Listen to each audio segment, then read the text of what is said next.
Welcome, adventurers. Tonight, beneath the flickering torchlight of our grand hall, we gather to share legendary tales from distant realms, stories of magic, monsters, and mighty heroes, to guide you gently into the realm of dreams. Before we cross into the veil of slumber, take a moment to cast a support spell, smash the like button, and join our growing adventuring party by subscribing. Also, I'm curious what realm you're watching from. Whether you're tuning in from Waterdeep, the Sword Coast, or a cozy tavern in California, share your location in the comments below. Your presence strengthens our fellowship and helps our magical community grow ever stronger. Now, the dice have been rolled, and the time for storytelling has come. Get in a comfortable position, dim the lights, and let the journey begin. Chapter 1. The Nature of the Beast Within. In the deepest corners of mortal consciousness lies a truth as old as the first fire that pushed back the darkness of night. Within every civilized soul dwells something wild, something untamed, something that remembers when we were not the masters of this world, but merely another creature struggling to survive. This primal essence, buried beneath layers of culture and custom, law and learning, waits patiently for its moment to emerge. And for some cursed individuals, that moment comes not as metaphor, but as horrifying, transformative reality. The Lycanthrope stands as perhaps the most tragic figure in all the realms of supernatural horror, for they are neither fully human nor wholly beast, but eternally trapped between two natures that can never truly coexist. They are the living embodiment of our deepest fears about ourselves, that beneath our carefully constructed veneer of civilization, we are still animals, still predators, still driven by hungers that polite society cannot acknowledge or contain. To understand the lycanthrope, one must first understand the fundamental duality that defines their existence. During the light of day, they walk among us as ordinary people, perhaps even exemplary citizens. The village blacksmith who shoes horses with gentle hands, the traveling merchant whose honest dealings have earned trust across a dozen towns, the scholarly priest who tends to the sick and ministers to the dying. These individuals live full, seemingly normal lives, beloved by family and respected by community. Yet, when the moon reaches its appointed phase, when certain triggers align, when the curse stirs in their blood like poison coming to boil, they undergo a transformation so complete, so violating of natural order, that witnesses often struggle to believe what their eyes have shown them. The physical transformation itself is but the most visible aspect of a much deeper metamorphosis. As bones crack and reshape themselves, as muscles bulge and expand, as features elongate and transform into something predatory and alien, the human mind, that seat of reason, emotion, and moral judgment, faces an invasion by instincts and impulses that belong to an entirely different order of being. The careful structures of personality, the learned behaviors of a lifetime, the cherished memories and relationships that define identity, all become submerged beneath a tide of primal hunger and savage purpose. Yet the tragedy of lycanthropy extends beyond the moment of transformation itself, for the curse ensures that some fragment of human consciousness remains trapped and horrified as a passenger in their own transformed flesh. They watch through lupine eyes as claws tear through innocent skin.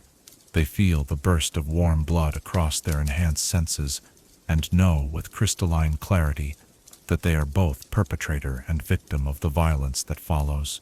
This dual awareness, this forced witnessing of their own monstrous acts, becomes a torture more exquisite than any dungeon's implement, for it denies them even the mercy of complete madness. The morning after always brings its own unique anguish, as the sun's first rays restore human form, as the beast retreats to whatever dark corner of the soul it inhabits between manifestations. The lycanthrope awakens to face the aftermath of their nocturnal rampage. Sometimes they find themselves naked and bloodied in unfamiliar woods, miles from home, with no clear memory of how they arrived there. Sometimes they discover evidence of their nocturnal activities, torn clothing, broken furniture, the panicked testimony of those who witnessed their transformation. And sometimes, most horrifically, they return to find that their predatory wanderings have left a trail of death and devastation that will haunt them for the remainder of their cursed existence. The psychological toll of lycanthropy cannot be overstated. Imagine knowing that within you dwells a creature of such savage hunger that it would devour your own children without hesitation. Imagine the constant vigilance required to monitor your own emotional state, knowing that anger, or fear, or even excitement might trigger a transformation you cannot control. Imagine the isolation that comes from being unable to truly trust yourself around those you love most. Many lycanthropes become hermits by necessity, retreating to wilderness areas where their transformed state can do less harm to innocent life. Others attempt to continue their normal lives, while living in constant terror of discovery, of the moment when their carefully maintained facade will crumble and reveal the monster within. The curse of lycanthropy recognizes no boundaries of social class, moral character, or personal achievement. Saints and sinners alike fall victim to its predations. The paladin, whose life has been devoted to protecting the innocent, may find himself transformed into the very evil he has spent decades combating. The gentle healer, who has never raised her hand in anger, becomes a savage predator driven by hungers she cannot comprehend or control. This fundamental unfairness, this cosmic injustice, adds another layer to the tragedy of the lycanthrope's existence. They are punished not for their crimes, but for their victimization. They are transformed not because they chose evil, but because evil chose them. The curse itself seems to possess a malevolent intelligence, as if it were designed specifically to maximize suffering. It does not simply create mindless beasts who might be pitied as victims of circumstance. Instead, it preserves just enough human consciousness to ensure that its victims understand and remember their monstrous acts. It does not grant the clean death that might serve as merciful release, but instead condemns its victims to a living death that may persist for decades or even centuries. Most cruelly of all, it often waits to manifest during moments of greatest happiness or achievement, transforming a wedding celebration into a massacre, a homecoming into a horror, a moment of triumph into a tragedy that will echo through generations. The social implications of lycanthropy extend far beyond the individual sufferer. Entire communities live in fear of the beast that walks among them in human form. Neighbors eye each other with suspicion, wondering if the person they have known for years might be harboring a dark secret. Families are torn apart by accusations and paranoia. Justice systems struggle to address crimes committed by individuals who may have had no conscious control over their actions. Some societies attempt to maintain registries of known lycanthropes, treating them as dangerous criminals despite their human innocence. Others try to offer support and containment, though such efforts often prove inadequate when the beast inevitably breaks free. The religious and philosophical questions raised by lycanthropy challenge the fundamental assumptions of civilized society. If a person commits murder while transformed against their will, are they morally culpable for that act? If someone is born with lycanthropic heritage rather than being infected by another's bite or curse, can they be held responsible for their supernatural nature? How does society balance the legitimate need for protection against the rights of individuals who may be entirely innocent of wrongdoing in their human form? These questions have no easy answers, and different cultures across the realms have developed vastly different approaches to addressing them. Some lycanthropes find ways to harness or channel their curse toward constructive ends. The werewolf, who becomes a protector of forests and wildlife. The werebear, who uses his enhanced strength to defend isolated communities from greater threats.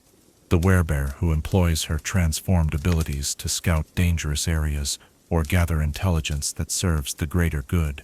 These individuals represent a different kind of tragedy, the recognition that their monstrous nature might actually serve purposes that their human nature never could. They find meaning in their curse, but at the cost of accepting that they are no longer entirely human. Others seek redemption through suffering, embracing extreme forms of penance or self-mortification in the hope that their human virtue might somehow counterbalance their bestial crimes. They become hermits, flagellants, or seekers of dangerous quests that offer the possibility of heroic death. Some join religious orders dedicated to containing or combating supernatural evil, turning their intimate knowledge of monstrous nature into a weapon against similar threats. Yet even these noble efforts carry the bitter awareness that their redemption, if it comes at all, will likely arrive only with death. The curse of lycanthropy also reveals uncomfortable truths about the nature of civilization itself. The beast that emerges during transformation is not some foreign entity imposed from without, but rather the amplification and liberation of impulses that exist, however deeply buried, within every human heart. The lycanthropes' predatory hunger, territorial aggression, and violent dominance behaviors are not alien intrusions, but rather the logical extension of qualities that civilized society has spent millennia trying to suppress and redirect. In this sense, the lycanthrope serves as a dark mirror, reflecting back aspects of human nature that we would prefer to pretend do not exist. The transformation process itself varies significantly among different types of lycanthropes, but certain common elements unite all forms of the curse. The initial trigger, whether based on lunar cycles, emotional states, or conscious will, creates a physiological cascade that cannot be stopped once it begins. The pain of transformation is universally described as excruciating, as if every bone in the body were being broken and reset, every muscle torn apart and rebuilt. The sensory enhancement that accompanies the change often proves overwhelming, flooding the transforming individual with sounds, scents, and tactile sensations far beyond normal human perception. Most disorienting of all is the shift in mental processing, as logical thought patterns give way to instinct-driven responses, and complex moral reasoning is replaced by simple predator-prey dynamics. The enhanced physical capabilities granted by lycanthropic transformation come at a terrible price. Yes, the lycanthrope gains strength that can bend iron bars, speed that can outpace a charging horse, senses that can track prey across miles of wilderness, and natural weapons that can tear through armor as if it were parchment. But these abilities serve purposes that the human mind finds abhorrent. They are not tools for heroic achievement or noble purpose, but rather implements of predation and violence. The lycanthrope becomes perfectly designed for killing, yet retains enough humanity to be horrified by that perfection. Recovery from transformation brings its own unique torments. The return to human form is often as painful as the initial change, leaving the individual weak, disoriented, and frequently injured from their bestial activities. The restoration of human consciousness means confronting memories of acts committed in beast form, memories that may be fragmented and dreamlike, but nonetheless carry the emotional weight of lived experience. Many lycanthropes report that they remember their transformed state as if watching someone else's actions through their own eyes, creating a dissociative trauma that compounds the horror of their situation. The curse also affects the lycanthrope's relationship with the natural world in profound ways. Animals sense the predator that lurks within even their human form, often reacting with fear or aggression to someone they would normally accept.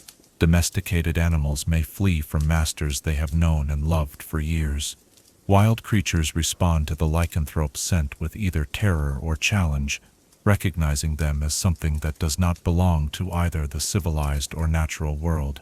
This alienation from the animal kingdom mirrors their alienation from human society, leaving them truly belonging nowhere.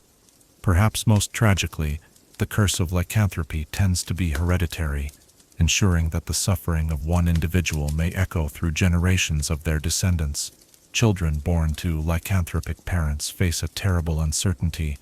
They may live their entire lives as normal humans, or they may find themselves manifesting the family curse at puberty, during times of extreme stress, or at any other unpredictable moment. Families touched by lycanthropy must therefore live with the constant awareness that their bloodline carries within it the seeds of monstrosity. Parents watch their children for signs of the curse, knowing that love cannot protect them from a fate that may be written in their very blood. The search for a cure has driven many lycanthropes to desperate measures. Some seek out powerful clerics or divine magic, hoping that divine intervention might break what seems to be a supernatural curse. Others turn to arcane research, studying ancient texts and consulting with wizards, in the hope that magical knowledge might provide a solution that divine power cannot. A few pursue alchemical remedies, consuming potions and elixirs that promise to purge the beast from their blood. Most of these efforts end in disappointment, for lycanthropy appears to be woven into the very fabric of its victim's being, resistant to most forms of magical or divine intervention. The few documented cases of successful lycanthropic cures often involve extreme sacrifices or conditions that may be worse than the original curse. Some require the death of the lycanthrope who originally transmitted the curse, a quest that may prove impossible if that individual has died or cannot be located. Others demand the willing sacrifice of someone beloved by the cursed individual, trading one person's monstrous condition for another's life. Still others require the lycanthrope to commit acts of such pure selflessness or courage that they may well result in their death, making the cure a form of noble suicide rather than true healing. Even when cures are achieved, they often come too late to undo the damage that years or decades of lycanthropic existence have wrought. Relationships destroyed by betrayal and horror cannot be easily restored. Communities that have suffered under the depredations of a lycanthrope may not welcome the return of their human form, regardless of their innocent intentions. The psychological scars left by memories of monstrous acts may persist long after the physical curse has been lifted. In many cases, the cured lycanthrope finds that they have traded one form of suffering for another, exchanging the horror of transformation for the grinding despair of living with the consequences of their cursed actions. The existence of lycanthropes also raises profound questions about the nature of identity and free will. If someone's personality and behavior can be so completely altered by a supernatural curse, what does that say about the stability of human identity? Are we truly the masters of our own destiny, or are we all merely one supernatural influence away from becoming something entirely different? The lycanthrope's plight suggests that the boundaries between self and other, between civilization and savagery, between good and evil, may be far more fragile than we would like to believe. As we stand at the threshold of exploring the deeper mysteries of lycanthropy, we must prepare ourselves to confront uncomfortable truths about the nature of humanity itself. The curse of the lycanthrope serves as more than a supernatural affliction. It functions as a dark mirror that reflects our own capacity for violence, our own struggle between civilized behavior and primal impulse, our own vulnerability to forces beyond our control or understanding. In the howl of the werewolf, we hear the echo of our own repressed wildness. In the tragic isolation of the cursed, we recognize our own fear of rejection and alienation. In their desperate search for redemption, we see our own hope that we might transcend the worst aspects of our nature. The story of lycanthropy is ultimately a story about what it means to be human in a world where humanity itself may be nothing more than a thin veneer over something far more ancient and dangerous. It reminds us that civilization is an achievement, not an inheritance, and that the price of maintaining our humanity may be eternal vigilance against the beast that dwells within us all. Tonight, as we delve deeper into these mysteries, we honor both the tragic figures who suffer under lycanthropy's curse and the uncomfortable truths their existence reveals about the nature of our own souls. Chapter 2. Origins of the Lycanthropic Curse. Every curse has a beginning, a moment when the natural order bends to accommodate something that should not exist. In the vast tapestry of cosmic history, few threads are as dark or as enduring as the one that weaves lycanthropy into the fabric of reality itself. To understand this curse is to peer into the deepest shadows of creation, where gods played with forces they perhaps did not fully comprehend, and where the consequences of divine ambition echo still through countless mortal lives. The origins of lycanthropy stretch back to the dawn of mortal consciousness, to those primordial epochs when the boundaries between civilization and wilderness, between rational thought and primal instinct, were first being drawn. In those ancient times, Humanity was still finding its place in a world dominated by creatures far more powerful, far more savage, and far better adapted to survival than the fragile beings who had only recently discovered fire and tool-making. It was during this formative period that the seeds of the lycanthropic curse were first planted, though none could have foreseen the terrible harvest they would eventually yield. The most widely accepted origin tale speaks of Malar, the Beast Lord, a deity whose domain encompasses the hunt, bloodlust, and the savage fury that lurks within all predatory creatures. Unlike other gods who sought to elevate mortals above their animal nature, Malar reveled in the primitive, celebrating the raw honesty of tooth and claw over the elaborate deceptions of civilized society. He watched with growing displeasure as humanity gradually distanced itself from its predatory heritage, building walls not just around their settlements but around their very souls, shutting out the wild wisdom that had once guided their ancestors through countless generations of survival. Malar's growing frustration with humanity's turn towards civilization reached its breaking point during a particularly elaborate ceremony celebrating the founding of one of the first great cities.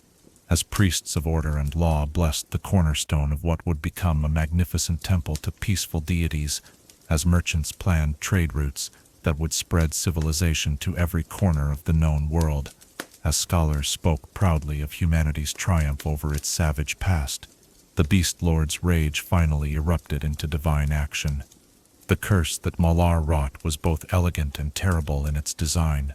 Rather than simply destroying the civilization that offended him, he chose to subvert it from within, ensuring that no matter how far humanity traveled from its animal origins, the beast would always be waiting to reclaim them. He reached into the essence of the wild itself, drawing forth the concentrated fury of the wolf, the savage strength of the bear, the cunning of the rat, and the predatory grace of the great cats. These primal forces he wove together with divine power and mortal flesh, creating a curse that would transform civilization's champions into the very creatures they sought to transcend. The first lycanthropes were not victims in the traditional sense, but rather volunteers chosen from among Malar's most devoted followers. These early servants of the Beast Lord saw lycanthropy not as a curse but as a sacred gift, a divine blessing that would allow them to serve as eternal reminders of humanity's true nature. They underwent the first transformations willingly, even eagerly, believing that they were being elevated to a higher form of existence. Only later, as the curse spread beyond these original devotees and began affecting those who had not chosen it, did the true horror of Malar's creation become apparent. The original lycanthropes served as vectors for the curse's spread, each carrying within their transformed blood the power to create others like themselves. Unlike many supernatural afflictions that required complex rituals or specific circumstances to transmit, lycanthropy could spread through something as simple as a bite or scratch delivered during the heat of transformation. This method of transmission ensured that the curse would not remain confined to Malar's original followers, but would instead propagate through the general population, creating an ever-expanding network of unwilling servants to the wild. Yet Malar was not the only divine entity whose actions contributed to the creation and spread of lycanthropy. Selûne, the moon goddess, played an inadvertent but crucial role in shaping the curse's manifestation. As a deity of cycles, transformation, and the interplay between light and darkness, Selûne's very essence resonated with the lycanthropic transformation. Her lunar influence became inextricably linked with the curse, providing the celestial trigger that would govern when and how the beast within would emerge. The connection between lycanthropy and lunar cycles was not part of Malar's original design, but rather an unintended consequence of the curse's interaction with Selûne's divine nature. As the first lycanthropes underwent their transformations, the moon goddess's power was inadvertently drawn into the process, creating a permanent bond between the phases of the moon and the manifestation of the curse. This cosmic entanglement meant that lycanthropy would forever be tied to celestial rhythms beyond any single deity's control, making it nearly impossible to completely eradicate even if Malar himself were to withdraw his influence. The early spread of lycanthropy followed patterns that revealed both the curse's supernatural intelligence and its inexorable hunger for new victims. Rather than dispersing randomly, the affliction seemed to target individuals whose transformation would create the maximum possible disruption to civilized society. Community leaders, respected merchants, beloved healers, and trusted protectors found themselves among the first to succumb, ensuring that each new lycanthrope's revelation would send shockwaves through the social structures that held communities together. The curse also demonstrated a particular affinity for those who stood at the boundaries between civilization and wilderness. Hunters, trappers, and scouts, who spent their lives moving between settled areas and wild lands, proved especially susceptible to lycanthropic infection. This pattern suggested that the curse was drawn to individuals who already possessed some connection to the wild, as if their existing relationship with untamed nature provided a foothold for the transformative power to take hold. As lycanthropy spread beyond its original vectors, new variations began to emerge. While the first lycanthropes had been primarily werewolves, embodying the pack mentality and savage hunger of their lupine forms, the curse soon began manifesting in other animal shapes. Werebears appeared in northern regions where these massive creatures dominated the wilderness. Wereborgs emerged in areas where wild swine rooted through ancient forests. Wereborgs manifested in urban environments, where their small, cunning forms could navigate the complex social structures of growing cities. Each new form of lycanthropy carried with it unique characteristics that reflected the nature of its animal component. Werewolves maintained the pack instincts and social structures of their lupine heritage, often forming complex hierarchies among infected communities. Werebears exhibited the solitary nature and territorial behavior of their ursine forms, typically becoming hermits who guarded specific regions with fierce devotion. Wereborgs displayed the aggressive, unpredictable nature of wild swine, making them among the most dangerous and uncontrollable of all lycanthropes. The emergence of wererats represented perhaps the most insidious evolution of the curse. Unlike their larger, more obviously monstrous cousins, wererats could blend seamlessly into urban environments, their small size and cunning nature allowing them to establish hidden networks within the heart of civilization itself. They became the curse's urban specialists, spreading lycanthropy through the complex social hierarchies of cities and towns, where larger lycanthropes would have been quickly detected and eliminated. As the curse continued to evolve and spread, certain bloodlines began to develop hereditary forms of lycanthropy. These genetic variants differed from the transmitted form in several crucial ways. Hereditary lycanthropes often had greater control over their transformations, though they were never entirely free from the curse's influence. They might retain more of their human consciousness while transformed, or be able to trigger changes through will rather than being subject only to external stimuli. However, they also faced the unique torment of knowing that their curse would likely pass to their children, creating generational cycles of suffering that could persist for centuries. The development of hereditary lycanthropy also gave rise to the first lycanthropic nobles and rulers. These individuals, born into positions of power while carrying the curse in their blood, faced impossible choices between their responsibilities to their subjects and their supernatural nature. Some became tyrants, using their enhanced abilities to dominate through fear and violence. Others became hermit rulers, governing from isolation while struggling to contain their bestial nature. A few attempted to use their condition as a source of strength, becoming fierce protectors of their realms while carefully managing the risks their curse represented. The ancient texts speak of entire kingdoms that fell under lycanthropic influence during these early centuries. The kingdom of Valthorn, located in what are now the trackless wilds of the northern mountains, was said to have been ruled by a dynasty of werewolf kings who maintained their power through a careful balance of fear and protection. For 3 centuries, the Valthorn monarchy kept their realm safe from external threats, while their subjects lived in constant awareness that their protectors were also their greatest potential danger. The fall of Valthorn came not from external conquest, but from internal collapse, as the lycanthropic royal line finally succumbed to the inevitable corruption that the curse brings. The last king, driven mad by centuries of his bloodline's accumulated guilt and the constant struggle between human reason and bestial hunger, ultimately turned against his own subjects in a rampage that lasted 3 nights and left the capital city in ruins. The survivors fled to distant lands, carrying with them tales of the kingdom where the protection of monsters had proven more dangerous than any external threat. Other ancient civilizations developed different approaches to managing lycanthropic populations. The Empire of Thessarian, renowned for its magical scholarship and arcane innovations, attempted to study lycanthropy as a form of beneficial transformation. Their court wizards believed that the curse could be refined and controlled, transformed from a chaotic affliction into a disciplined tool for defending the empire.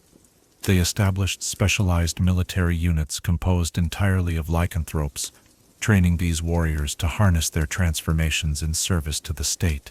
The Thessarian experiment in militarized lycanthropy initially showed promise.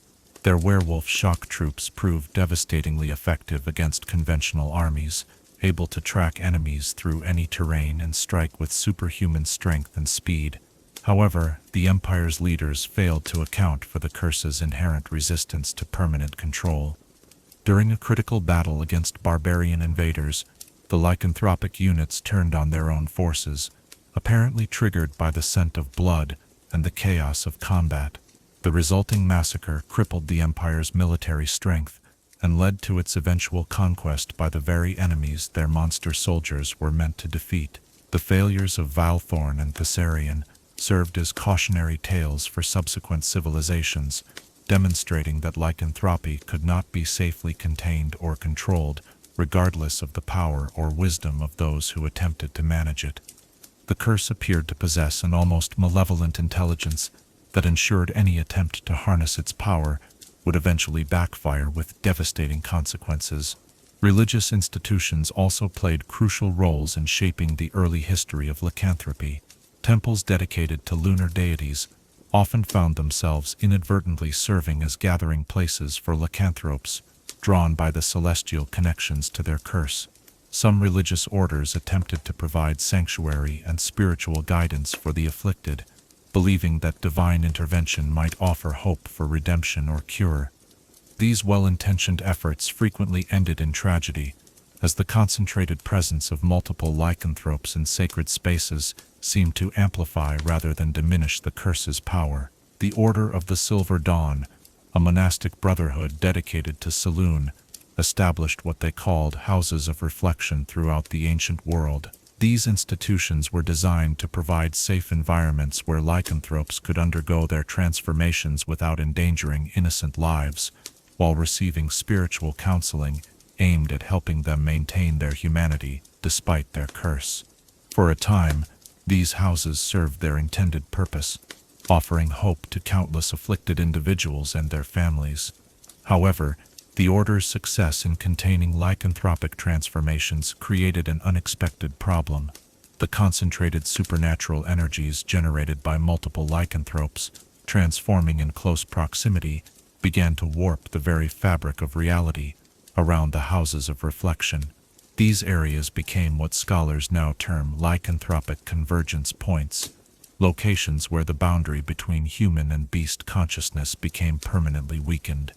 Even normal humans who spent extended periods in these areas began experiencing partial transformations, developing enhanced senses, increased aggression, and other bestial characteristics, without ever being formally infected with lycanthropy. The discovery of convergence point effects led to the abandonment of the houses of reflection and the dissolution of the Order of the Silver Dawn. The abandoned structures themselves became dangerous locations, continuing to emanate transformative energies for decades after their closure. Many of these sites eventually became the heart of lycanthropic communities, drawing the cursed from across great distances to form settlements where their condition was understood and accepted, if not welcomed. The ancient origins of lycanthropy also reveal the curse's relationship with other forms of supernatural transformation. Scholars who have studied the earliest accounts note disturbing similarities between lycanthropic transformation and certain forms of divine punishment recorded in mythological texts. the transformation of mortals into animals, as divine retribution appears throughout ancient religious literature, suggesting that lycanthropy may represent just one manifestation of a broader category of metamorphic curses.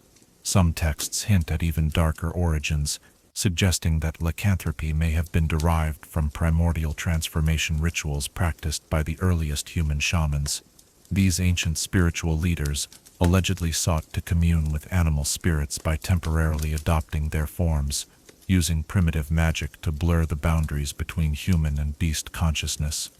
According to this theory, lycanthropy represents the corrupted remnant of these forgotten practices, transformed from voluntary spiritual exercises into an involuntary curse that preserves the transformative power, while stripping away the protective wisdom that made the original rituals safe. The geographical spread of lycanthropy in ancient times also reveals patterns that suggest supernatural intelligence behind its dissemination. Rather than spreading randomly from its points of origin, the curse followed specific routes that maximized its potential impact on human civilization. Trade routes, migration paths, and centers of learning all became vectors for lycanthropic transmission, ensuring that the curse would reach every corner of the known world within a relatively short span of centuries. Coastal regions proved particularly susceptible to lycanthropic influence, possibly due to the connection between lunar cycles and tidal patterns. Fishing communities, whose livelihoods required them to work according to moon phases, often found themselves especially vulnerable to lycanthropic infection. The combination of lunar exposure, isolation from larger communities, and the physical demands of their profession created ideal conditions for the curse to take hold and spread. Mountain communities faced different but equally severe lycanthropic challenges. The thin air and extreme conditions of high-altitude living seemed to intensify transformations, creating particularly savage and uncontrollable lycanthropes. The isolation of mountain settlements also meant that infected individuals had fewer social constraints on their transformed behavior, often leading to the complete abandonment of affected areas as survivors fled to lower elevations. Forest communities, despite their closer proximity to wild animals, sometimes showed surprising resistance to lycanthropic infection. Scholars theorize that populations with longer histories of coexistence with wild predators may have developed cultural practices or genetic traits that offered some protection against the curse. However, when lycanthropy did take hold in forest communities, it often manifested in particularly complex forms, with infected individuals demonstrating unusual control over their transformations and maintaining closer connections to their human consciousness while in animal form. The ancient period of lycanthropic expansion finally began to slow as human societies developed more sophisticated methods for identifying and containing the curse. Early detection techniques, primitive but effective quarantine procedures, and the gradual accumulation of knowledge about lycanthropic behavior patterns allowed communities to better protect themselves against infection and spread. However, by this time, lycanthropy had become permanently established throughout the world, ensuring that future generations would continue to face the threat of this ancient curse. The legacy of lycanthropy's origins continues to influence how the curse manifests in modern times. The divine elements woven into its creation by Malar ensure that it cannot be completely eliminated through purely mortal means. The lunar connections established through Selûne's inadvertent involvement tie lycanthropic transformations to celestial cycles that lie beyond human control. The varied animal forms that emerged during the curse's early evolution continue to appear in new lycanthropies, each carrying the specific characteristics and challenges associated with their particular type. Perhaps most importantly, the ancient origins of lycanthropy established the fundamental paradox that continues to define the curse. It represents both humanity's connection to and separation from the natural world. Created as divine punishment for abandoning our animal nature, lycanthropy forces its victims to confront the wildness they thought they had left behind, while simultaneously making it impossible for them to return to either full humanity or complete animal existence. In this eternal tension between civilization and savagery, between reason and instinct, between human identity and bestial nature, we see reflected the deeper struggles that define the mortal condition itself. As we continue our exploration of lycanthropy's many manifestations, we carry with us the knowledge that this curse is not merely a supernatural affliction, but a divine reminder of truths we would prefer to forget. In the howl of the werewolf, we hear echoes of humanity's first nights around the fire, when the darkness beyond the light was filled with eyes that reflected our own primal fears and desires. In the tragic isolation of the lycanthrope, we recognize the price of the civilized life we have built upon the graves of our wild ancestors. Chapter 3. The First Transformation. Werewolves of the Moon. When darkness falls and silver light spills across the landscape like molten metal, when shadows lengthen and ordinary sounds take on sinister undertones, when even the bravest souls feel an inexplicable urge to bar their doors and kindle their fires higher, the stage is set for the most iconic and terrifying of all lycanthropic manifestations. The werewolf stands as the archetype from which all other forms of the curse are measured, the original template of transformation that has haunted human imagination since the first mortal felt the wild stirring in their blood beneath the watching eye of the moon. Of all the lycanthropic forms, none carries the weight of legend more heavily than the werewolf, and none embodies more perfectly the fundamental tragedy of the curse. Where other lycanthropes might find some measure of peace in their transformed state, might discover aspects of their animal nature that offer compensation for their human losses, the werewolf exists in a state of perpetual conflict between two natures that seem designed to destroy each other. The wolf is a creature of pack and hierarchy, of loyalty and cooperation, yet the curse transforms these noble instincts into instruments of terror and betrayal. The first recorded werewolf transformation, according to the most ancient chronicles, occurred during what scholars now call the Night of Silver Sorrow. The victim was a young shepherd named Lycan, whose only crime had been his devotion to protecting his flock from the very predators he would soon become. On that fateful night, as he stood watch beneath a full moon that seemed larger and more luminous than any in living memory, Lycan felt the first stirrings of a hunger he could not name, a restlessness that no amount of food or rest could satisfy. The transformation began slowly, almost imperceptibly, a sharpening of the senses that initially seemed like heightened alertness, an increase in physical strength that felt like divine blessing rather than supernatural curse, a growing awareness of scents and sounds that had previously escaped his notice, revealing a world of hidden activity and secret communications that existed beyond normal human perception. For a brief, terrifying moment, Lycan believed he was being granted the gifts of a divine guardian, enhanced abilities that would make him a better protector of his vulnerable charges. The truth revealed itself with devastating swiftness. As the moon reached its zenith, as its silver light seemed to pour directly into his consciousness like liquid fire, Lycan felt his human form beginning to betray him.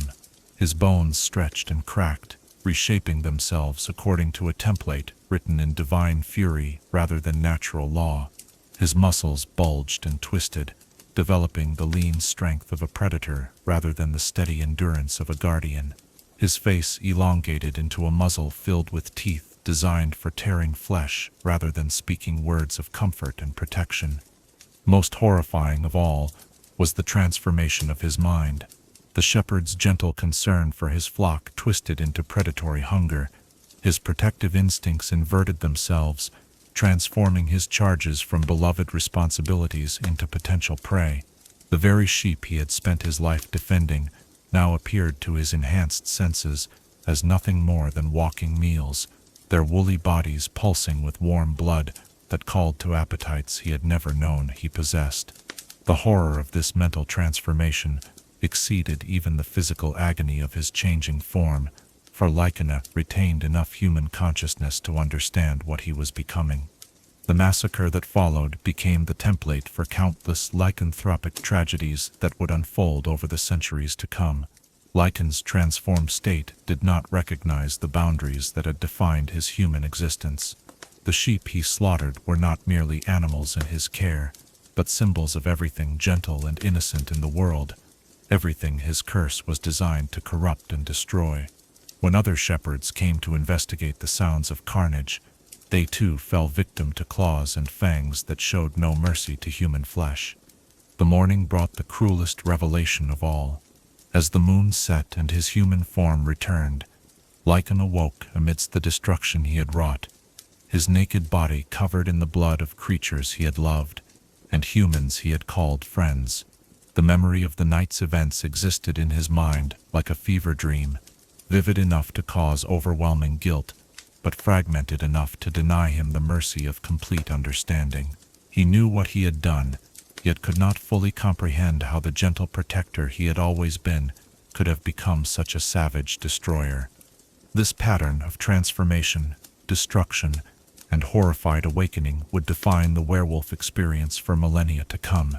Unlike other lycanthropes who might find some accommodation with their animal nature, werewolves are cursed to exist in perpetual opposition to their transformed selves.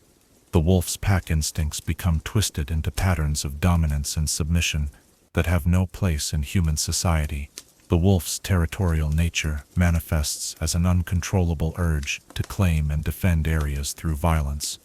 Most tragically, the wolf's loyalty to its pack becomes a horrifying hunger for human flesh, transforming love into literally consuming passion. The lunar connection that governs werewolf transformations adds another layer of tragedy to their existence. Unlike lycanthropes who might transform in response to emotional triggers they can learn to control, werewolves remain subject to celestial forces entirely beyond their influence. The full moon becomes an unavoidable monthly appointment with monstrosity, a recurring deadline when their carefully maintained human facade must inevitably crumble. This predictability, paradoxically, makes the curse even more torturous, for werewolves must live their human lives in constant awareness of their next transformation. The 3 nights of the full moon, the night before, the night of, and the night after, form what lycanthropic scholars term the Silver Trinity, a period when the boundary between human and wolf consciousness becomes increasingly permeable. During the first night, werewolves often experience heightened aggression, enhanced physical capabilities, and disturbing dreams filled with hunting and violence. The second night brings full transformation, complete loss of human control, and the manifestation of all the curse's most destructive aspects. The third night offers partial transformation, a cruel hybrid state where human consciousness remains partially intact, while bestial urges retain significant influence. This 3-night cycle ensures that werewolves cannot simply retreat into isolation during their transformations and emerge unchanged. The extended period of supernatural influence means that their human lives are inevitably affected by the approaching and receding lycanthropic episodes. Relationships become strained as partners notice increased irritability and strange behavior during the pre-transformation period. Professional responsibilities suffer as werewolves struggle to maintain focus and emotional control while fighting the growing influence of their bestial nature. The physical transformation of a werewolf represents perhaps the most dramatic of all lycanthropic changes, where wererats might retain some semblance of their human size, and werebeasts might transform gradually. The werewolf transformation is both immediate and complete. Human flesh gives way to thick, coarse fur that provides protection against weapons and weather alike. Human teeth are replaced by fangs capable of crushing bone and tearing through the heaviest armor. Human hands become clawed weapons that can rend flesh and stone with equal ease. The enhanced senses granted by werewolf transformation create a sensory experience that human consciousness cannot adequately process. Scent becomes a primary means of navigation and communication, revealing information about emotional states, recent activities, and hidden intentions that civilized society depends upon concealing. Hearing becomes acute enough to detect heartbeats, whispered conversations, and the subtle sounds of movement from incredible distances. Vision adapts to function perfectly in complete darkness, transforming the night from humanity's traditional time of vulnerability into the werewolf's domain of absolute advantage. Perhaps most disturbing is the transformation of the werewolf's cognitive processes during the change. Human reasoning, with its complex moral calculations and abstract thinking, gives way to predator logic that operates according to simpler but more immediate imperatives. Threat assessment becomes binary, target or non-target, prey or competition, pack member or enemy. The subtle social negotiations that define human interaction are replaced by direct physical responses based on dominance, submission, and territorial control. The werewolf's enhanced physical capabilities come at the cost of human fine motor control and tool use. While their claws and fangs are devastatingly effective weapons, they cannot manipulate the complex mechanisms that human civilization depends upon. Doors, locks, and weapons designed for human hands become useless obstacles rather than useful tools. This limitation ensures that werewolves remain primarily creatures of the wild spaces, most effective in environments where their enhanced physical abilities provide clear advantages over human adaptability and technology. The pack mentality that emerges during werewolf transformation creates some of the most tragic aspects of the curse. Werewolves retain a dim awareness of social connections and emotional bonds from their human existence, but these memories become filtered through lupine instincts that recognize only pack hierarchy and territorial loyalty. Family members may be perceived as either pack subordinates to be dominated or rival alphas to be challenged. Romantic partners might trigger either protective behaviors or competitive aggression, depending on the complex interplay between human memories and wolf instincts. When multiple werewolves transform in proximity to each other, their interactions follow patterns that seem to blend human social dynamics with wolf pack behavior in ways that serve neither nature effectively. Traditional werewolf packs, when they form, often exhibit extreme violence and instability as individual members struggle to establish dominance according to rules that exist in neither purely human nor purely lupine societies. These supernatural packs rarely persist beyond a few transformation cycles before internal conflicts tear them apart, usually with fatal consequences for some or all members.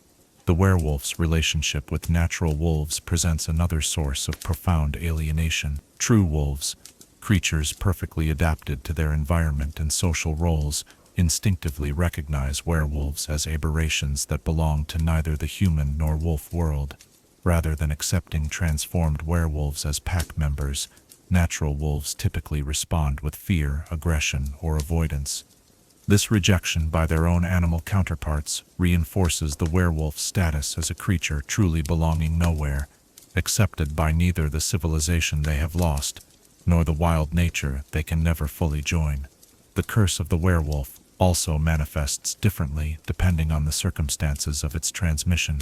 Those infected through bites or scratches often experience more violent and uncontrolled transformations, as if the trauma of their infection creates a permanent wound in their psyche that never properly heals.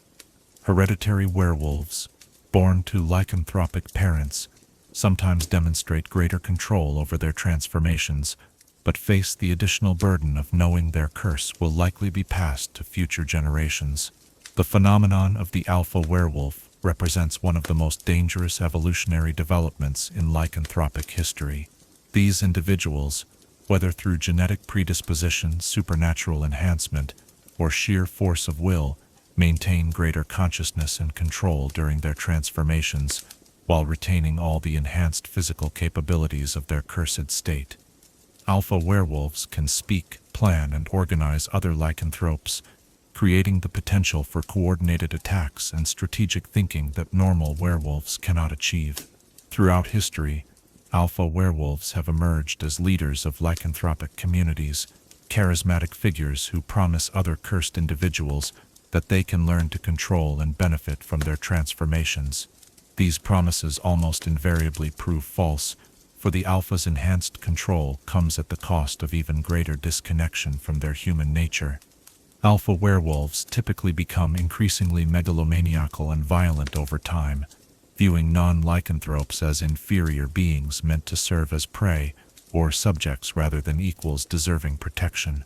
The legend of the Moon Howl Pack, led by an alpha werewolf known only as the Silver Fang, illustrates both the potential and the inevitable corruption of organized lycanthropic societies. For nearly 2 decades, The Silver Fang maintained control over a territory spanning 3 kingdoms, ruling through a combination of fear, protection, and the promise that lycanthropy represented evolution rather than curse.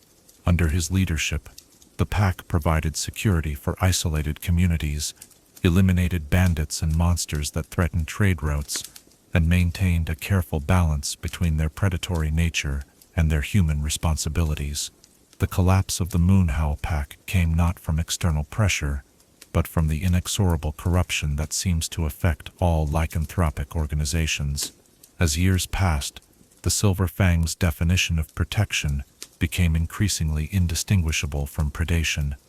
Communities under the pack's protection found themselves subjected to ever-increasing demands for tribute, not just in goods and services, but in human lives offered as prey for the pack's hunts.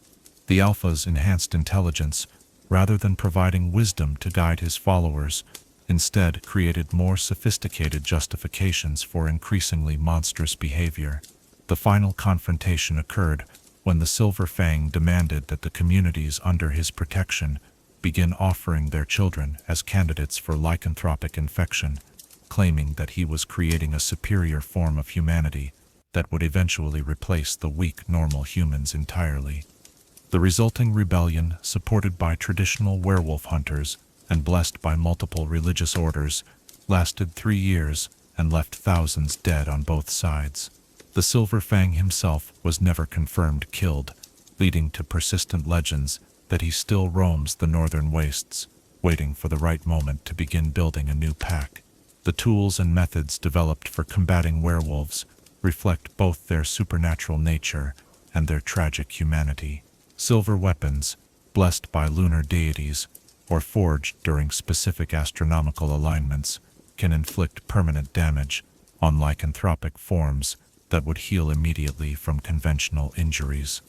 However, the most effective werewolf hunters understand that their quarry retains human intelligence and emotions, making psychological warfare as important as physical combat. The practice of mirror hunting, developed by the legendary hunter Aldrich Moonbane, involves confronting werewolves with evidence of their human lives and relationships during their transformed state. By forcing lycanthropes to confront the contradiction between their human values and their bestial actions, skilled hunters can sometimes induce psychological shock sufficient to disrupt transformations or even drive werewolves to surrender. This technique requires intimate knowledge of the werewolf's human identity and relationships, making it extremely dangerous for hunters who might themselves become targets for revenge. The religious aspects of werewolf hunting have evolved into complex theological debates about the nature of divine justice and mortal responsibility. Some faiths treat werewolves as victims deserving compassion and potential redemption, focusing their efforts on finding cures or containment methods that preserve human life.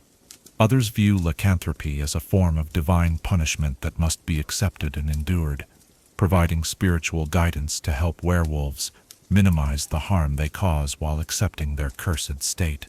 Still others consider werewolves to be irredeemably corrupted, abominations that must be destroyed to protect innocent lives. The Order of the Silver Dawn, before its dissolution following the Convergence Point disasters, developed what they called the Litany of the Lost, a ritual prayer designed to help werewolves maintain connection to their human identity during transformations. The litany required werewolves to recite the names of those they loved, the values they cherished, and the memories that defined their human existence, using these anchors to resist the complete submersion into bestial consciousness that normally accompanies transformation. While the Litany of the Lost showed promise in early trials, helping some werewolves retain partial control during their changed state, it ultimately proved insufficient to overcome the fundamental nature of the curse. Wolves who practiced the litany often experienced more intense psychological trauma, as their enhanced awareness of their actions, while transformed, increased their guilt and self-loathing, without providing sufficient control to prevent destructive behavior. Many practitioners eventually abandoned the technique, preferring the mercy of complete unconsciousness during transformations to the torture of helpless observation. The study of werewolf behavior has also revealed disturbing patterns in how the curse affects memory and personality. over extended periods. Long-term werewolves often experience what scholars term lunar fragmentation, a gradual dissolution of the boundaries between their human and wolf consciousness that occurs outside of transformation periods. These individuals may begin displaying lupine behaviors in human form, such as pack-based social interactions, territorial marking, or predatory stalking of potential prey. Advanced lunar fragmentation can result in werewolves who no longer fully transform, but instead exist in a permanent hybrid state, retaining human intelligence and communication abilities, while exhibiting obvious physical and behavioral characteristics of their wolf nature. These individuals often become leaders of lycanthropic communities, as their permanent transformation makes them less vulnerable to the cyclical loss of control that affects traditional werewolves. The phenomenon of moon madness represents another long-term consequence of werewolf lycanthropy. Individuals who survive multiple transformation cycles without succumbing to external threats or internal despair sometimes develop severe psychological disorders related to their supernatural condition. The constant stress of managing dual natures, combined with the accumulated trauma of witnessed or committed violence, can result in complete psychological breakdown that persists even during human phases.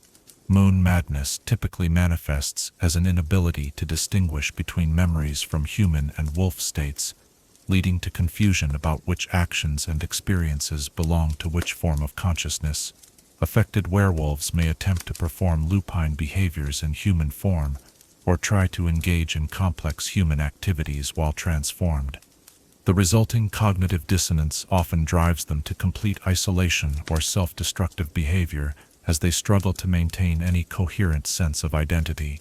The seasonal variations in werewolf behavior have been documented by scholars brave enough to study lycanthropic communities over extended periods.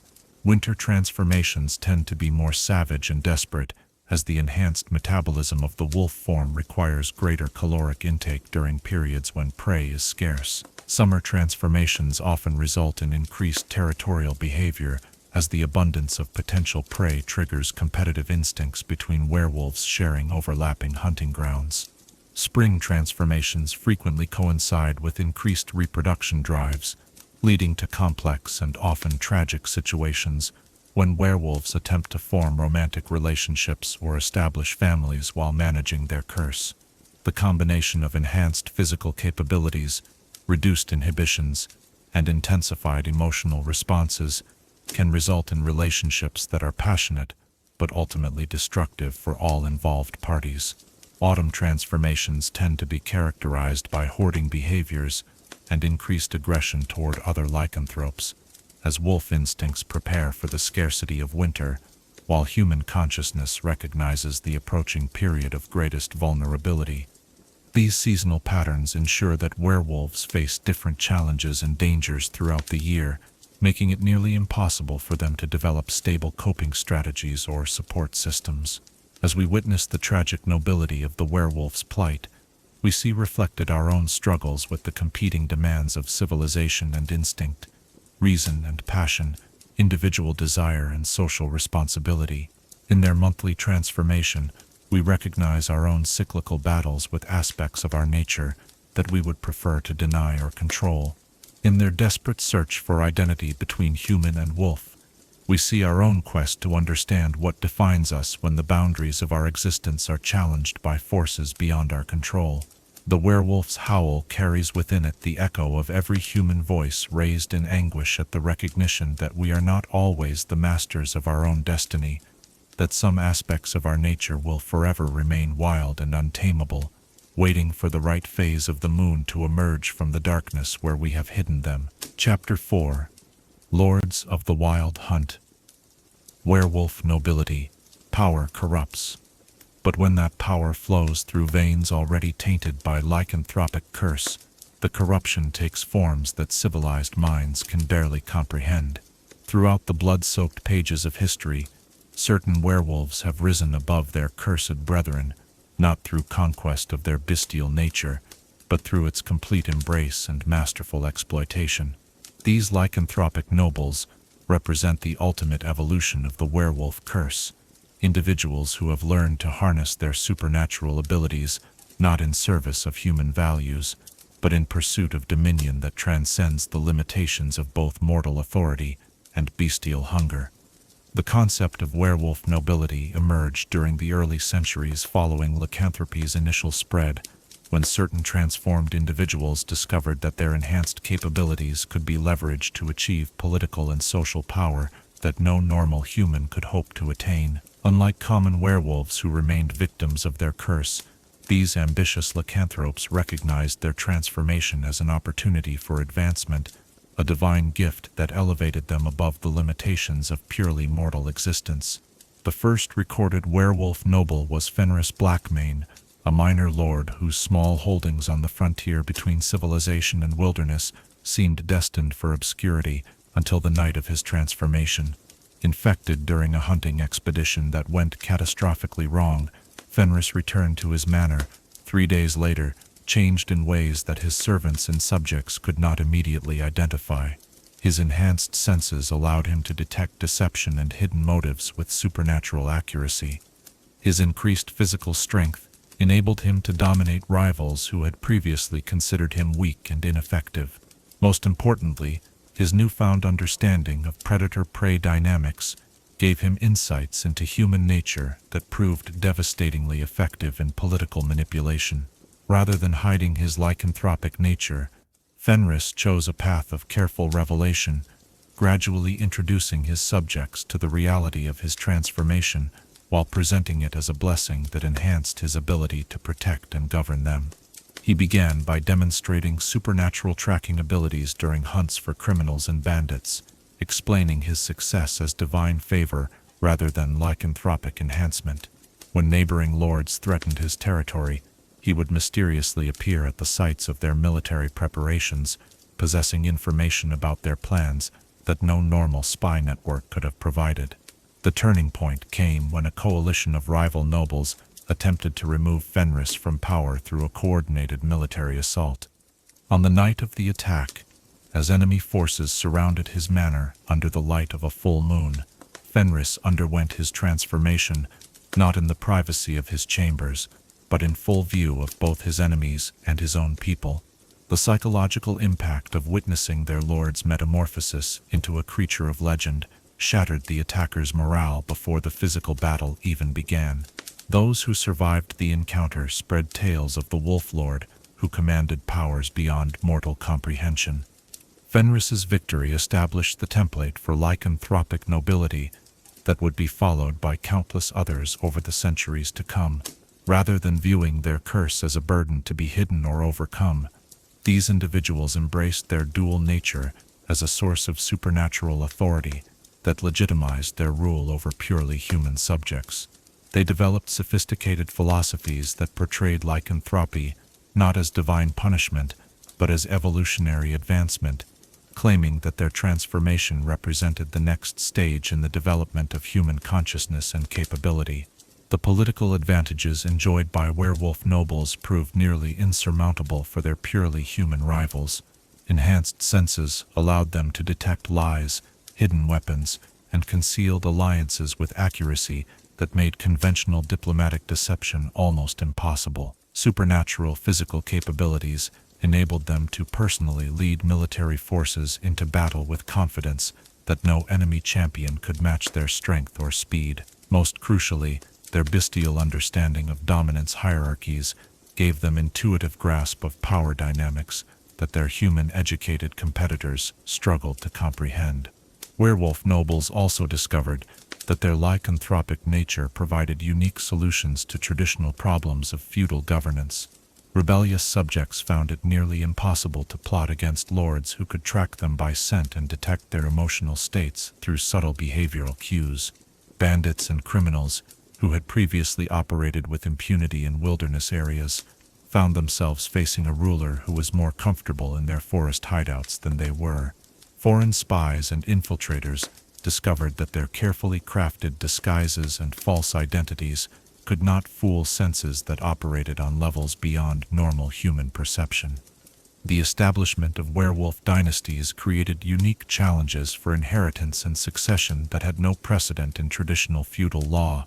Unlike normal noble bloodlines where succession followed established legal principles, lycanthropic inheritance involved the additional question of whether the curse would manifest in potential heirs. Some werewolf nobles produced purely human children who inherited political power without supernatural capabilities, creating dynasties that alternated between lycanthropic and normal rulers. Others established succession laws that required demonstrated lycanthropic abilities as a prerequisite for inheritance, effectively disinheriting children who did not carry the family curse. The most successful werewolf dynasties developed elaborate systems for managing the dual nature of their authority. The Grimwald dynasty, which ruled the northern marches for over 3 centuries, established what they called the Night Court and Day Court as separate but related institutions. During daylight hours, the lycanthropic lord would govern according to traditional feudal customs, hearing petitions, dispensing justice, and managing the administrative details of rule with the assistance of human advisors and officials. During the 3 nights of each full moon, however, authority would shift to the Night Court, where the transformed lord would address matters requiring supernatural intervention or judgment. The Night Court handled crimes that conventional justice could not resolve, using the werewolf lord's enhanced senses to determine guilt or innocence in cases where evidence was insufficient for normal legal proceedings. Subjects accused of treason, witchcraft, or other serious crimes would be brought before the transformed ruler, whose supernatural abilities could detect deception, hidden knowledge, or concealed guilt with infallible accuracy.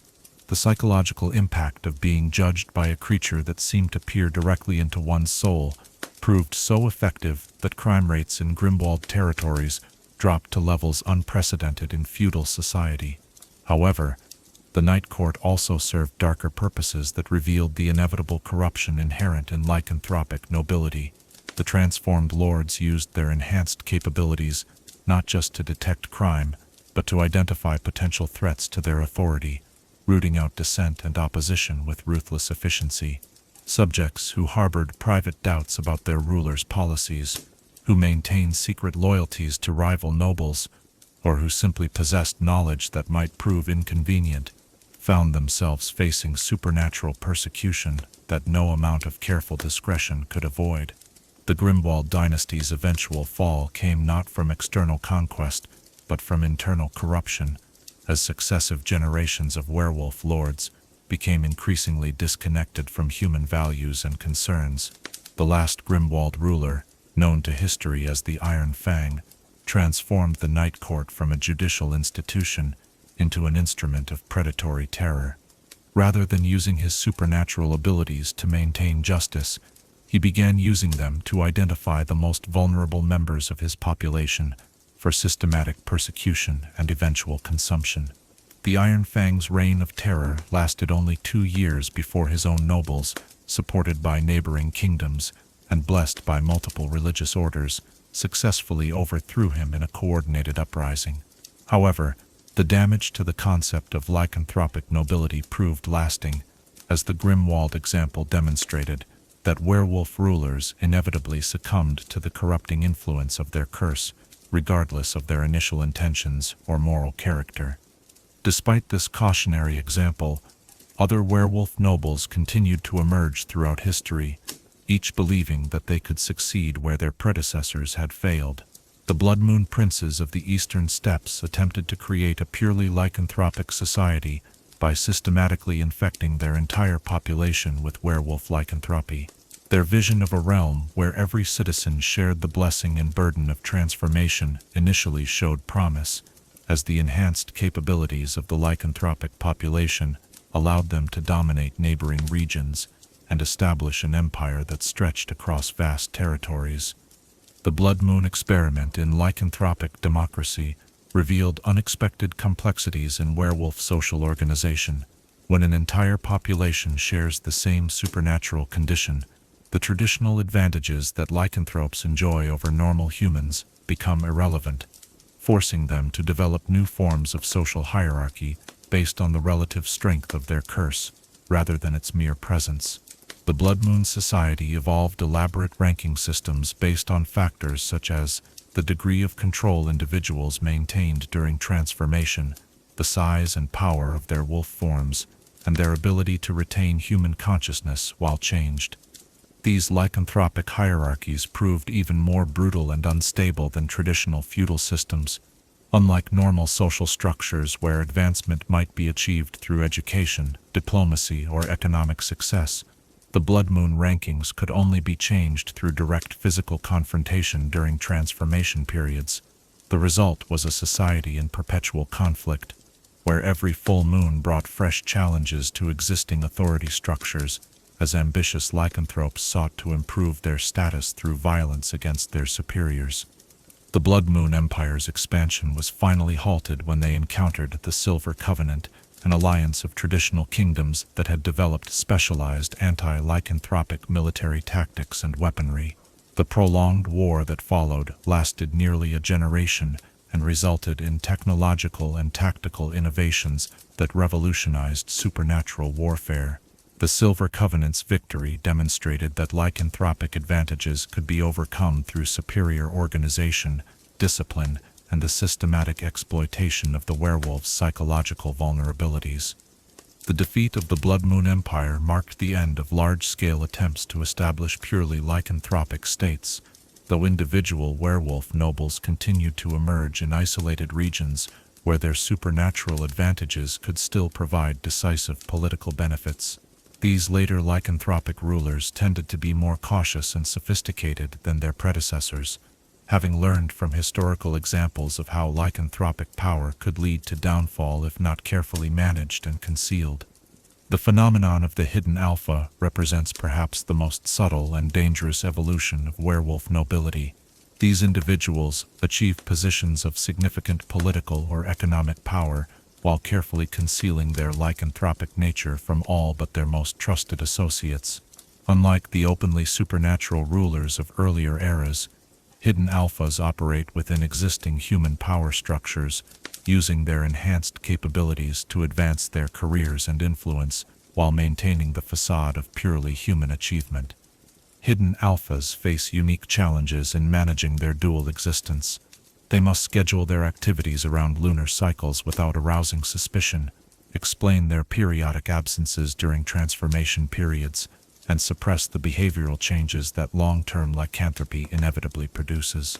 The constant stress of maintaining such elaborate deceptions often accelerates the psychological deterioration that affects all long-term lycanthropes, leading to increasingly erratic and dangerous behavior as their human facade becomes harder to maintain. The most successful hidden alphas develop extensive networks of lycanthropic subordinates who serve as both allies and hunting companions. These supernatural brotherhoods operate as secret societies within existing institutions, using their collective influence to protect their members' interests, while pursuing agendas that often conflict with the welfare of the human populations they ostensibly serve. The discovery of such networks typically results in devastating scandals that can bring down entire governments or organizations. The case of Lord Chancellor Aldwin Greymantle illustrates both the potential and the inevitable corruption of hidden alpha influence. For nearly 2 decades, Greymantle served as the chief advisor to King Edmund the Just, helping to establish legal reforms and administrative innovations that transformed a minor kingdom into a model of efficient governance and social justice.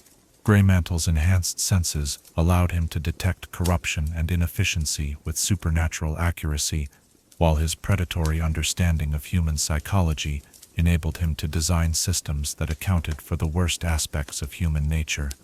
However, Greymantle's lycanthropic nature gradually influenced his recommendations in subtle but increasingly disturbing directions. Legal reforms that initially targeted genuine criminals began expanding to encompass broader categories of undesirable citizens.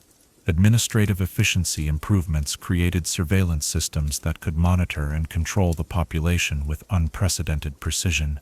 Social justice initiatives evolved into mechanisms for identifying and eliminating individuals whose presence Greymantle's bestial instincts perceived as threats to his concealed authority. The revelation of Greymantle's true nature came during a full moon ceremony celebrating the kingdom's achievements, when the stress of maintaining his facade for so many years finally overwhelmed his self-control. His transformation in the presence of the royal court, witnessed by hundreds of nobles and foreign dignitaries, created a political crisis that nearly led to civil war. The discovery that their most trusted advisor had been a supernatural predator, calling for decades, forced the kingdom's leadership to question every policy and decision made during his tenure. The investigation that followed Greymantle's exposure revealed the existence of an extensive lycanthropic network that had infiltrated every level of government and society. Court officials, military officers, wealthy merchants, and religious leaders were all discovered to be either werewolves themselves or under the influence of lycanthropic manipulation. The systematic purges that followed nearly destroyed the kingdom's institutional structure and created a lasting paranoia about supernatural infiltration that persists in that region to this day. The religious implications of werewolf nobility have created some of the most complex theological debates in the history of supernatural studies. Some faiths interpret lycanthropic political success as evidence of divine favor, arguing that the enhanced capabilities granted by the curse represent blessings that legitimize supernatural authority over purely human populations. Others view werewolf nobles as blasphemous perversions of natural order, abominations that must be opposed regardless of their political achievements or stated intentions. The Church of the Silver Dawn developed the doctrine of earned redemption, specifically to address the theological questions raised by benevolent lycanthropic rulers.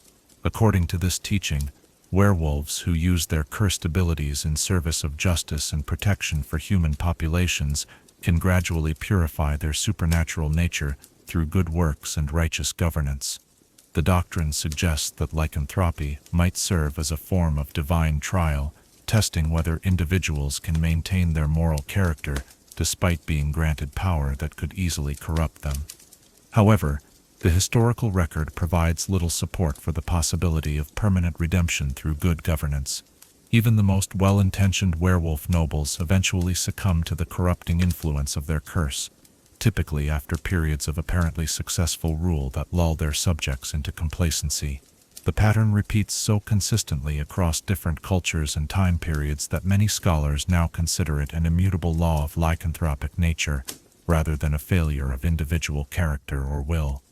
The study of werewolf nobility has also revealed disturbing patterns in how lycanthropic influence spreads through social hierarchies. Werewolf lords typically surround themselves with advisors and subordinates who share their supernatural condition, creating what researchers term infection networks that can rapidly transform entire governmental or institutional structures. These networks often persist even after the removal of their original lycanthropic leaders, continuing to influence policy and decision-making according to supernatural priorities that may not be apparent to outside observers. The phenomenon of lycanthropic succession represents one of the most insidious aspects of werewolf noble influence. When a hidden alpha achieves a position of significant authority, they often work to ensure that their replacement will also be a lycanthrope, either through direct infection of a chosen successor or through the manipulation of selection processes to favor candidates who already carry the curse. This practice can result in institutions that become permanently dominated by supernatural influences, even as their human members remain unaware of the true nature of their leadership. The economic impact of werewolf nobility extends far beyond the immediate territories under their control. Lycanthropic rulers often pursue trade policies and resource management strategies that reflect their supernatural perspectives on value and priority rather than conventional economic wisdom. Their enhanced senses allow them to identify opportunities and threats that escape normal human notice, potentially providing significant advantages in commercial negotiations and strategic planning. However, these same supernatural capabilities can lead to economic decisions that seem inexplicable to purely human observers. Werewolf nobles may attach disproportionate importance to resources or territories that appeal to their bestial instincts rather than their rational economic value. They might abandon profitable ventures that conflict with their territorial impulses or pursue costly projects that serve supernatural purposes invisible to conventional analysis. The legacy of werewolf nobility continues to influence modern political and social structures in ways that may not be immediately apparent. Many regions that were once ruled by lycanthropic dynasties retain legal codes, governmental structures, and cultural traditions that reflect the supernatural perspectives of their former rulers. These inherited influences can create persistent patterns of behavior and organization that continue to serve lycanthropic interests long after the original werewolf nobles have been removed from power. As we conclude our examination of these tragic figures who sought to transform curse into crown, we see reflected the eternal human struggle between power and responsibility, between the desire to transcend our limitations and the need to preserve our essential humanity. The werewolf nobles stand as cautionary examples of how even the most noble intentions can be corrupted when combined with capabilities that exceed normal human limitations. Their stories remind us that true leadership requires not just power but wisdom, not just authority but restraint, and that the greatest danger may come not from our enemies, but from the monsters we might become when we believe ourselves above the very values we claim to serve. Chapter 5. Children of the Raven, Wereravens, and their secret society. Intelligence without wisdom becomes mere cunning, and cunning without conscience transforms into the most insidious form of evil. Among all the lycanthropic manifestations that plague the mortal realm, none embody this terrible truth more completely than the Wereravens, creatures whose supernatural gifts of intellect and communication have elevated them beyond the simple brutality of their lycanthropic cousins into realms of sophisticated manipulation and calculated malevolence that challenge the very foundations of civilized society. Unlike the savage werewolves who surrender their humanity to bestial hunger, or the solitary Werebears who retreat from civilization to nurse their curse in isolation, Wereravens have discovered how to weaponize their lycanthropic nature in service of ambitions that extend far beyond mere survival or territorial dominance. They represent the evolution of lycanthropy from curse to tool, from affliction to advantage, from supernatural burden to carefully cultivated asset in pursuit of goals that purely human minds struggle to comprehend. The origins of Weraven lycanthropy differ significantly from the divine punishment that spawned other forms of the curse.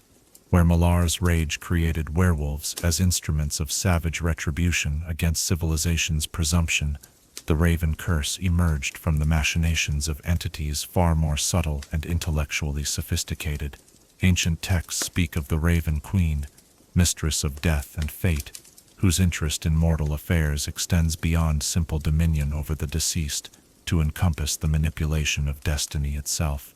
The first Wereravens were not victims of random infection or divine wrath, but carefully selected agents chosen for their existing intelligence, adaptability, and capacity for moral flexibility. The Raven Queen required servants who could operate within civilized society without detection, who could gather information across vast networks of communication, and who possessed the intellectual sophistication necessary to understand and manipulate the complex social structures that govern human behavior. The transformation process for Wereravens reflects the calculated nature of their creation, rather than the violent, agonizing metamorphosis that characterizes other forms of lycanthropy. The Raven change occurs as a gradual enhancement of existing capabilities, rather than their replacement. Enhanced intelligence manifests as improved memory, faster reasoning, and intuitive understanding of complex patterns that escape normal human perception. Physical transformation grants the ability to assume corvid form without losing human consciousness or reasoning ability, creating beings that exist simultaneously in both human and animal worlds. Perhaps most significantly, Wereravens retain their human speech and reasoning abilities, even while transformed, allowing them to serve as living bridges between the human and animal kingdoms. A Weraven in corvid form can communicate with both natural ravens and human beings, gathering intelligence from sources that no purely human spy network could access while maintaining the credibility and social connections necessary to influence human decision-making processes. This unique combination of capabilities made Wereravens ideally suited to serve as the foundation for the most sophisticated intelligence organization in supernatural history. The Rookery, as scholars have termed their secret society, operates as a vast network of information gathering and dissemination that spans continents and crosses all boundaries of nationality, social class, and political affiliation. Unlike conventional spy networks that serve specific governments or organizations, the Rookery exists to serve the interests of Wereravens themselves, pursuing goals that often transcend or conflict with purely human concerns. The structure of the Rookery reflects the social organization of natural raven flocks, but enhanced by human intelligence and planning capabilities that no animal society could achieve. Local cells, known as murders in the organization's internal terminology, typically consist of 3 to 7 Wereravens who maintain regular contact through both human and corvid communication methods. These murders operate with significant autonomy in pursuing local objectives, while remaining connected to the broader network through a sophisticated system of messengers and coordinators.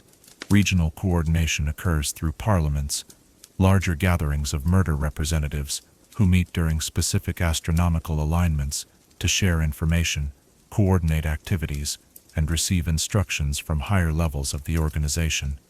These parliaments typically convene in locations that appear unremarkable to human observers, but possess significance in Raven folklore and supernatural geography. Ancient battlefields, forgotten burial grounds, and sites of historical significance often serve as parliament locations, chosen for their resonance with death and fate themes that reflect the Rookery's ultimate allegiance to the Raven Queen. The highest level of Rookery organization remains shrouded in mystery even to most of its members. The existence of a governing council, referred to in whispers as the conspiracy, is widely assumed but never confirmed. Intelligence gathered by non-lycanthropic researchers suggests that the conspiracy consists of the oldest and most powerful Wereravens, individuals whose extended lifespan and accumulated knowledge make them repositories of centuries' worth of secrets and strategic planning. The recruitment methods employed by the Rookery demonstrate the organization's sophisticated understanding of human psychology and social dynamics.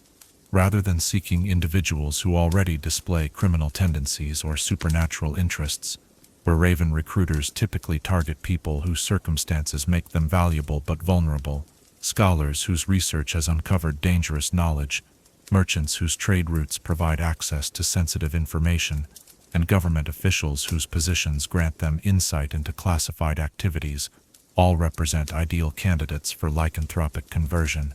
The recruitment process itself unfolds over months or years, as potential candidates are gradually introduced to Wereravens society through seemingly coincidental encounters and beneficial relationships. A struggling merchant might find their business mysteriously prospering after forming a friendship with a helpful advisor who proves remarkably knowledgeable about market trends and trade opportunities. A scholar pursuing dangerous research might discover that certain rare texts become suddenly available through the assistance of a new colleague whose vast personal library contains exactly the resources needed to advance their work. Only after candidates have been thoroughly evaluated and psychologically prepared are they offered the opportunity to join the Rookery through lycanthropic transformation. The process is presented not as infection or curse, but as elevation to a higher form of existence that will grant them capabilities beyond normal human limitations, while allowing them to pursue their existing goals with supernatural assistance.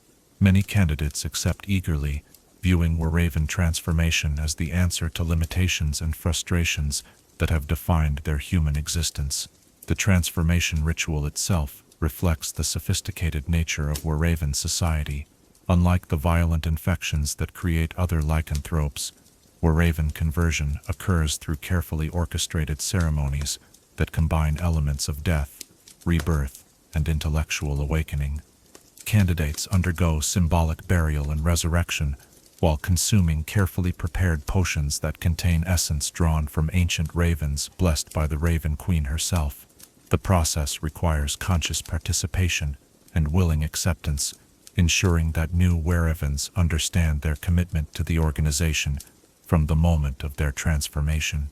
The enhanced capabilities granted by Werevan Lycanthropy extend far beyond simple shape-changing abilities.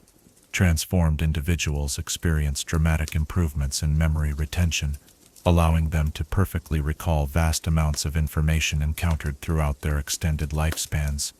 Pattern recognition abilities become supernaturally acute, enabling Wereravens to identify connections and relationships that escape normal human perception. Most importantly, they develop what researchers term social sight, an intuitive understanding of human motivations, fears, and desires that makes them extraordinarily effective at manipulation and influence. Wereravens, in their corvid form, possess capabilities that make them unparalleled intelligence gatherers. They can fly at speeds that allow rapid travel between distant locations while remaining small and inconspicuous enough to access areas where human infiltration would be impossible. Their enhanced hearing allows them to eavesdrop on conversations from positions where detection risk is minimal.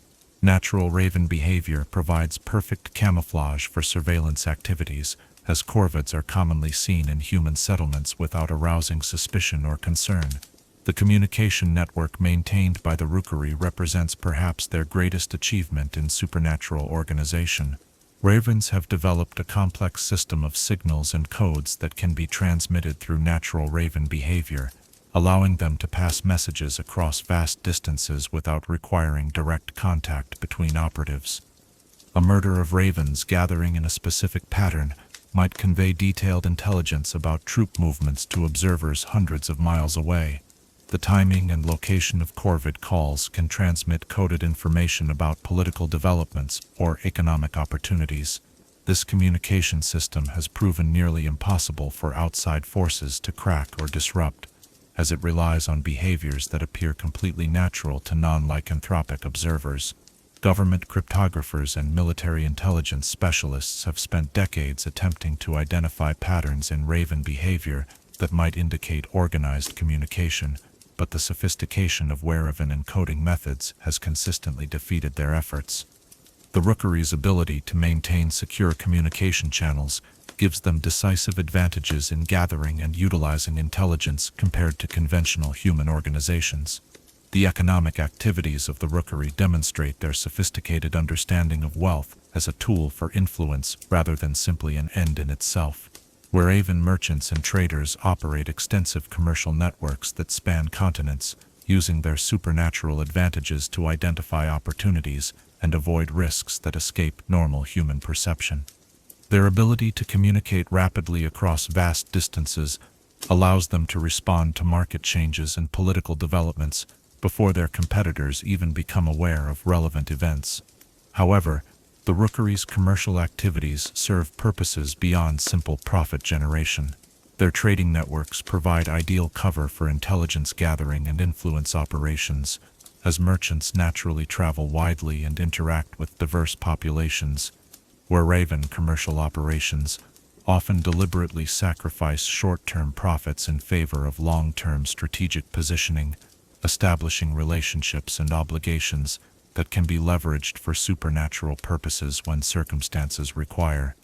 The organization also maintains what intelligence researchers term influence portfolios, carefully cultivated relationships with key individuals in positions of political, religious, and military authority.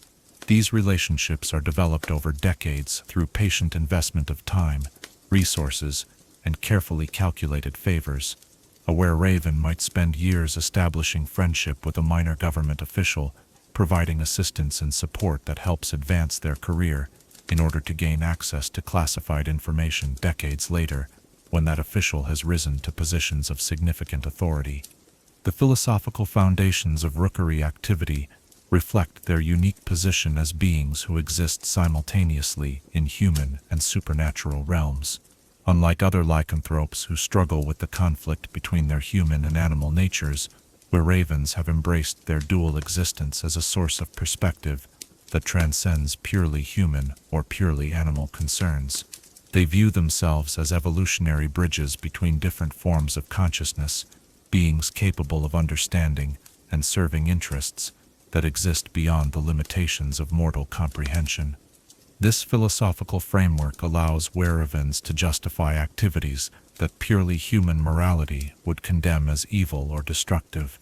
Political manipulations that lead to wars, economic disruptions that cause widespread suffering, and social engineering projects that undermine traditional institutions are all viewed as necessary steps in advancing the greater purposes served by the Raven Queen. From the Wereven perspective, human concerns about ethics and morality represent limitations of consciousness that they have transcended through their transformation. The relationship between individual Wereravens and the broader Rookery organization demonstrates the sophisticated psychological conditioning that maintains group loyalty, despite the enhanced intelligence that might otherwise lead to independence or rebellion. New members undergo extensive indoctrination that emphasizes their special status as chosen servants of cosmic forces beyond human understanding. They are taught to view their transformation not as loss of humanity, but as elevation to a higher form of existence that grants them capabilities and insights unavailable to purely mortal beings. The organization's reward systems reinforce these psychological foundations through carefully calibrated recognition and advancement opportunities. Wereravens who demonstrate exceptional service to Rookery interests gain access to greater knowledge about the organization's ultimate purposes and methods. They are granted increased autonomy in pursuing personal goals while receiving supernatural assistance in overcoming obstacles that would defeat normal human efforts. Most importantly, they are welcomed into deeper levels of the supernatural community, gaining fellowship with beings whose power and knowledge far exceed anything available in purely human society. The enforcement mechanisms employed by the Rookery to maintain discipline and security reflect both their intelligence advantages and their understanding of supernatural law. Wereven discipline typically occurs through social isolation and information restriction rather than physical punishment, as beings whose existence depends on communication and knowledge find exclusion from their community more devastating than any conventional penalty. Members who violate organizational security or pursue unauthorized personal agendas find themselves cut off from the intelligence networks and supernatural support systems that have become essential to their enhanced existence. More serious violations result in what the organization terms reversion protocols, supernatural procedures that strip rogue Wereravens of their lycanthropic abilities while leaving them with memories of what they have lost. These individuals become living examples of the consequences of betraying the Rookery, possessed of human intelligence but haunted by recollections of capabilities and knowledge they can no longer access. The psychological torment of reversion typically proves more effective than execution in deterring organizational disloyalty. The relationship between the Rookery and other lycanthropic communities varies significantly depending on local circumstances and strategic considerations. Wereravens typically view werewolves and other more obviously supernatural lycanthropes as useful, but ultimately limited assets, creatures whose enhanced physical capabilities can serve Rookery interests, but whose lack of intellectual sophistication makes them unsuitable for complex operations. However, the organization has been known to cultivate relationships with particularly intelligent lycanthropes who demonstrate potential value as allies or agents. The most successful Rookery operations often involve the coordination of multiple supernatural communities in pursuit of objectives that serve the interests of all participants, while ultimately advancing Wereven goals. A typical operation might involve Werat scouts gathering information about security arrangements, Werewolf muscle providing intimidation or elimination capabilities, and Wereven coordinators managing the overall strategic planning and execution. These collaborative efforts demonstrate the organization's understanding that their intellectual advantages are most effective when combined with the specialized capabilities of other lycanthropic communities. The historical impact of Rookery activities can be traced through careful analysis of political and economic developments that appear to follow patterns consistent with supernatural manipulation. The rise and fall of certain trading companies, the timing of political revolutions, and the emergence of specific technological innovations all show characteristics that suggest Wereven influence. However, the organization's commitment to maintaining plausible deniability ensures that their involvement can never be definitively proven through conventional investigation methods. The case of the merchant wars that devastated the eastern trade routes during the reign of Emperor Marcus the Golden illustrates the scope and sophistication of potential rookery operations. Historical analysis suggests that Werevan agents may have deliberately precipitated the conflict by manipulating commodity prices and trade agreements in ways that created irreconcilable conflicts between previously allied commercial interests. The resulting war lasted 7 years and reshaped the economic structure of an entire continent, ultimately benefiting trading networks that showed characteristics consistent with rookery influence. The technological innovations that emerged during the Reconstruction period following the Merchant Wars also demonstrate patterns consistent with supernatural influence. New navigation techniques, improved communication methods, and enhanced transportation systems all appeared with timing and sophistication that suggest access to knowledge beyond what purely human research could have achieved. The individuals credited with these innovations often had biographical details that remain mysteriously obscure despite their significant historical impact. The modern evolution of the rookery has adapted to changing technological and social conditions while maintaining their fundamental commitment to intelligence gathering and influence operations. Contemporary Wereravens have proven remarkably successful at infiltrating emerging communication technologies and information networks, using their enhanced pattern recognition abilities to identify vulnerabilities and opportunities that escape normal human perception.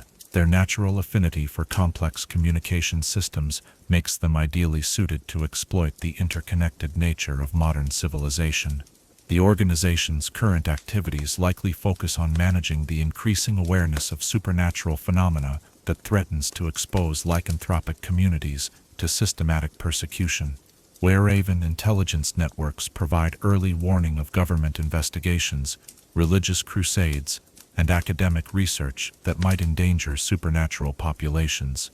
Their influence operations work to discredit credible witnesses, redirect investigative resources toward false leads, and ensure that evidence of lycanthropic activity remains buried beneath layers of misinformation and bureaucratic obstruction.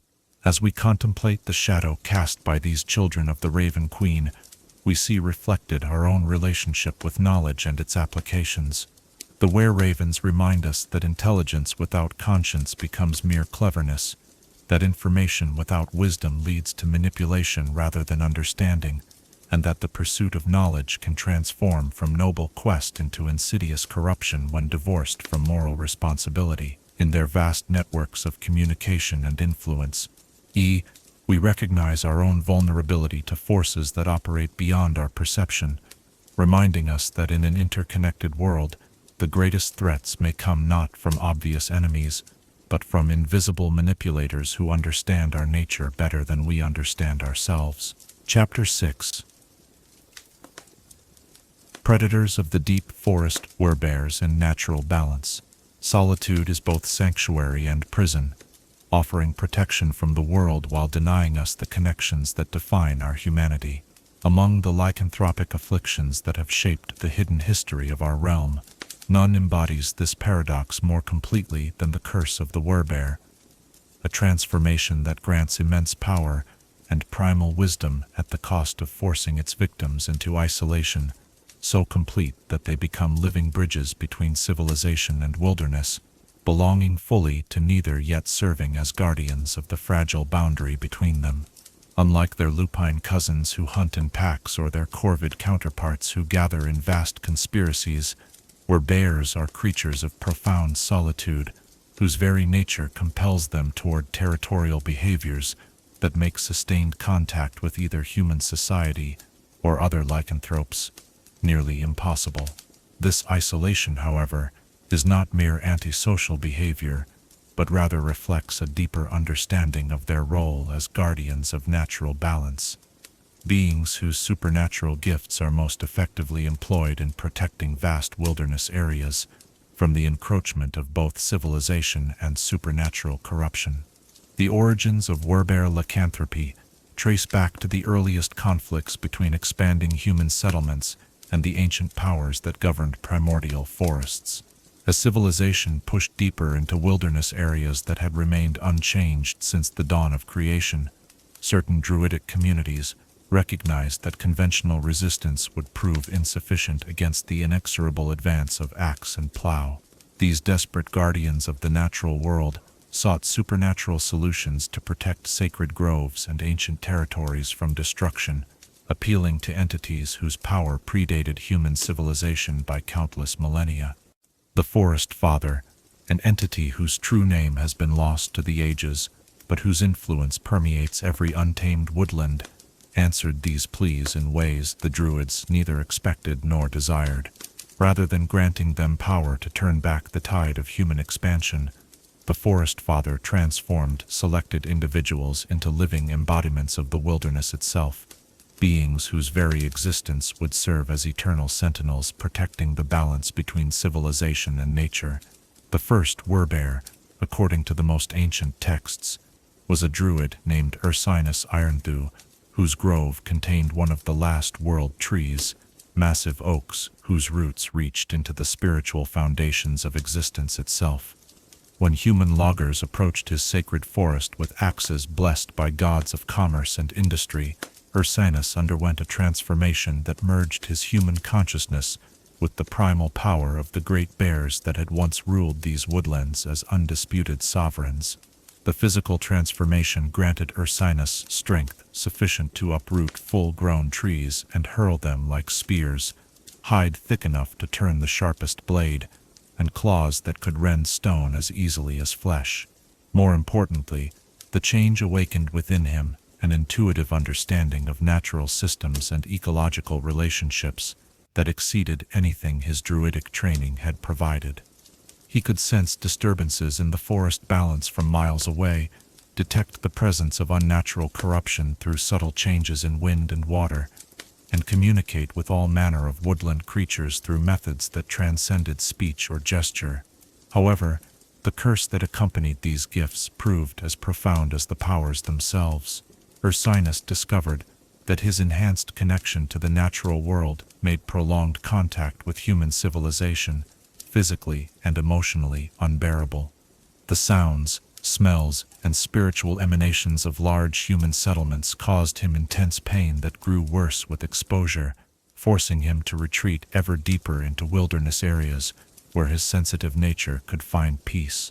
Even contact with other transformed druids became difficult, as their overlapping territorial instincts triggered aggressive responses that threatened to destroy the very communities they had once served together. This pattern of power, coupled with enforced isolation, would define the Werebear experience for millennia to come. Unlike werewolves who might form packs or Wereravens who could maintain vast social networks, Werebears found themselves compelled towards solitary existence by the very nature of their transformation. Their enhanced territorial instincts, derived from the bears whose essence they carried, made sharing space with other powerful beings nearly impossible, while their supernatural sensitivity to human activity forced them away from the communities they might wish to protect. The territorial ranges claimed by werebears typically encompass areas far larger than any normal bear could patrol or defend. A single werebear might consider an entire river valley or mountain range to be their domain, patrolling boundaries that could take weeks to traverse, while maintaining intimate knowledge of every stream, grove, and den within their territory. This expanded territorial sense reflects not merely supernatural enhancement of natural bear instincts, but rather a fundamental shift in consciousness that perceives entire ecosystems as unified entities requiring protection and management. Within their claimed territories, werebears function as supreme arbiters of natural law, beings whose word carries the weight of divine mandate in all matters relating to the balance between civilization and wilderness. They possess the authority to grant or deny passage through their domains, to permit or forbid resource extraction, and to determine what level of human activity can be tolerated without disrupting the delicate equilibrium they exist to maintain. This authority, however, comes with responsibilities that few purely human minds could comprehend or accept. The ecological knowledge possessed by werebears extends far beyond normal druidic understanding, encompassing awareness of supernatural forces and entities that influence natural systems in ways invisible to conventional observation. They can detect the presence of fiendish corruption that might poison water sources, identify locations where planar boundaries have been weakened by magical experimentation, and recognize the early signs of divine displeasure that might manifest as natural disasters if left unaddressed. This supernatural awareness makes them invaluable guardians of regions where civilization and wilderness intersect, but also burdens them with knowledge of threats that they must face alone. The relationship between Werebears and human communities reflects the complex nature of their role as boundary guardians. Unlike Lycanthropes who prey upon human populations or manipulate them for personal gain, Werebears typically view humanity as a natural force that must be managed and directed, rather than eliminated or exploited. They understand that human expansion and development serve legitimate purposes within the cosmic order, but also recognize that unchecked growth can disrupt balances that have been maintained for millennia. Werebear intervention in human affairs typically takes forms that appear to be natural phenomena rather than supernatural manipulation. A logging operation that threatens an ancient grove might find their equipment repeatedly damaged by falling branches and sudden storms. A mining company seeking to extract ore from sacred mountains might discover that their tunnels consistently collapse despite careful engineering. A settlement expanding into protected watershed areas might experience floods, droughts, or wildlife conflicts that make further development economically unfeasible. These interventions are carefully calculated to achieve specific outcomes while maintaining the illusion of natural causation. Werebears possess sufficient understanding of both human nature and environmental systems to predict how communities will respond to various forms of natural pressure, allowing them to guide development away from sensitive areas without revealing their supernatural influence. This approach serves the dual purpose of protecting their territories while avoiding the kind of direct confrontation that might lead to organized human retaliation. However, when subtle intervention proves insufficient, Werebears can resort to more direct forms of action that reveal the full extent of their supernatural capabilities. Historical accounts describe instances where threatened Werebears have single-handedly defeated entire military units, using their enhanced strength and natural environment knowledge to create tactical advantages that no conventional force could overcome. These confrontations typically result in such devastating losses for the human forces involved that survivors carry tales of supernatural vengeance that deter future incursions for generations. The most famous such encounter occurred during the Ironwood War, when the expanding Karelian Empire attempted to clear vast forest areas for agricultural development, despite warnings from local communities about supernatural guardians. The imperial forces, equipped with the finest military technology of their era and supported by battle-tested legions that had conquered half a continent, encountered resistance from a single werebear known to history only as the Thornwall Guardian. The Thornwall Guardian's campaign against the imperial invasion lasted 3 years and demonstrated the full scope of werebear capabilities when defending their territories. Rather than engaging in direct military confrontations, the Guardian employed asymmetric tactics that turned the forest itself into a weapon against the invaders. Supply lines were disrupted by carefully orchestrated natural disasters. Communication networks failed, as ravens and other messenger animals refused to enter areas under the Guardian's influence. Military units became lost in terrain that seemed to shift and change overnight, leading them into box canyons, swamplands, and dead-end valleys where they could be eliminated without witnesses. The psychological impact of facing an enemy who could not be located, negotiated with, or defeated through conventional means eventually proved more devastating than the physical losses inflicted by the Guardian's attacks. Imperial soldiers began deserting in large numbers rather than face deployment to what they termed the Cursed Woods. Officers reported increasing incidents of madness and supernatural terror among troops stationed in forest outposts. The Empire's leadership finally acknowledged defeat and withdrew their forces, abandoning their expansion plans and establishing the Thornwall Accords that recognized supernatural territorial claims throughout the region. The ecological restoration that followed the imperial withdrawal demonstrated another crucial aspect of werebear capabilities. Within a decade of the military retreat, areas that had been damaged by logging and development showed signs of supernatural healing that exceeded anything normal forest succession could achieve. Rivers that had been polluted by military activities ran clear again. Clear-cut areas sprouted new growth at rates that defied conventional botany.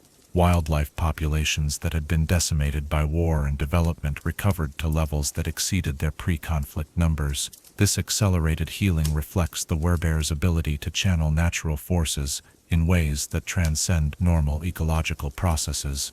Their connection to the Forest Father and other primal entities grants them access to regenerative powers that can restore damaged ecosystems within time frames measured in years rather than centuries. However, these abilities require significant personal sacrifice, as the energy needed for such massive healing efforts must be drawn from the werebears' own life force, potentially shortening their already isolated existence. The social structures developed by werebear communities, when they form at all, reflect their territorial nature and the practical necessities of managing vast wilderness areas. Unlike the hierarchical packs formed by werewolves or the complex networks maintained by Wereravens, werebear organization resembles a confederation of independent territories with minimal central authority. Neighboring werebears might coordinate their activities during major threats or ecological crises, but such cooperation typically dissolves once immediate concerns have been addressed. The phenomenon of the moot grove represents the primary mechanism through which werebears maintain contact with others of their kind. These sacred locations, typically ancient forest clearings marked by stone circles or world trees, serve as neutral meeting grounds where territorial boundaries are temporarily suspended. Moots convene irregularly, often in response to supernatural signs or environmental crises that threaten multiple territories simultaneously. During moot gatherings, werebears share information about threats to natural balance, coordinate responses to major ecological disruptions, and resolve territorial disputes through ritualized combat or negotiated boundary adjustments. These meetings also serve important social functions for beings whose normal existence offers little contact with others who share their lycanthropic nature. Young werebears receive guidance from elders about managing their territorial responsibilities, while experienced guardians can share knowledge about supernatural threats and protective techniques. The selection and training of new werebears follows patterns that reflect both the voluntary nature of their transformation and the demanding responsibilities they must accept. Unlike other forms of lycanthropy that spread through infection or curse, werebear transformation typically requires deliberate choice and extensive preparation. Candidates are usually druids, rangers, or other individuals who have already demonstrated commitment to protecting natural environments and possess the skills necessary to survive in wilderness isolation.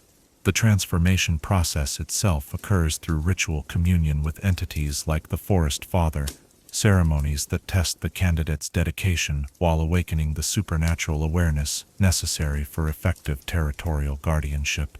These rituals often involve extended periods of solitary survival in hostile wilderness areas, during which candidates must demonstrate their ability to maintain ecological balance while resisting the psychological pressures of complete isolation. Successful candidates emerge from their transformation trials with enhanced physical capabilities, supernatural ecological awareness, and territorial instincts that compel them towards specific regions requiring protection. The choice of territory is typically influenced by both practical considerations and supernatural guidance, as the Forest Father and similar entities direct new werebears toward areas where their services are most needed. The hereditary aspects of werebear lycanthropy differ significantly from other forms of the curse due to the voluntary nature of most transformations. Werebear parents rarely pass their condition to offspring through biological inheritance, as the transformation requires conscious acceptance of territorial responsibilities that children cannot meaningfully consent to assume. Instead, werebear bloodlines tend to produce individuals with enhanced natural affinity and supernatural sensitivity, that make them ideal candidates for voluntary transformation once they reach maturity. These bloodline tendencies often manifest as exceptional druidic talent, supernatural empathy with woodland creatures, and intuitive understanding of ecological relationships that exceeds normal human capability.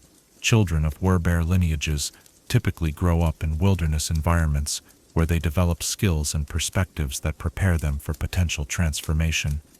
Though the final decision to accept lycanthropic responsibilities remains their own choice upon reaching adulthood, the relationship between werebears and other supernatural entities reflects their role as boundary guardians between the natural and civilized worlds.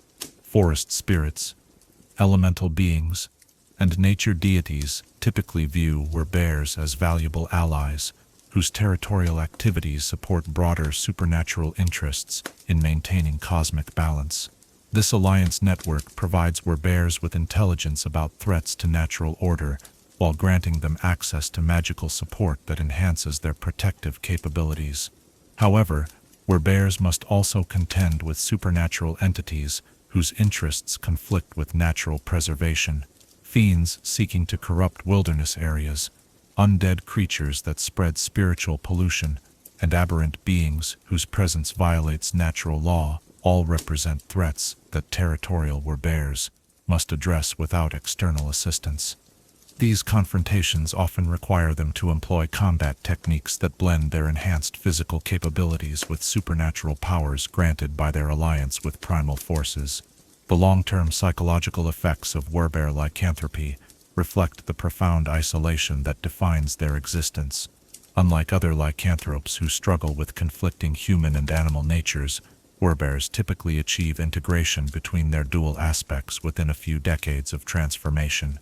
However, this psychological stability comes at the cost of increasing disconnection from human society and relationships that might provide emotional support during difficult periods. Extended isolation combined with supernatural awareness of ecological threats creates unique mental health challenges that purely human psychology cannot adequately address. Werebears often develop what researchers term cosmic perspective disorder, a condition where awareness of vast temporal and spatial scales makes individual human concerns seem trivial and meaningless. This philosophical detachment can progress to the point where werebears lose interest in maintaining connections with human communities, viewing themselves as forces of nature rather than transformed individuals. The phenomenon of forest madness represents the most severe psychological consequence of extended werebear isolation. Individuals who spend decades or centuries alone in vast wilderness territories sometimes lose the ability to distinguish between their own consciousness and the collective awareness of the ecosystems they protect. These individuals may begin speaking as voices of the forest itself, referring to themselves in terms of geological features or weather patterns rather than personal identity. The modern challenges facing werebear communities reflect the accelerating pace of human development and the emergence of technological threats that traditional protective methods cannot address. Climate change, industrial pollution, and resource extraction technologies operate at scales and speeds that exceed the defensive capabilities of individual territorial guardians. Contemporary werebears find themselves forced to adapt their methods while maintaining their fundamental commitment to natural preservation. Some modern werebears have begun experimenting with more direct intervention in human affairs, using their supernatural abilities to influence political and economic decisions that affect wilderness preservation. These individuals may infiltrate environmental organizations, government agencies, or corporate structures, using their enhanced understanding of ecological systems to guide policy decisions toward outcomes that support natural balance. However, such direct involvement in human institutions creates new psychological and spiritual challenges for beings whose nature compels them toward isolation and territory-focused thinking. Werebears who attempt to operate within human social structures often experience increased stress and spiritual disturbance that can accelerate the onset of cosmic perspective disorder or forest madness. The future of werebear lycanthropy depends largely on their ability to adapt their territorial guardian role to address threats that transcend individual wilderness areas. Climate change, global pollution, and habitat fragmentation require coordinated responses that challenge the solitary nature that has traditionally defined werebear existence. Some scholars suggest that necessity may force the evolution of new werebear social structures that allow for greater cooperation while preserving the territorial instincts essential to their ecological function.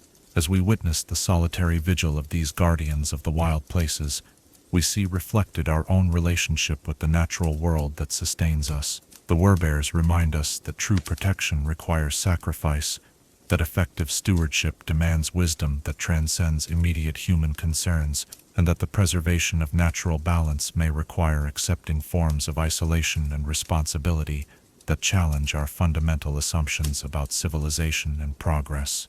In their lonely howls echoing through ancient forests, we hear the voice of the wilderness itself, calling us to remember our place within the greater web of existence that connects all living things. Chapter 7. The Savage Pack. Wereboars and Territorial Fury. Rage is the most honest of emotions, stripping away pretense and revealing the primal core that civilization works so desperately to conceal. Among all the lycanthropic manifestations that have emerged from the dark corners of supernatural history, none embodies this fundamental truth more completely than the Wereboar, whose transformation unleashes fury so pure and devastating that it makes the savagery of werewolves seem restrained by comparison. These creatures represent lycanthropy at its most destructive and uncontrolled, beings whose curse manifests not as supernatural enhancement, but as explosive release of violence that recognizes no boundary between enemy and ally, threat and innocent. The origins of Wereboar lycanthropy stem from humanity's oldest and most fundamental emotion, territorial rage. Unlike other forms of the curse that emerged from divine punishment or careful supernatural design, the boar transformation represents the spontaneous manifestation of fury, so intense that it literally tears through the barriers between human consciousness and animal instinct. The first Wereboars were not created by gods or entities seeking to serve cosmic purposes, but rather emerged from individuals whose anger at violation of their territory or family exceeded the normal limits of human emotional capacity. Historical accounts suggest that Wereboar lycanthropy first appeared during the Crimson Feuds, a series of border wars characterized by unprecedented brutality and personal vengeance that consumed entire regions for generations. During one particularly savage siege, a farmer named Tusk Ironjaw watched enemy soldiers slaughter his family and burn his lands while he was powerless to intervene. The rage that erupted from his anguish proved so intense that it shattered the spiritual boundaries that normally separate human consciousness from animal fury, transforming him into a creature that embodied pure destructive wrath. The transformation that overtook Tusk differed fundamentally from the controlled changes experienced by other lycanthropes. Rather than following predictable patterns or responding to external triggers like lunar phases, his metamorphosis erupted spontaneously from the depths of his fury, consuming his human form in an explosion of supernatural violence that left nothing recognizable of the gentle farmer he had once been. The massive boar that emerged from this transformation possessed strength sufficient to shatter castle walls, tusks that could pierce the heaviest armor, and most terrifyingly, rage so absolute that it would not be satisfied until every enemy within miles had been torn apart. The massacre that followed established the template for Wereboar violence that would define the curse for centuries to come. Unlike werewolves who might retain some semblance of hunting strategy or pack coordination, Tusk's transformed state recognized no distinction between military targets and civilian populations, between combatants and non-combatants, between enemies and allies. His rampage consumed the entire siege camp, then spread to nearby villages, and finally encompassed his own surviving neighbors who had fled the initial attack. The boar's fury burned through every living thing in its path, until exhaustion finally forced it to collapse amidst the devastation it had wrought. When Tusk regained human consciousness 3 days later, the landscape around him had been transformed into a charnel field that defied description. Buildings had been reduced to rubble by supernatural strength. Trees had been uprooted and hurled like weapons. The ground itself bore scars from tusks and hooves that had torn through earth and stone with equal facility. Most horrifically, the remains of hundreds of victims lay scattered across miles of devastated terrain, their bodies bearing evidence of violence so extreme that experienced soldiers who investigated the scene refused to discuss what they had witnessed. This pattern of explosive, indiscriminate violence would become the defining characteristic of Wereboar lycanthropy. Unlike other lycanthropes who might struggle with their dual nature, or find ways to channel their supernatural abilities toward constructive purposes, Wereboars exist in a state of barely contained fury that makes any form of peaceful coexistence nearly impossible. Their transformation represents not the emergence of animal instincts, but the complete abandonment of all civilized restraint, unleashing destructive potential that exceeds even the most violent human capabilities. The transmission of Wereboar lycanthropy follows patterns that reflect the spontaneous nature of its origins. Rather than spreading through bites or deliberate infection, the boar curse typically manifests in individuals who experience rage so intense that it resonates with the fury of existing Wereboars. Witnesses to Wereboar rampages who survive the experience often find themselves infected, not through physical contact but through psychological exposure to violence, so extreme that it awakens similar capacity for fury within their own consciousness. This emotional transmission creates Wereboar communities that consist entirely of individuals bound together by shared experience of devastating rage rather than family ties or common purpose. These groups, known as sounders in lycanthropic terminology, represent some of the most volatile and dangerous supernatural organizations ever documented. Unlike werewolf packs that maintain hierarchical structures or wererat colonies that function through cooperation, Wereboar sounders exist in constant state of internal conflict, as their members' territorial instincts and hair-trigger tempers create perpetual friction. The territorial behavior exhibited by Wereboars exceeds the protective instincts shown by other lycanthropes in both intensity and irrationality. A Wereboar might claim territory spanning hundreds of square miles and defend it against any perceived intrusion with violence that seems disproportionate to the actual threat posed. Travelers who unknowingly cross Wereboar territory, merchants who establish trade routes through claimed areas, and settlers who build homes within perceived boundaries, all risk triggering explosive retaliation that treats minor trespass as mortal insult requiring absolute vengeance. The definition of territorial violation used by Wereboars demonstrates the fundamental irrationality that characterizes their lycanthropic nature. They may interpret sounds, scents, or even thoughts as invasive acts deserving violent response. A farmer, plowing fields miles from the actual Wereboar den, might trigger assault because the sound of his work disturbs the creature's sense of territorial quiet. Merchants whose trade goods carry scents from distant lands could face attack because foreign odors contaminate the Wereboar's domain. Even thoughts of violence or aggression directed toward the Wereboar from great distances might provoke retaliation through supernatural awareness that operates beyond normal sensory perception. The physical capabilities granted by Wereboar transformation represent enhancement of the natural pig's already formidable combat abilities scaled up to supernatural proportions.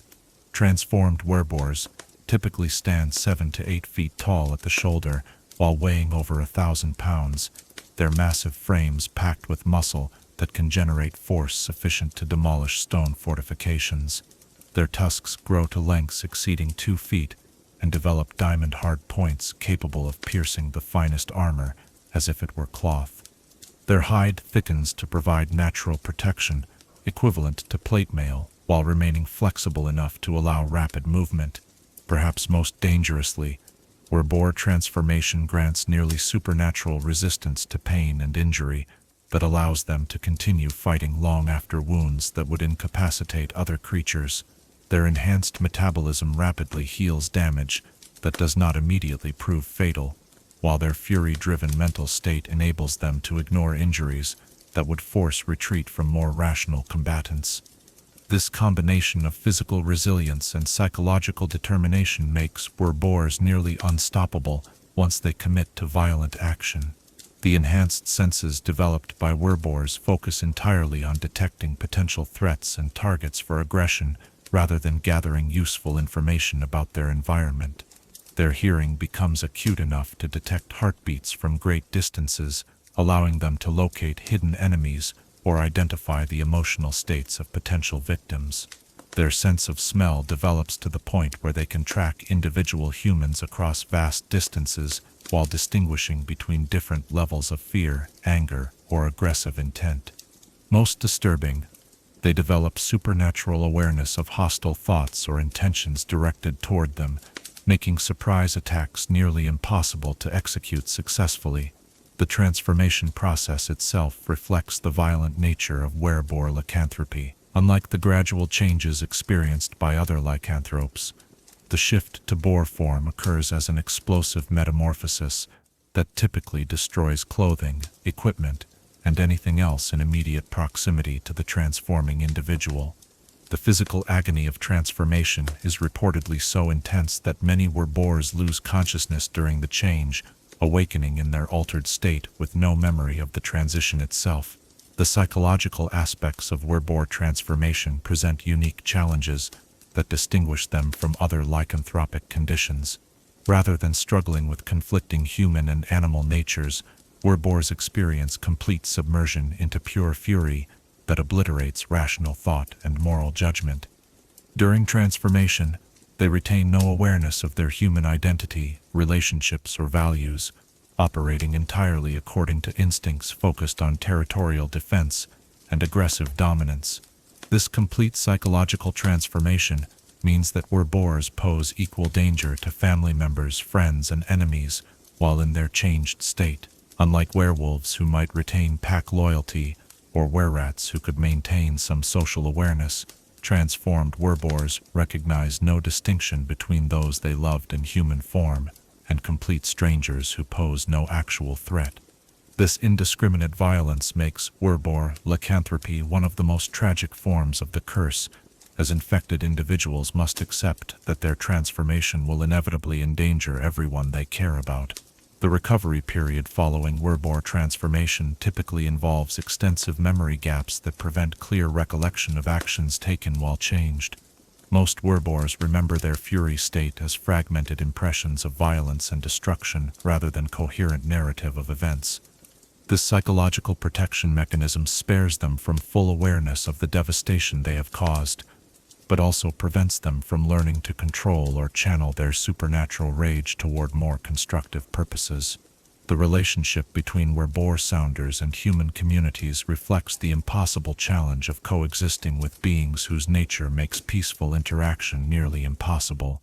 Unlike other lycanthropes who might find ways to integrate with or manipulate human society, Wereboars' explosive temperaments and territorial instincts create constant friction that typically escalates into open warfare within months or years of contact. Human communities that discover Wereboar presence in their territory face limited options for response.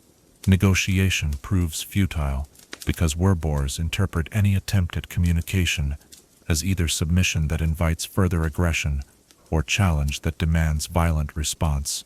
Appeasement through tribute or territorial concessions typically fails because Wereboar definitions of acceptable behavior prove impossible for normal human communities to satisfy. Military action, while sometimes successful, requires overwhelming force and acceptance of casualties that may exceed the original threat posed by the lycanthropes themselves.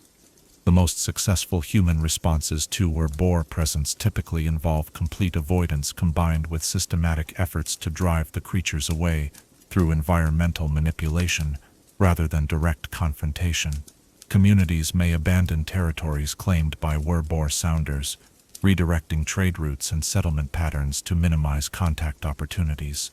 They might employ professional monster hunters equipped with specialized weapons and tactics designed to exploit Wereboar psychological vulnerabilities rather than attempting to match their physical capabilities.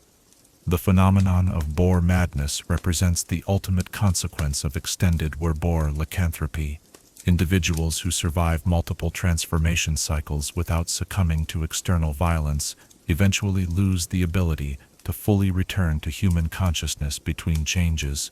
These permanent Wereboars exist in constant state of barely restrained fury, maintaining boar form while developing enhanced intelligence that makes them more dangerous than typical lycanthropes. Permanently transformed Wereboars often become territorial overlords who claim vast regions while systematically eliminating any presence they perceive as threatening their dominance.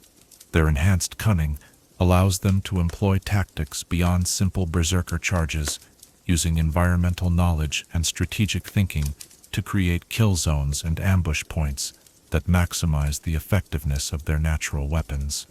These creatures represent apex predators whose presence can render entire regions uninhabitable for human settlement. The territorial conflicts that occur between different Wereboar sounders demonstrate the ultimate expression of lycanthropic territorial instincts. When competing groups claim overlapping territory, the resulting violence typically continues until one sounder is completely eliminated or forced to abandon the contested area. These conflicts show no quarter given or asked, with battles continuing until death or total defeat resolves the territorial dispute. The most destructive Wereboar conflict in recorded history occurred during the War of Crimson Tusks, when 7 different sounders simultaneously claimed overlapping territory in the fertile river valleys of the Goldlands province. The resulting violence lasted nearly a decade and transformed one of the realm's most prosperous agricultural regions into a wasteland that remained uninhabitable for over a century. The conflict's resolution came only when external military intervention systematically hunted down the surviving Wereboars, though the cost in human lives exceeded the casualties suffered during major conventional wars. The weapons and tactics developed for combating Wereboars reflect both their supernatural resilience and their predictable behavioral patterns. Silver weapons prove less effective against Wereboars than other lycanthropes, as their natural resistance to pain allows them to continue fighting despite injuries that would incapacitate normal creatures. Instead, successful Wereboar hunters typically employ tactics based on exploiting their psychological vulnerabilities and territorial instincts. Pit traps and deadfall mechanisms designed to capitalize on Wereboar charging behavior prove more effective than direct combat approaches. The creature's territorial rage makes them predictably aggressive in response to perceived challenges, allowing skilled hunters to manipulate their movements into prepared kill zones. However, such tactics require intimate knowledge of individual Wereboar behavioral patterns and careful preparation of battlefield conditions that may take months or years to establish properly. The religious and philosophical questions raised by Wereboar lycanthropy challenge fundamental assumptions about divine justice and moral responsibility. Unlike other forms of the curse that might be interpreted as punishment for specific sins or trials designed to test moral character, Wereboar transformation appears to represent pure destructive force without apparent purpose or meaning.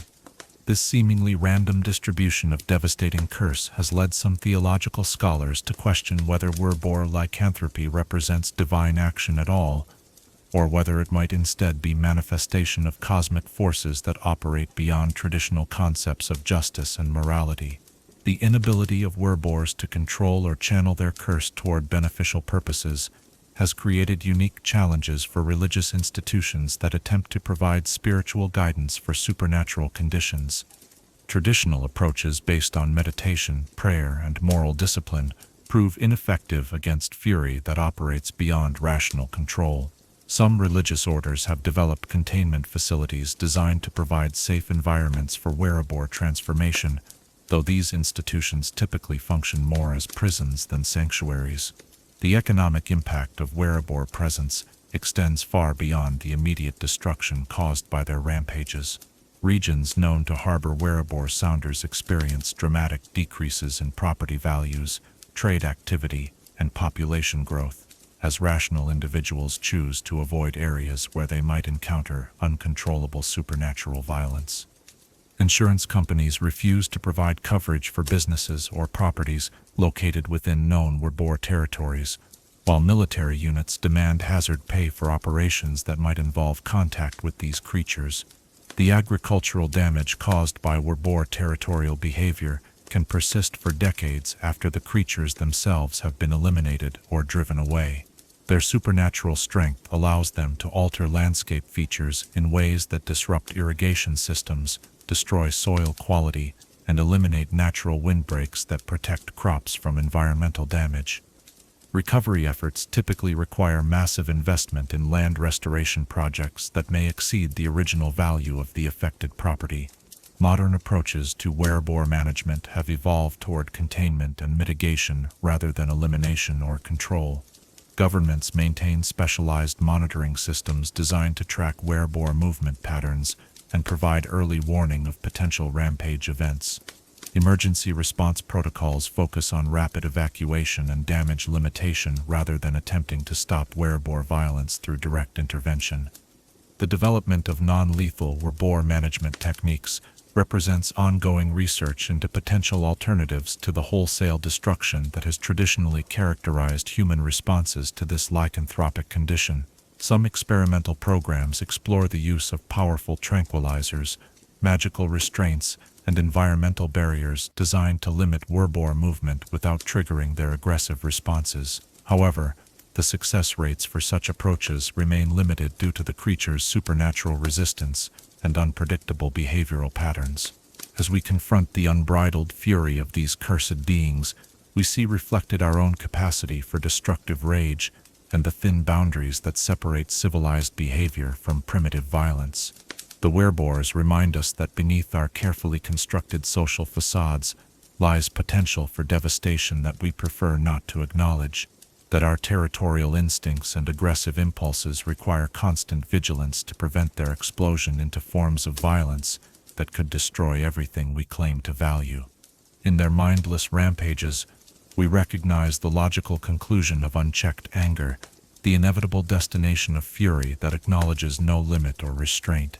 Their tragic existence serves as warning that some aspects of our nature are too dangerous to unleash, too destructive to embrace, and too powerful to control once they have been awakened from the depths where civilization has buried them. Chapter 8. Hunters in Human Skin, Weretigers and Solitary Stalkers. Patience is the virtue that transforms desire into inevitability, teaching us that true predators do not rush toward their prey, but rather allow their quarry to come to them through careful manipulation of circumstance and opportunity. Among the lycanthropic manifestations that have evolved to exploit the weaknesses of civilized society, none demonstrates this principle more perfectly than the Weretiger, whose supernatural gifts of stealth, cunning, and calculated violence make them perhaps the most dangerous hunters to walk in human form, beings whose very existence transforms every social interaction into a potential stalking ground. Unlike their lycanthropic cousins who operate according to pack instincts or territorial imperatives, Weretigers embody the essence of the solitary predator, creatures whose enhanced capabilities are focused entirely on the identification, pursuit, and elimination of carefully selected targets. They represent lycanthropy refined into an art form, stripped of the crude brutality that characterizes Wereboars or the obvious supernatural displays that mark werewolves, evolved instead into something far more subtle and infinitely more terrifying, the perfect human predator disguised behind a facade of civilized respectability. The origins of Weretiger lycanthropy trace back to the ancient temples of forgotten civilizations, where priest assassins served deities whose domains encompassed both hunting and justice. These religious orders, known collectively as the Silent Stalkers, developed ritualistic practices designed to merge human intelligence with feline predatory instincts, creating sacred warriors capable of eliminating threats to divine law with supernatural efficiency and perfect discretion. Unlike other forms of lycanthropy that emerged from divine punishment or spontaneous supernatural manifestation, the Weretiger curse was deliberately crafted as a tool of divine justice, carefully designed to produce beings who could serve as instruments of cosmic retribution. The first Weretiger, according to the most ancient temple records, was a high priestess named Shayla Silentpaw, whose dedication to divine justice exceeded even the stringent requirements of her sacred order. When corrupt nobles began systematically murdering temple priests to prevent their interference with criminal activities, Shayla voluntarily underwent the ritual of feline ascension, a ceremony that merged her consciousness with the essence of the divine hunting cats that served as guardians of cosmic balance. The transformation granted Shayla capabilities that exceeded her most optimistic expectations. Her human form retained all of its social camouflage and intellectual capacity, while gaining supernatural enhancements that made her virtually unstoppable as an assassin. Enhanced senses allowed her to track targets by scent across urban environments, detect lies through subtle changes in heartbeat and body temperature, and identify hidden weapons or magical protections through abilities that transcended normal perception.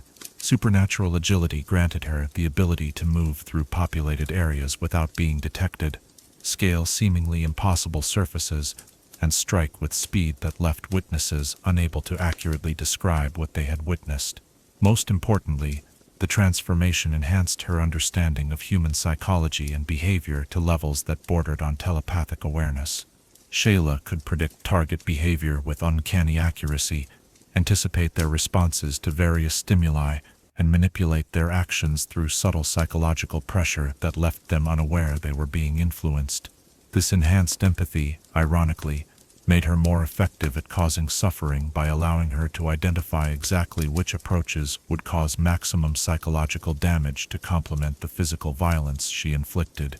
The campaign of divine retribution that Shayla conducted against the corrupt nobility established the template for Weretiger behavior that would define the curse for millennia to come.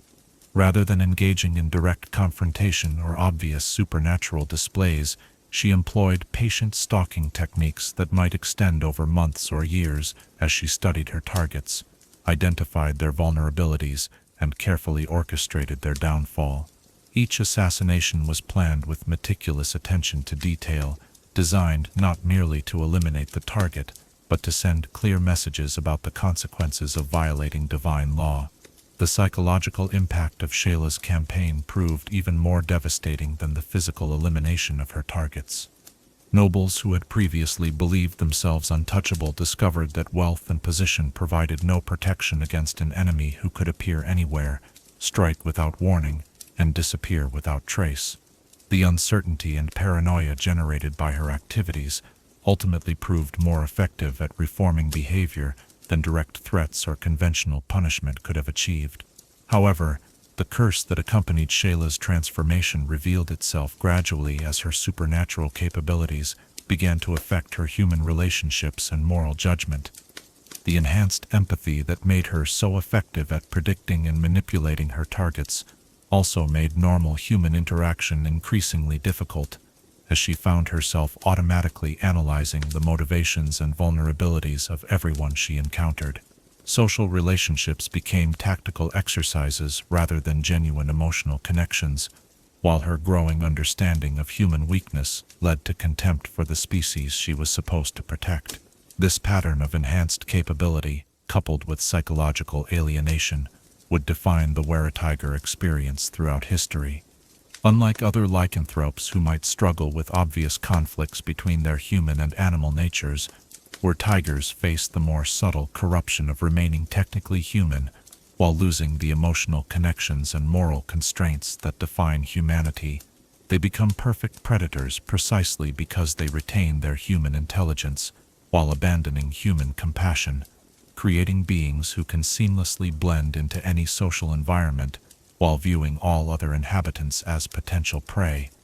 The transformation process for Weretigers differs significantly from other lycanthropic changes, reflecting their origins as deliberately created supernatural assassins rather than victims of curse or divine punishment. The shift from human to tiger form occurs gradually and can be controlled consciously, allowing Weretigers to assume partial transformations that grant specific advantages without revealing their lycanthropic nature. They might enhance their strength for combat situations, improve their senses for tracking operations, or develop claws for climbing applications while maintaining their human appearance and social camouflage. The full transformation reveals the complete scope of Weretiger capabilities.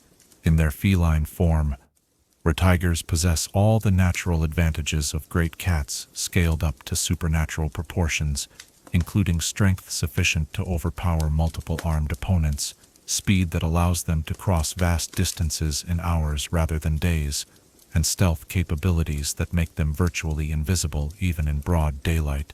Their enhanced senses become acute enough to track individual humans by scent through crowded urban environments, detect emotional states through pheromone analysis, and identify magical auras or supernatural influences that might affect their hunting activities.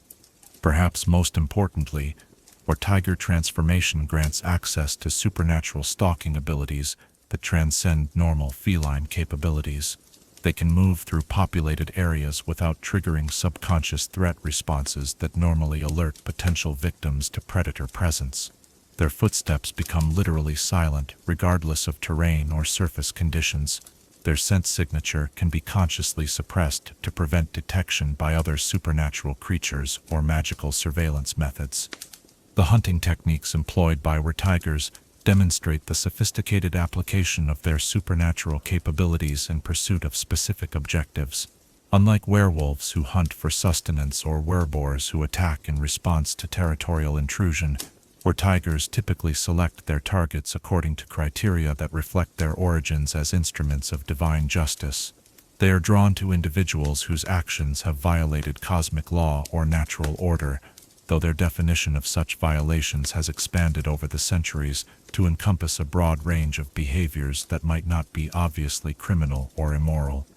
The stalking process employed by Weretigers typically unfolds over extended periods that may span months or years, as they carefully study their chosen targets to identify optimal approaches for achieving their objectives. This patient observation allows them to map target routines, identify security vulnerabilities, and develop psychological profiles that reveal exactly which methods will prove most effective for inducing the desired level of fear and suffering. Weretigers excel at psychological warfare, using their enhanced understanding of human nature to create elaborate scenarios that maximize their target's terror and helplessness.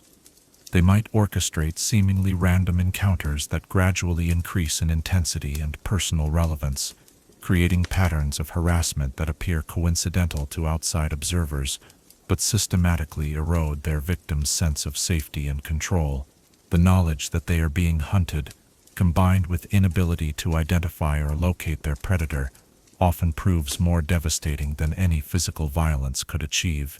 The social infiltration capabilities possessed by Weretigers make them uniquely effective at accessing targets who protect themselves through wealth, position, or security measures. Their supernatural empathy allows them to assume social personas that appeal to specific individuals, presenting themselves as ideal friends, lovers, or business partners, while concealing their predatory intentions behind facades of perfect compatibility. Targets often voluntarily provide access to their private spaces and personal information, never suspecting that their new confidant is systematically cataloging their vulnerabilities for future exploitation. The relationship between Weretigers and human society reflects their origins as beings designed to operate within civilized environments while serving supernatural masters. Unlike other lycanthropes who typically exist on the margins of human communities, Weretigers often achieve positions of significant social status and influence, using their enhanced capabilities to advance their careers while pursuing their hunting activities as secondary objectives. Many Weretigers gravitate toward professions that provide legitimate access to information about potential targets, while offering opportunities to develop skills relevant to their supernatural activities. Law, enforcement agencies, intelligence organizations, and criminal justice systems all attract Weretigers who can use their positions to identify individuals worthy of supernatural attention, while developing resources and capabilities that enhance their effectiveness as predators. The legal profession proves particularly attractive to Weretigers as it provides access to detailed information about criminal activities and civil disputes, while offering opportunities to manipulate legal outcomes in ways that serve their concepts of divine justice. Weretiger lawyers, judges, and legal administrators often use their positions to ensure that conventional justice systems address violations that might otherwise escape punishment, though their methods typically extend far beyond anything sanctioned by formal legal codes. The phenomenon of Weretiger family lines represents one of the most complex aspects of their lycanthropic nature.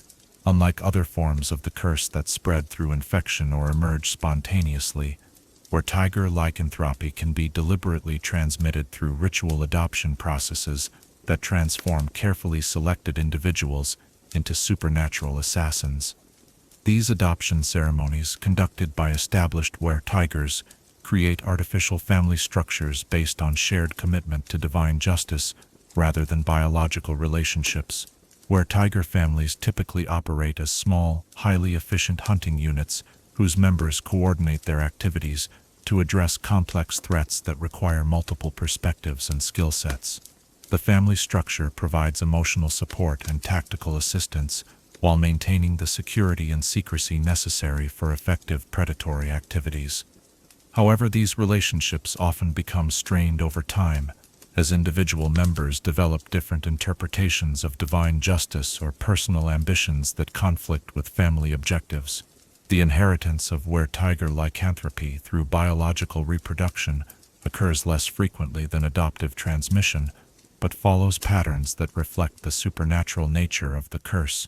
Children born to Weretiger parents typically manifest enhanced physical and mental capabilities from early age, though their full lycanthropic abilities may not emerge until adolescence or early adulthood.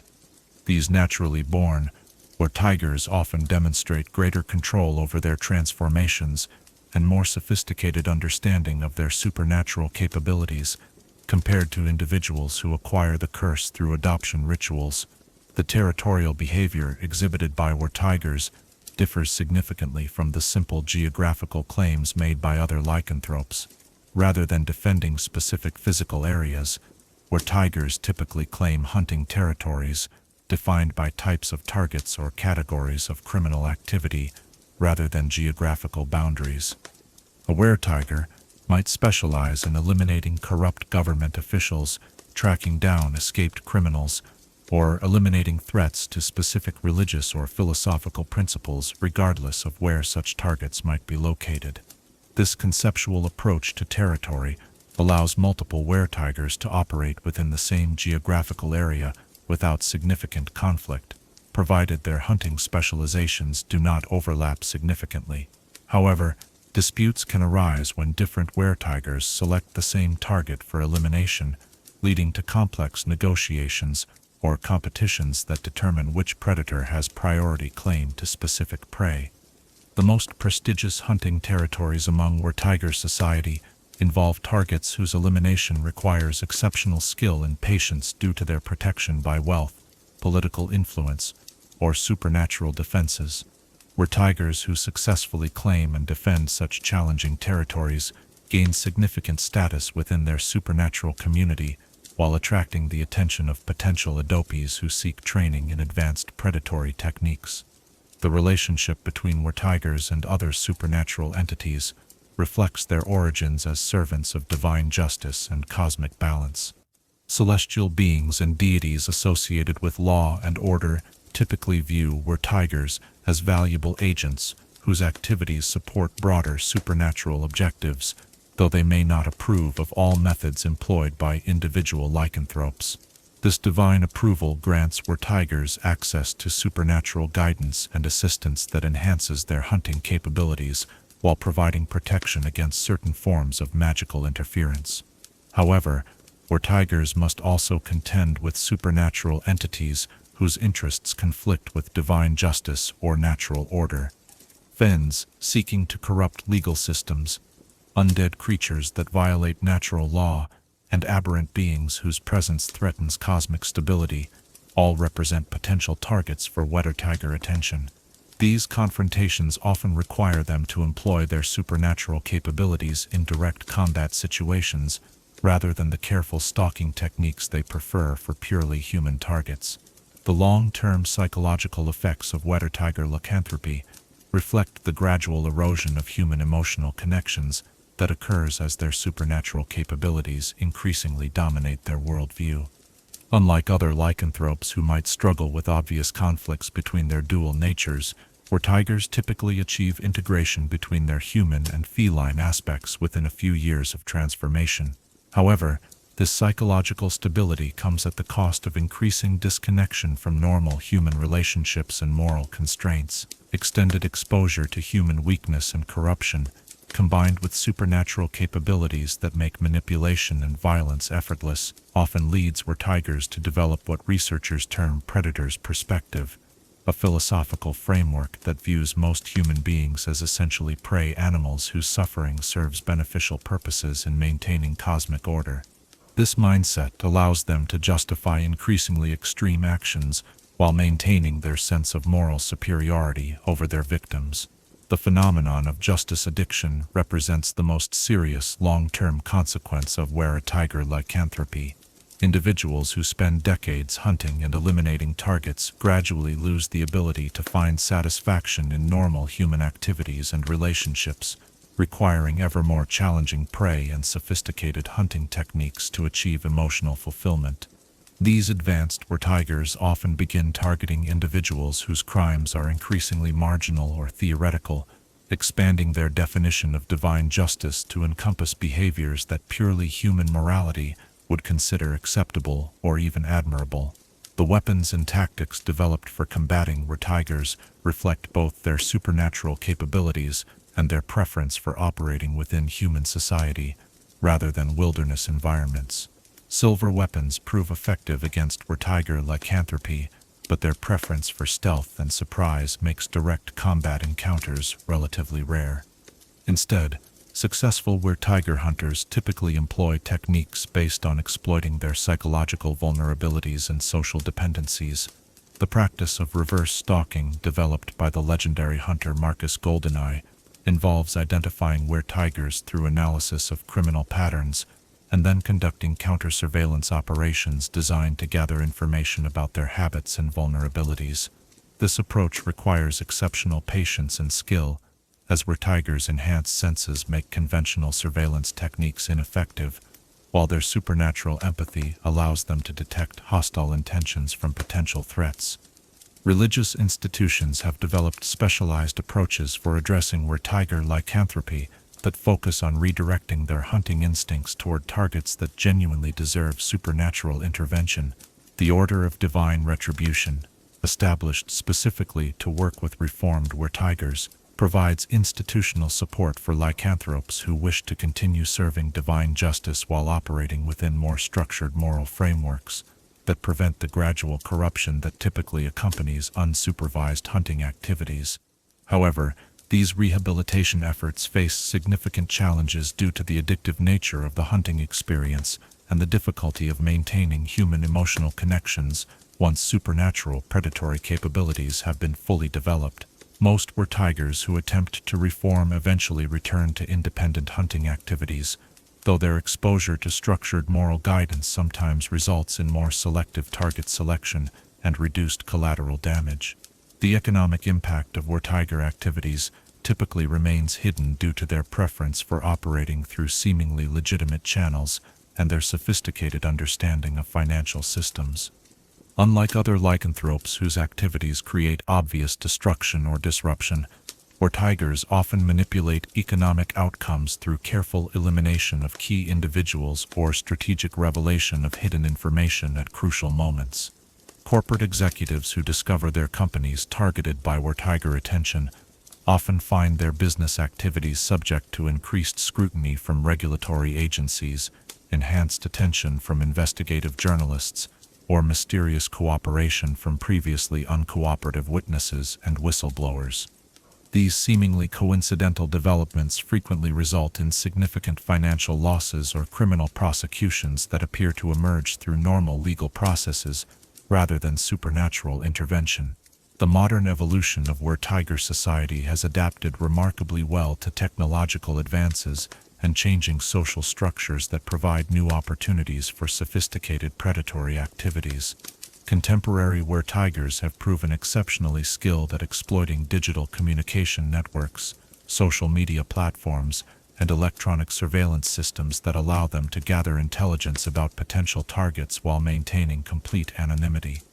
The development of global communication systems has also enabled the emergence of international Weretiger networks that coordinate hunting activities across national boundaries and cultural divisions. These supernatural organizations operate as loosely affiliated groups of independent predators who share information about targets, techniques, and threats, while maintaining the autonomy and secrecy that define Weretiger nature. As we peer into the shadows where these perfect predators wait, with infinite patience, we see reflected our own capacity for calculated cruelty and the dangerous seduction of power without accountability. The Weretigers remind us that intelligence without compassion becomes mere cunning, that justice without mercy transforms into vengeance, and that the ability to understand human weakness can lead either to greater empathy or to more sophisticated exploitation. In their patient stalking, we recognize our own tendency to dehumanize those we judge, to justify our actions through appeals to higher purpose, and to lose ourselves in the pursuit of goals that ultimately serve our own desires rather than any genuine moral principle. Their existence serves as warning that the greatest monsters may be those who retain their human faces while abandoning their human hearts. Chapter 9. Apex Predators. Werewolves versus other lycanthropes. When predators meet predators, the natural order reveals its most fundamental truth, that dominance is not inherited, but earned through trial by blood and fang. In the hidden world where lycanthropic beings navigate the delicate balance between human civilization and supernatural nature, no conflict proves more brutal or revealing than the territorial wars that erupt when different forms of the curse collide in pursuit of the same resources, hunting grounds, or positions of power.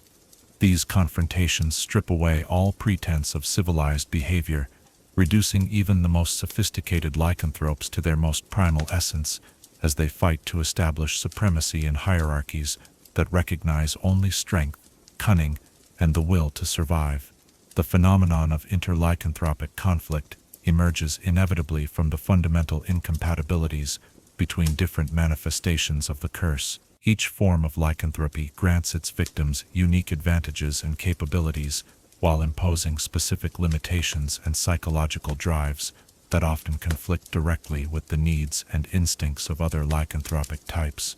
When these supernatural predators encounter each other in circumstances where their territorial claims, resource requirements, or hunting activities overlap, the result is warfare that combines the worst aspects of animal savagery with human intelligence and supernatural power. Werewolves, as the most numerous and broadly distributed of all lycanthropes, typically find themselves at the center of these conflicts. Their pack-based social structure and territorial instincts create natural friction with other lycanthropic communities whose organizational methods or spatial requirements conflict with lupine dominance patterns. The werewolf understanding of hierarchy, based on physical dominance and pack loyalty, proves particularly incompatible with the subtle manipulation preferred by Wereravens, the solitary territorial claims of Werebears, or the explosive individualism of Wereboars. The most documented and devastating of these conflicts occurred during what scholars now term the Crimson Moon Wars, a series of interconnected battles that consumed the northern wilderness regions for nearly 2 decades during the height of the medieval period. The conflict began when expanding werewolf packs encountered established Werebear territories in ancient forest regions that both groups considered essential to their survival and cultural identity. The initial skirmishes escalated rapidly as other lycanthropic communities were drawn into the violence either as allies or opportunistic participants seeking to exploit the chaos for their own benefit. The opening phases of the Crimson Moon Wars demonstrated the fundamental tactical advantages that each lycanthropic type could bring to supernatural warfare. Werewolf packs employed coordinated assault techniques that leveraged their natural pack hunting instincts. using numerical superiority and coordinated attacks to overwhelm individual opponents, regardless of their supernatural capabilities. Their ability to communicate through howls and scent markers allowed them to coordinate complex military operations across vast territories, while maintaining the flexibility to adapt tactics in response to changing battlefield conditions. Werebears responded to werewolf aggression with defensive strategies that capitalized on their superior individual strength and intimate knowledge of forest environments. Rather than meeting werewolf packs in direct confrontation, they employed guerrilla tactics that turned familiar terrain into a weapon against invading forces. Ancient trees became siege engines when uprooted and hurled by supernatural strength. Hidden caves and natural fortifications provided staging areas for counterattacks that could eliminate entire werewolf patrols before disappearing back into wilderness that offered perfect camouflage for creatures who belonged to the forest itself. The entry of wererot communities into the conflict introduced elements of espionage and sabotage that neither werewolves nor werebears had anticipated or prepared to counter. Rather than engaging in direct military action, Wererat operatives infiltrated both sides of the conflict, gathering intelligence about tactical plans while conducting sabotage operations that disrupted supply lines, communication networks, and strategic coordination. Their small size and urban specialization allowed them to operate in areas where larger lycanthropes could not effectively patrol or defend, creating vulnerability that both primary combatants struggled to address. Perhaps most dramatically, the involvement of Weretigers transformed the conflict from a territorial dispute into a complex assassination campaign that targeted leadership figures on all sides. Individual Weretigers, operating according to their own mysterious criteria for divine justice, began systematically eliminating werewolf alphas, werebear territory guardians, and wererat community leaders whose actions they deemed violations of cosmic order. These surgical strikes created power vacuums and succession crises that often proved more devastating to lycanthropic communities than direct military losses. The psychological warfare that characterized inter-lycanthropic conflict revealed disturbing insights into the fundamental nature of the curse itself. Unlike conflicts between lycanthropes and humans, where supernatural beings typically held decisive advantages, battles between different forms of the curse forced each participant to confront enemies who possessed comparable or complementary supernatural capabilities. This equality of power stripped away illusions of superiority that many lycanthropes maintained about their condition, revealing that their curse was not elevation above mortal limitations, but merely transformation into different forms of limitation. Werewolves, accustomed to dominating purely human opponents through superior physical capabilities and pack coordination, discovered that their tactical advantages meant little when facing enemies who possessed supernatural strength, enhanced senses, and combat experience that matched or exceeded their own. The pack loyalty that served as their greatest strength in conflicts with humans became a vulnerability when fighting opponents who could predict and exploit their coordinated behaviors. Werebears, whose solitary nature and territorial dominance typically allowed them to control conflicts through environmental advantages and individual superiority, found themselves overwhelmed by werewolf pack tactics that could surround and isolate them despite their greater individual strength. Their preference for defensive strategies proved inadequate when facing enemies who possessed comparable environmental knowledge and could sustain coordinated pressure over extended periods. Success typically depended on remaining hidden while manipulating larger forces from positions of concealment. Discovered that other lycanthropes possessed enhanced senses and supernatural awareness that made traditional stealth and infiltration techniques far less effective. Their urban specialization became a limitation when conflicts moved into wilderness areas where their size and capabilities offered fewer advantages. Weretigers, despite their individual superiority in combat situations, faced the challenge of operating against enemies who possessed supernatural senses acute enough to detect their stalking attempts and combat capabilities sufficient to survive their assassination techniques. Their solitary nature became a significant disadvantage, when facing coordinated opposition from pack-based lycanthropes or territory-controlling Werebears. The weapons and tactics that evolved during inter-lycanthropic warfare represented innovations that pushed supernatural combat capabilities to their absolute limits. Traditional approaches based on exploiting the weaknesses of purely human opponents proved inadequate when facing enemies who possessed similar or complementary supernatural advantages. Instead, successful lycanthropic warriors learned to identify and exploit the specific vulnerabilities that each form of the curse created alongside its enhancements. Werewolf pack tactics evolved to include specialized roles designed to counter specific lycanthropic opponents. Scout wolves developed enhanced sensory techniques for detecting wererat infiltration attempts. Berserker wolves trained to match the individual strength of werebears through coordinated fury attacks. Hunter wolves learned stealth and patience techniques that could rival weretiger stalking capabilities. Alpha wolves developed strategic thinking that could anticipate and counter the complex psychological warfare employed by Wereven conspiracies. Werebear defensive strategies incorporated active countermeasures designed to neutralize the advantages typically enjoyed by other lycanthropic types. Territory preparation techniques created environmental hazards that could channel werewolf pack movements into kill zones where individual strength advantages could be maximized. Camouflage and concealment methods were developed to defeat the enhanced senses possessed by other lycanthropes.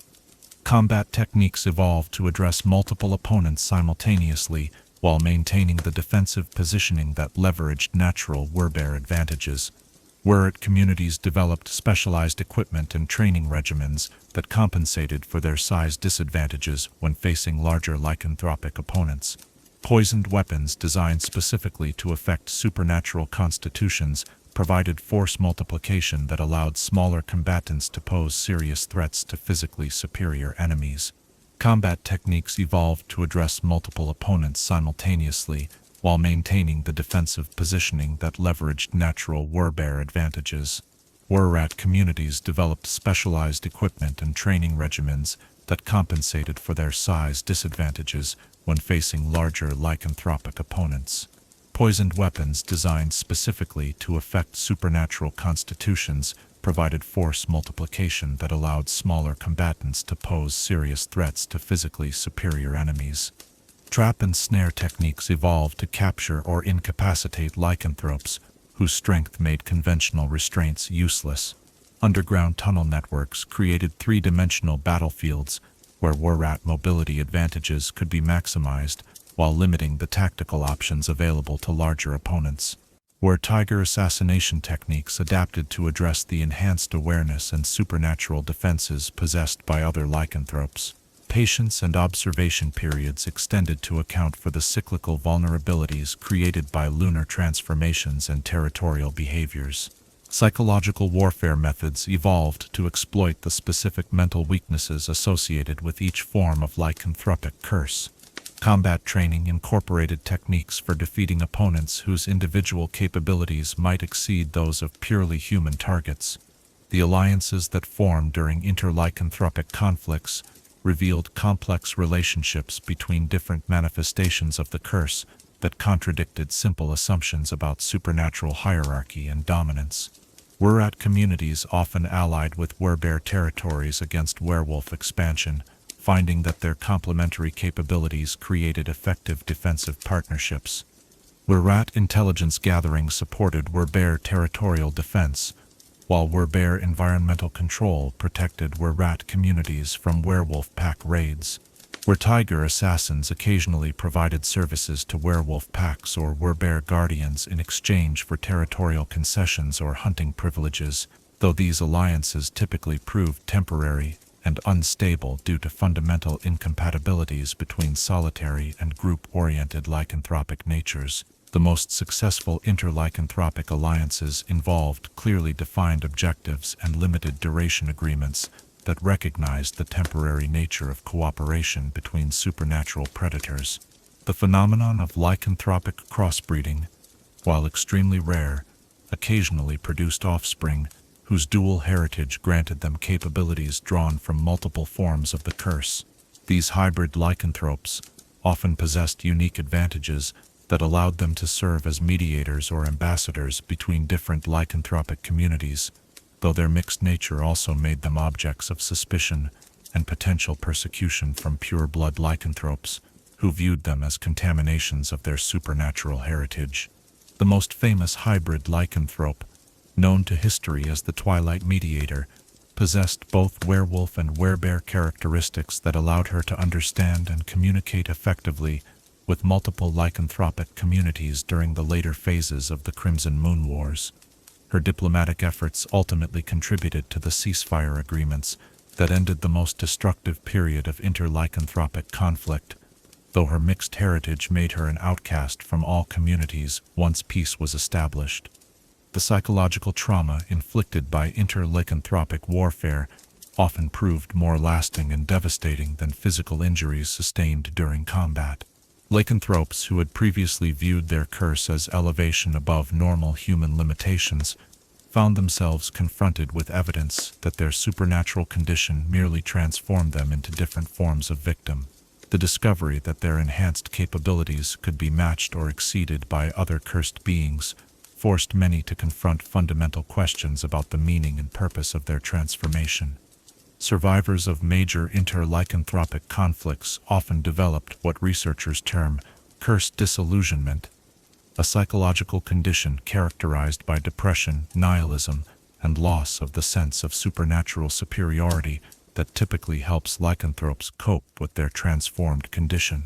These individuals frequently withdrew from both human and lycanthropic communities, becoming hermits whose isolation reflected their inability to find meaning in existence that offered neither the comfort of humanity nor the advantages they had expected from their supernatural transformation. The territorial boundaries established following major inter-lycanthropic conflicts created lasting geographical divisions that continue to influence lycanthropic distribution patterns to the present day. The Treaty of Silver Streams, which formally ended the Crimson Moon Wars, established buffer zones between different lycanthropic territories, while creating protocols for managing future conflicts without resorting to open warfare. These agreements recognized the fundamental incompatibilities between different forms of the curse, while providing mechanisms for coexistence that avoided the mutual destruction that threatened all lycanthropic communities. The enforcement mechanisms developed to maintain inter-lycanthropic peace treaties required the creation of neutral organizations capable of monitoring compliance and mediating disputes without favoring any particular form of the curse. These institutions, typically staffed by humans with specialized knowledge of lycanthropic nature, served as early warning systems for emerging conflicts while providing venues for resolving territorial or resource disputes through negotiation rather than violence. The economic consequences of inter-lycanthropic warfare extended far beyond the immediate costs of conducting supernatural combat operations. Regions affected by lycanthropic conflicts experienced massive population displacement as human communities fled areas where supernatural warfare made normal life impossible.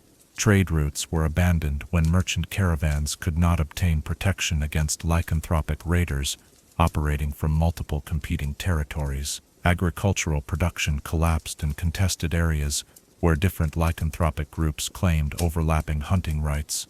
The reconstruction efforts that followed major inter-lycanthropic conflicts required unprecedented cooperation between human authorities and lycanthropic communities whose territorial claims had been legitimized by treaty agreements. These collaborative projects established precedents for human lycanthrope interaction that recognized supernatural territorial rights while providing mechanisms for protecting human populations from the indirect effects of lycanthropic activities. The technological innovations that emerged from inter-lycanthropic warfare included specialized weapons, protective equipment, and tactical systems designed specifically for combat between supernatural opponents. Silver-enhanced weapons became standard equipment for lycanthropic warriors, regardless of their specific curse type. Armor designs evolved to provide protection against supernatural strength while maintaining the mobility necessary for enhanced speed combat.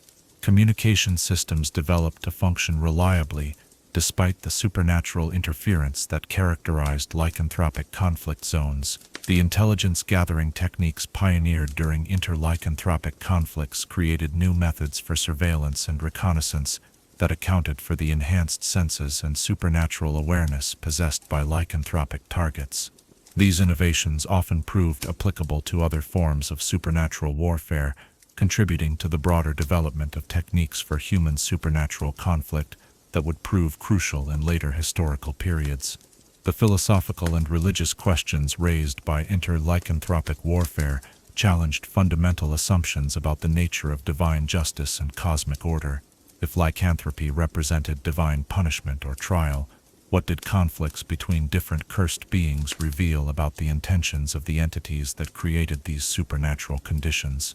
Did victory in lycanthropic warfare indicate divine favor, superior moral character, or merely better adaptation to predatory existence? Religious institutions struggled to develop theological frameworks that could address the spiritual implications of supernatural beings destroying each other in pursuit of territorial or resource dominance.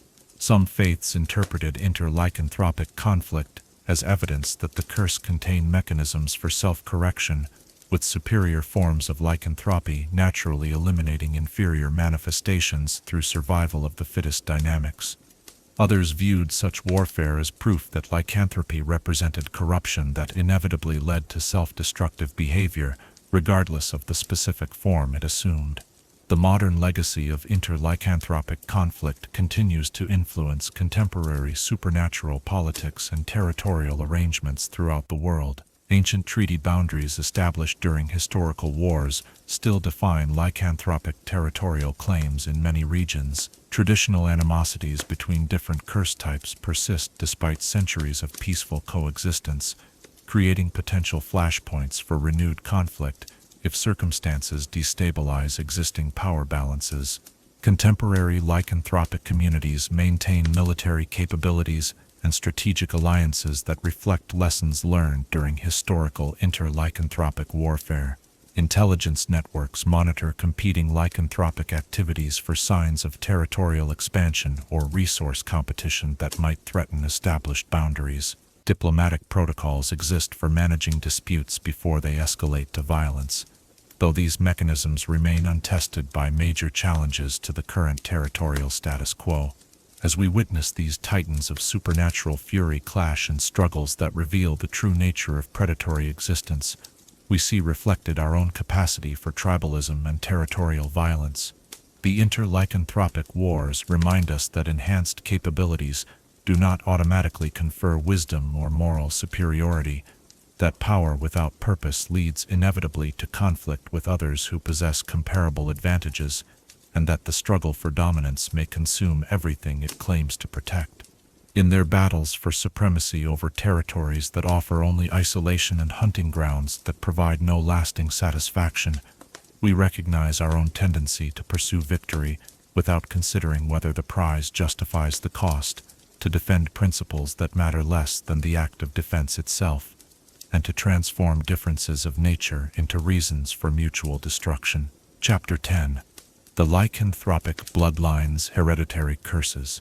Blood remembers what the mind chooses to forget, carrying within its crimson depths the accumulated weight of ancestral choices that echo through generations like whispered secrets passed from parent to child in the darkness of inherited guilt. Among the most tragic aspects of lycanthropic existence lies the cruel reality that the curse which destroys individual lives can also be written into the very essence of family lineages, transforming bloodlines into vehicles for transmitting supernatural damnation across centuries of suffering descendants who inherit not only their ancestors' features, but also their monstrous transformations. The phenomenon of hereditary lycanthropy represents evolution of the curse from individual affliction to generational burden, a supernatural inheritance that passes from parent to child with the same inevitability as eye color or facial structure. Unlike the violent transmission that creates most lycanthropes through bites, scratches, or exposure to supernatural influence, hereditary lycanthropy manifests as genetic legacy that carries within family bloodlines the accumulated spiritual weight of generations of lycanthropic ancestors. These cursed bloodlines emerge through various mechanisms that reflect the complex interaction between supernatural forces and biological inheritance. Some originate from ancient pacts made by desperate ancestors who traded their descendants' humanity for temporary power or protection. Others develop when lycanthropic parents successfully reproduce while maintaining their cursed state, passing genetic material that has been permanently altered by supernatural transformation.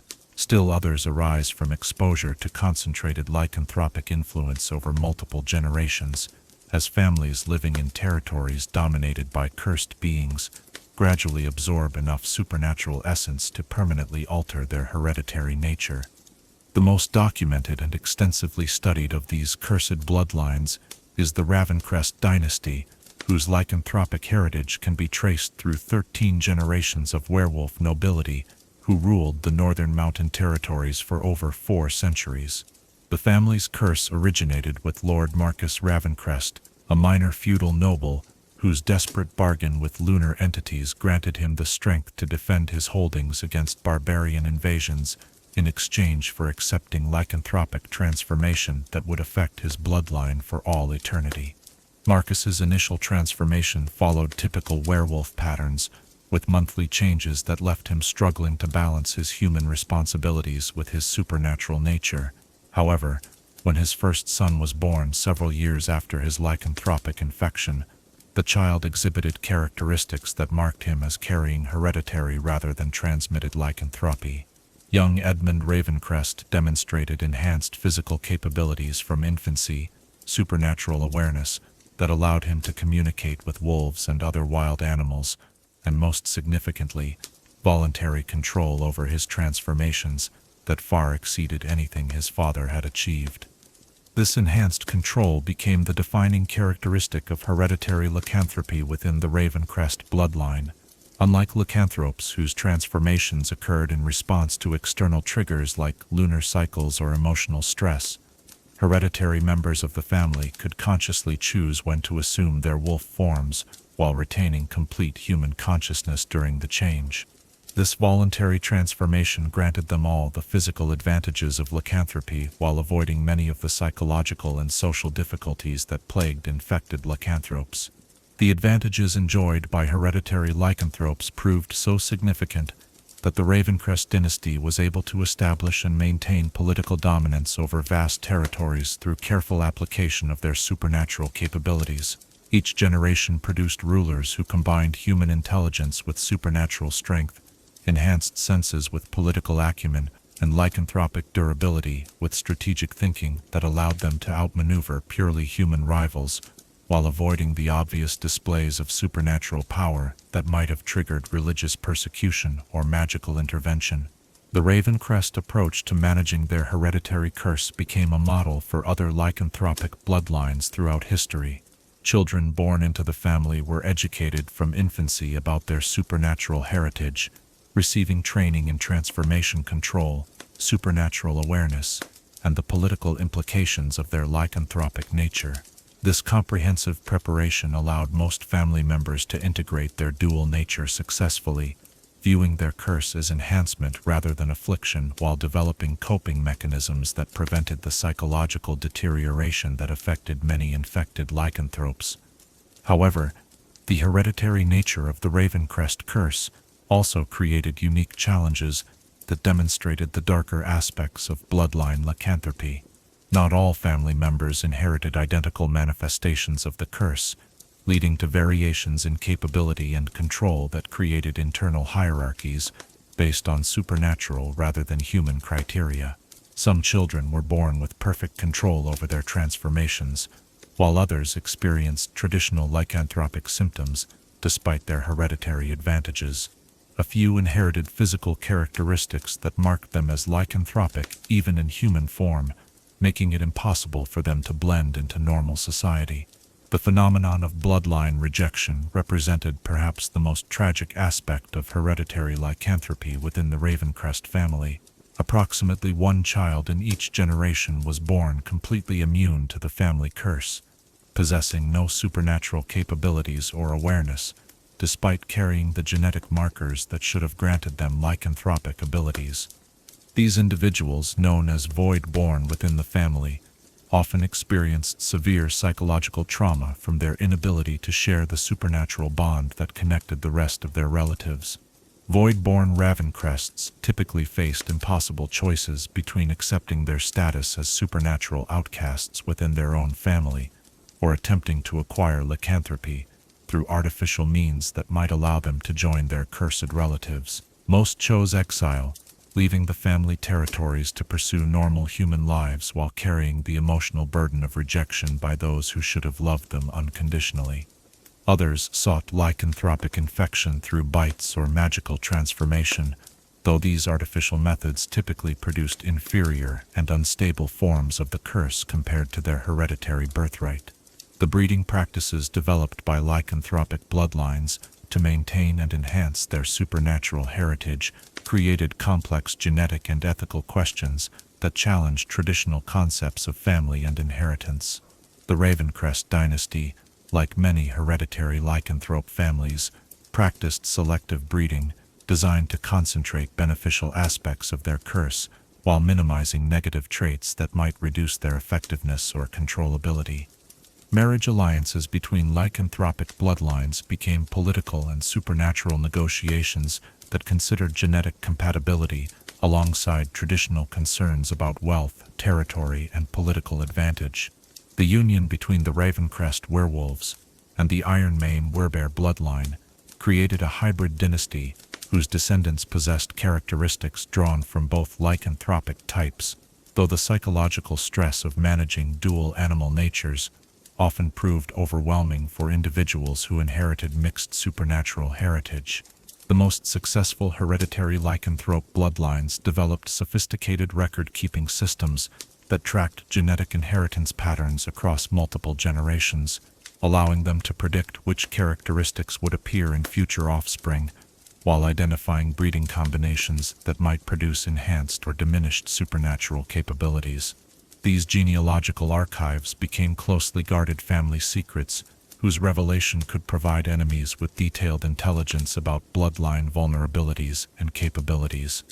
The phenomenon of genetic amplification occasionally produced hereditary lycanthropes, whose supernatural capabilities far exceeded anything seen in typical infected individuals. The legendary warrior queen Lyanna Ravencrest, born during the 8th generation of the family curse, possessed lycanthropic abilities so enhanced that she could transform into wolf form instantaneously, maintain conscious control over multiple partial transformations simultaneously, and communicate telepathically with other lycanthropes regardless of their specific curse type.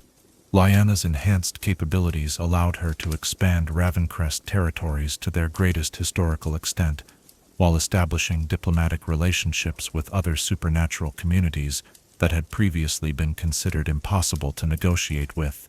Her reign marked the peak of hereditary lycanthrope political achievement, demonstrating the potential advantages that concentrated bloodline enhancement could provide, while establishing precedents for supernatural governance that influenced lycanthropic politics for centuries.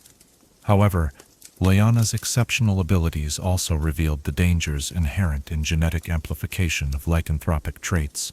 Her enhanced supernatural capabilities came at the cost of increased psychological instability that manifested as gradual disconnection from human emotions and moral constraints.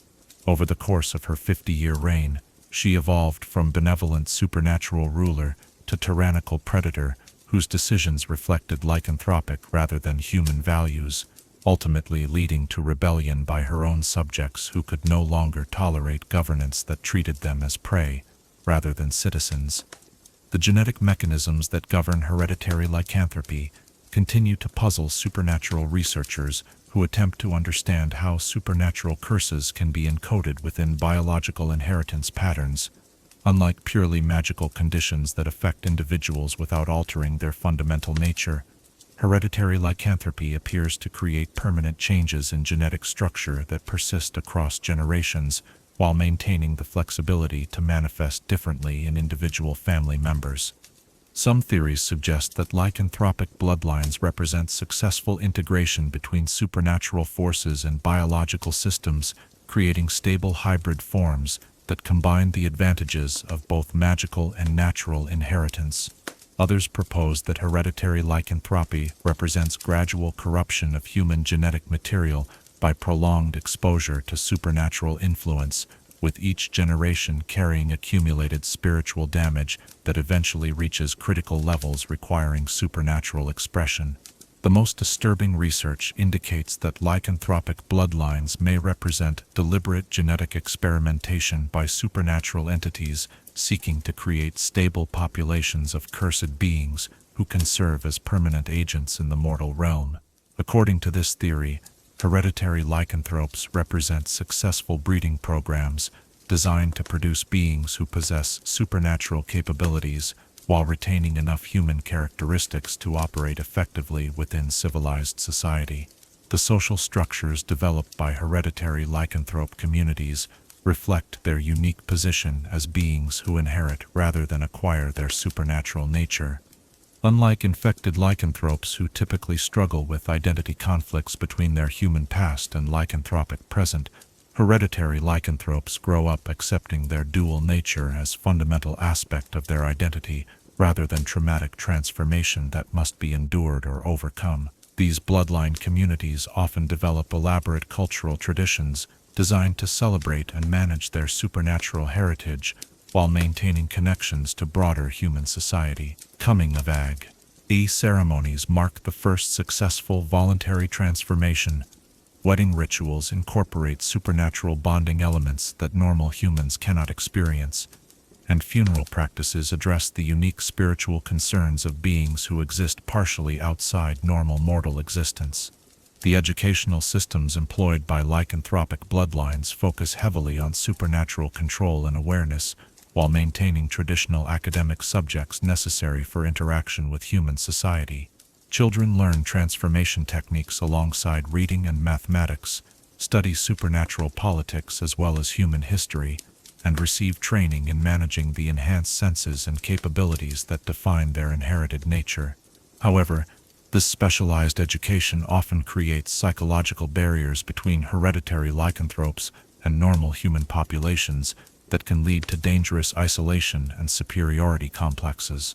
Young lycanthropes, who grow up believing their supernatural heritage makes them inherently superior to normal humans, may develop attitudes that justify predatory behavior or manipulative relationships with purely human individuals. The phenomenon of bloodline exhaustion represents a long-term threat to hereditary lycanthrope communities that has become increasingly apparent as ancient bloodlines reach their 10th or 15th generations of supernatural inheritance. Over extended periods, the genetic mechanisms that maintain lycanthropic capabilities appear to gradually weaken, producing offspring whose supernatural abilities are diminished compared to their ancestors, while their vulnerability to the negative aspects of the curse remains unchanged.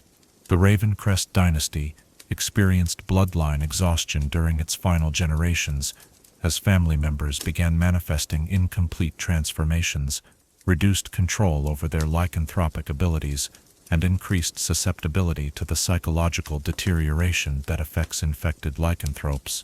The last Ravencrest ruler, Marcus the Broken, possessed supernatural capabilities so reduced that he could barely maintain wolf form for more than a few minutes, while experiencing all the emotional trauma and social alienation that characterizes traditional lycanthropic infection.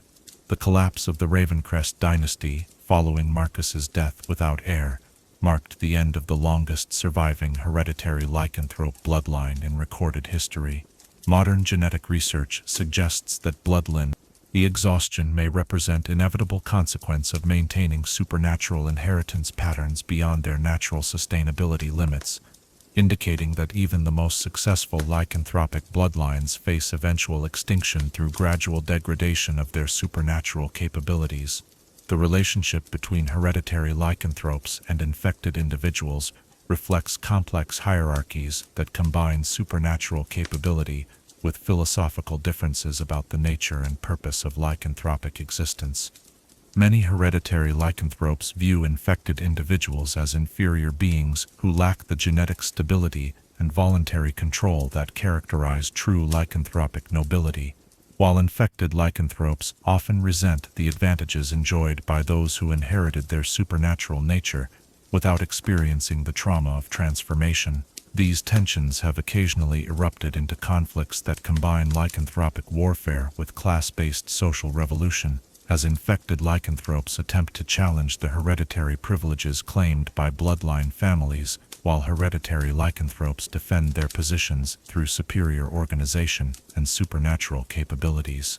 The War of Blood and Fang, which devastated the eastern territories during the late medieval period, began as dispute between hereditary werewolf nobility and infected lycanthrope communities seeking equal representation in territorial governance.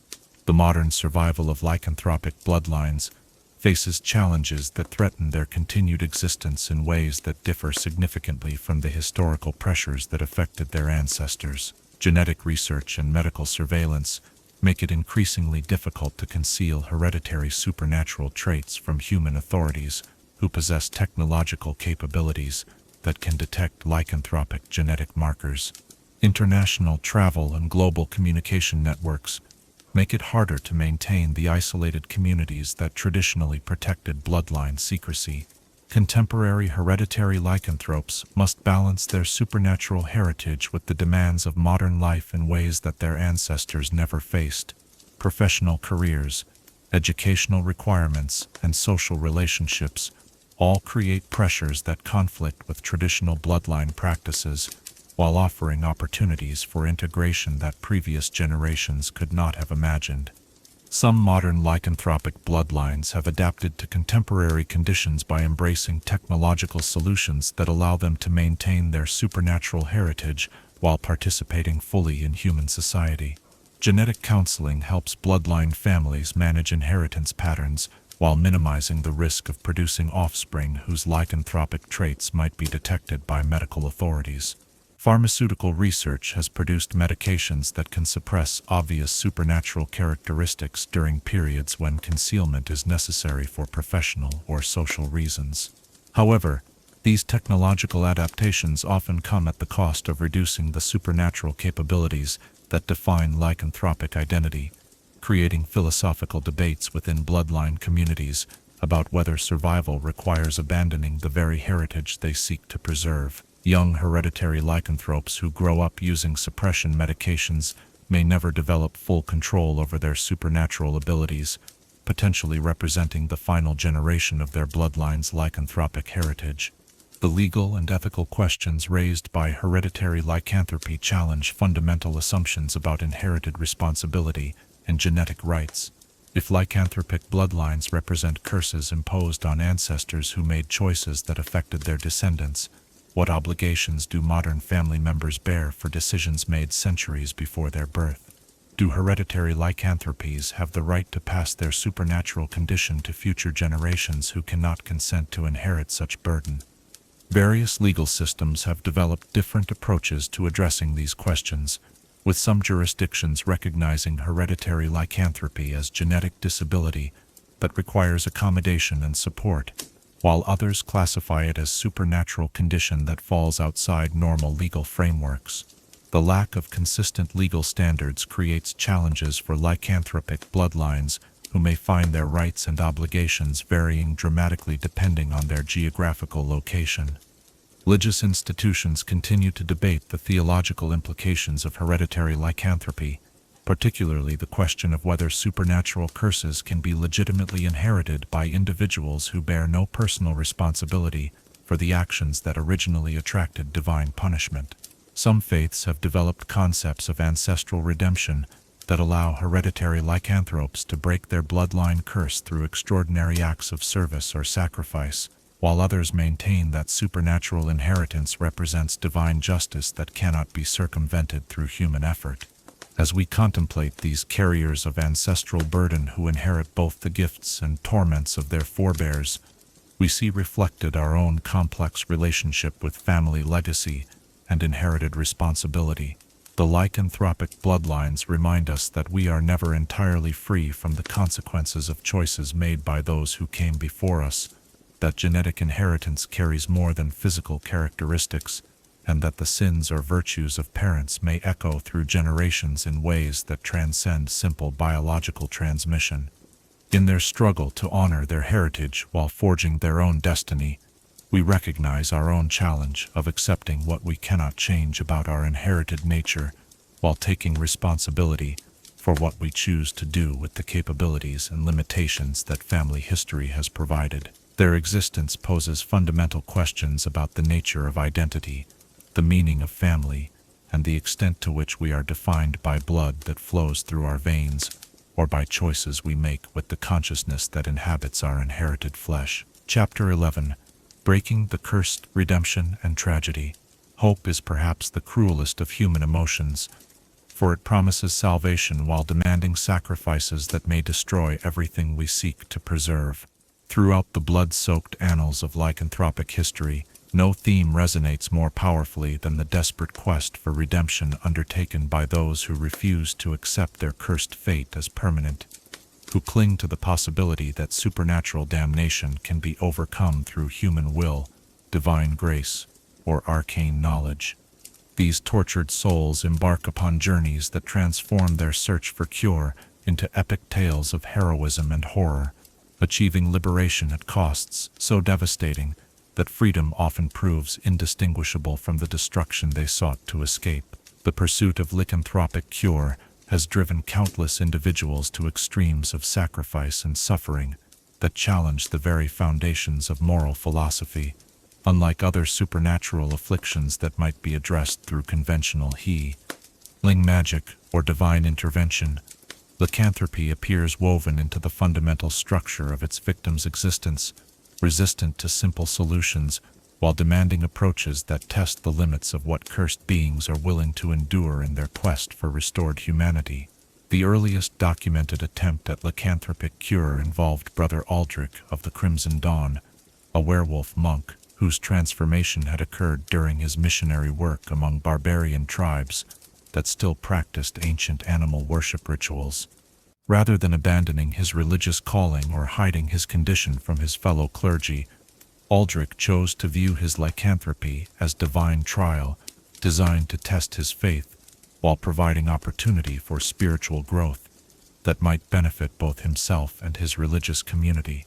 Aldrich's approach to managing his curse initially followed conventional religious practices designed to suppress supernatural manifestations through prayer, fasting, and meditation. However, as months passed without significant improvement in his condition, he began developing more extreme forms of spiritual discipline that pushed the boundaries of orthodox religious practice. Extended periods of isolation and sensory deprivation were designed to weaken the connection between his human consciousness and his wolf nature.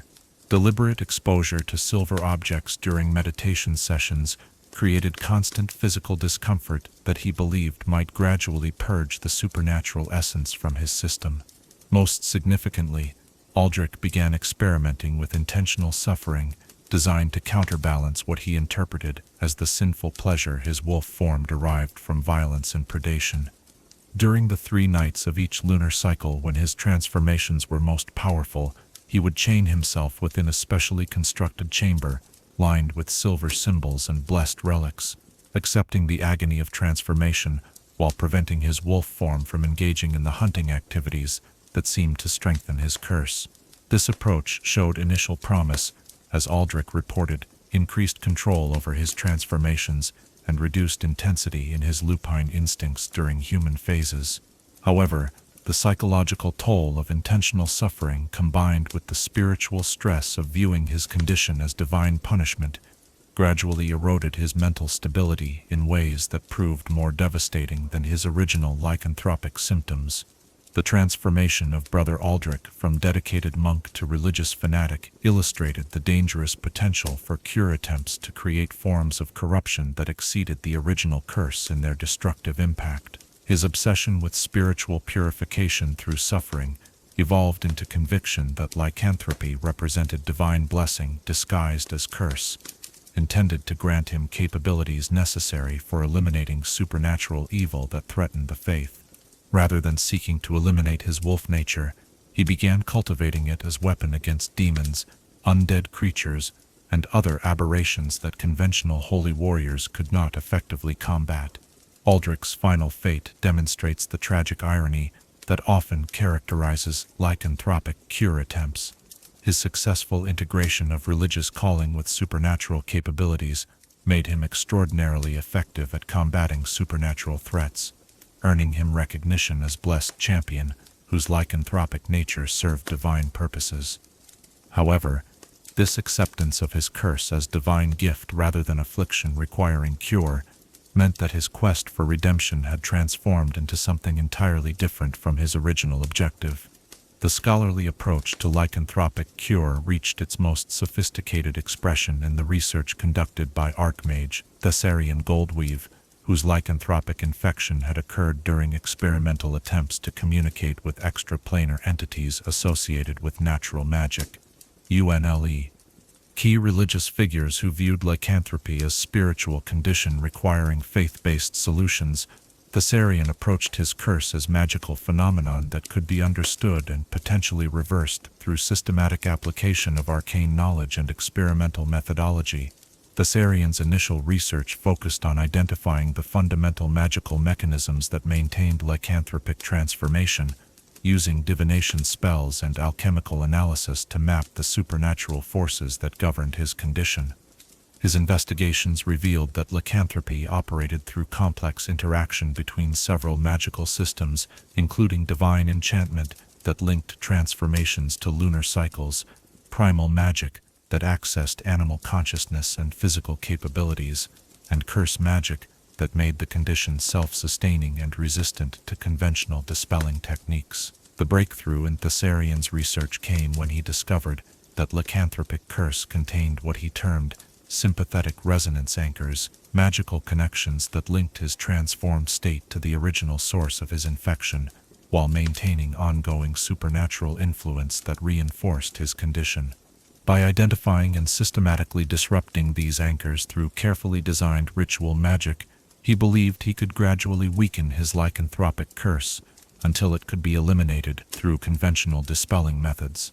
The experimental process that Thessarian developed required precise timing, extensive magical resources, and acceptance of significant personal risk that reflected the dangerous nature of manipulating powerful curse magic.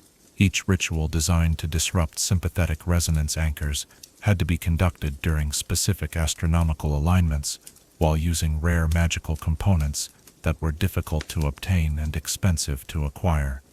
Most dangerously, the process required Thessarian to deliberately trigger partial transformations while simultaneously casting dispelling magic, creating magical feedback loops that could result in permanent magical damage or complete loss of spellcasting ability. Despite these risks, Thessarian's approach showed measurable progress over the course of several years, with documented reduction in the intensity of his transformations, increased voluntary control over lycanthropic changes, and gradual elimination of the psychological symptoms that had originally accompanied his curse. His detailed research notes provided the foundation for arcane approaches to lycanthropic cure that would influence magical scholarship for centuries, offering hope to other cursed spellcasters who possessed the knowledge and resources necessary to attempt similar procedures. However, the ultimate failure of Thessarian's cure attempt revealed fundamental limitations in purely intellectual approaches to lycanthropic redemption. During the final ritual designed to eliminate the last remaining sympathetic resonance anchor, the magical feedback created by disrupting the core elements of his curse triggered catastrophic magical explosion that killed the Archmage, while simultaneously spreading lycanthropic infection to every creature within a mile radius of his laboratory. The Thessarian incident, as it became known to magical researchers, demonstrated that lycanthropic cure attempts could create threats that exceeded the original curse in their potential for destruction. The magical contamination created by his failed experiment persisted for decades, creating a zone where lycanthropic transformations occurred spontaneously while normal magical healing became impossible. The lesson embedded in Thessarian's tragedy suggested that some curses might be too deeply integrated into their victim's nature to be safely removed through external intervention.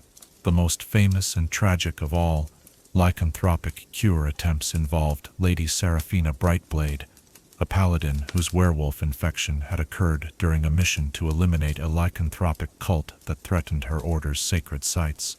Unlike other cure-seekers who pursued redemption for personal reasons, Seraphina's quest was motivated by her conviction that maintaining her lycanthropic condition would corrupt her divine connection and render her unable to serve as effective champion of her faith. Seraphina's approach to cure combined elements of religious devotion, magical research, and heroic questing that reflected her training as divinely empowered warrior. Rather than viewing her lycanthropy as purely spiritual or magical phenomenon, she understood it as curse that could only be broken through demonstration of worthiness that proved her commitment to divine service exceeded any supernatural corruption that threatened her soul. The quest that Seraphina undertook in pursuit of lycanthropic cure became legendary for its scope and complexity, involving challenges that tested every aspect of her character, while requiring sacrifices that pushed her to the absolute limits of human endurance. Her first task involved locating and destroying the source of her original infection, a mission that required her to track down and eliminate every member of the lycanthropic cult that had cursed her, while resisting the temptation to use her own lycanthropic abilities to achieve victory through supernatural means. The second phase of Seraphina's quest required her to seek out other cursed individuals and attempt to provide them with redemption or peaceful death, depending on their willingness to accept salvation. This mission forced her to confront the full horror of lycanthropic existence while maintaining compassion for beings whose conditions mirrored her own. She discovered lycanthropes who had been driven insane by their transformations, others who had embraced their curse as source of power, and still others who begged for death as release from suffering they could no longer endure. Most challenging of all, Seraphina's quest demanded that she demonstrate mastery over her own lycanthropic nature by using her enhanced capabilities exclusively in service of divine justice, while never allowing her wolf instincts to influence her moral decision-making. This requirement forced her to walk a razor's edge between utilizing her supernatural gifts and being corrupted by them, creating constant internal tension that tested her spiritual discipline in ways that no conventional paladin training could have prepared her for. The climax of Seraphina's redemption quest occurred when she was granted the opportunity to sacrifice her own life to break a massive lycanthropic curse that threatened to transform an entire kingdom's population into werewolves. The ritual required her to channel divine energy through her own lycanthropic nature, using her curse as conduit for sacred power that could purify supernatural corruption on unprecedented scale. Success would eliminate the threat to innocent populations while simultaneously destroying her own lycanthropic condition, but the process would consume her life force in the effort. Seraphina's acceptance of this ultimate sacrifice achieved the redemption she sought while demonstrating both the possibility and the terrible cost of breaking lycanthropic curses through divine intervention. Her death purified the kingdom-wide curse while establishing her as martyr saint, whose example inspired other lycanthropes to seek redemption through similar acts of heroic self-sacrifice. However, the requirement that cure could only be achieved through death raised disturbing questions about whether lycanthropic redemption was truly possible for individuals who hoped to survive the process. The phenomenon of redemption through proxy represents perhaps the most heartbreaking aspect of lycanthropic cure attempts, as cursed individuals who cannot achieve their own salvation seek to break their condition by ensuring that others avoid similar fate. These tragic figures dedicate their remaining lives to protecting potential victims from lycanthropic infection while using their supernatural knowledge to develop better methods for early detection and prevention of the curse. Master Hunter Gareth Iron will exemplify this approach to lycanthropic redemption, using his werewolf capabilities to track and eliminate other lycanthropes who threatened human populations while simultaneously researching methods for preventing the spread of supernatural curses. His decades-long campaign against lycanthropic threats saved countless lives while advancing human understanding of supernatural warfare techniques, though he never achieved the personal redemption that motivated his efforts. Gareth's final mission involved sacrificing himself to eliminate an ancient werewolf whose enhanced capabilities had made it nearly invulnerable to conventional hunting methods. By allowing the creature to bite him during combat, Gareth created an opportunity to deliver a silver blade directly to its heart, while accepting that the exchange would result in his own death from silver poisoning. His sacrifice eliminated a threat that had terrorized multiple kingdoms, while demonstrating that redemption might be achieved through service to others, even when personal cure remained impossible. The development of collective cure theories emerged from recognition that individual lycanthropic redemption attempts typically failed due to the isolation and self-focus that characterized most cure-seeking efforts. Scholars who studied successful cure attempts noted that individuals who achieved some form of redemption typically did so through actions that benefited others rather than purely personal, spiritual, or magical exercises. The Sanctuary of Lost Souls, established by a community of lycanthropes seeking collective redemption, represented the most ambitious attempt to achieve group cure through shared suffering and mutual support. The sanctuary's residents dedicated themselves to providing aid and comfort to other cursed individuals while maintaining strict spiritual discipline designed to gradually purify their supernatural corruption through communal prayer and good works.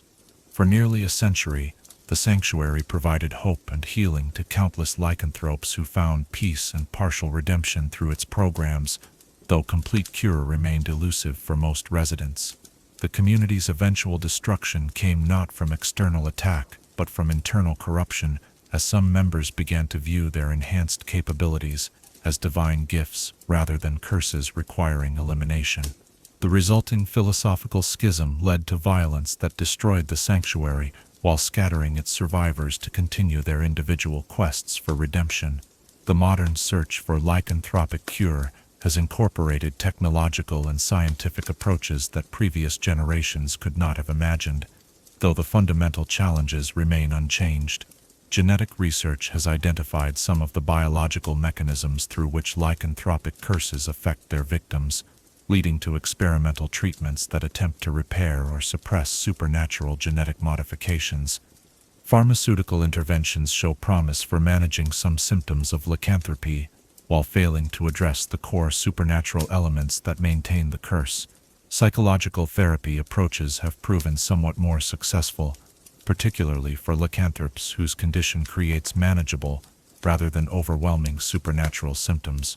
Cognitive behavioral techniques help cursed individuals develop coping strategies that allow them to maintain human relationships and professional responsibilities, while minimizing the social disruption caused by their transformations. Support groups provide emotional assistance that reduces the isolation and depression that often accelerate psychological deterioration in lycanthropic patients. However, these modern approaches to lycanthropic cure face the same fundamental limitation that has challenged every historical redemption attempt. They address symptoms and consequences of the curse, while failing to eliminate the supernatural forces that maintain lycanthropic transformation. The most successful contemporary treatments help lycanthropes manage their condition rather than eliminate it, providing improved quality of life without achieving the complete restoration of humanity that most cursed individuals ultimately desire. The ethical questions raised by lycanthropic cure attempts challenge fundamental assumptions about the nature of identity, suffering, and redemption. If lycanthropy can only be cured through death or sacrifice that equals death and its consequences, does pursuing such cure represent noble sacrifice or elaborate suicide? When cure attempts create risks that threaten others, do lycanthropes have the right to pursue redemption that might cause collateral damage? Most troubling of all, if some individuals discover meaning and purpose through their lycanthropic condition, does seeking cure represent denial of personal growth opportunities that their curse might provide? Religious institutions continue to debate whether lycanthropic cure represents spiritual necessity or lack of faith in divine wisdom that allowed the curse to exist in the first place. Some theological traditions teach that lycanthropy serves beneficial purposes in the cosmic order, either as punishment that provides opportunity for spiritual growth, or as trial that tests moral character under extreme circumstances. Others maintain that supernatural curses represent pure evil that must be eliminated, regardless of the cost required to achieve redemption. The philosophical implications of lycanthropic cure extend beyond individual redemption to encompass broader questions about the nature of human identity and the value of suffering as transformative experience. Lycanthropes who achieve partial integration of their human and animal natures sometimes report enhanced understanding of natural systems, deeper appreciation for the interconnectedness of life, and spiritual insights that they believe compensate for the social and psychological costs of their condition. These perspectives suggest that lycanthropic cure might represent loss as well as gain, elimination of expanded consciousness and enhanced capabilities, along with removal of supernatural burden and social alienation. The complexity of weighing costs and benefits makes it difficult to determine whether cure attempts represent purely positive endeavors, or whether they might sometimes involve abandoning valuable aspects of lycanthropic experience in pursuit of conventional normalcy that offers different rather than superior forms of existence. As we witness these desperate souls clawing toward a light that may exist only in their imagination, we see reflected our own struggle with acceptance of unchangeable circumstances and the seductive power of hope that promises transformation through suffering.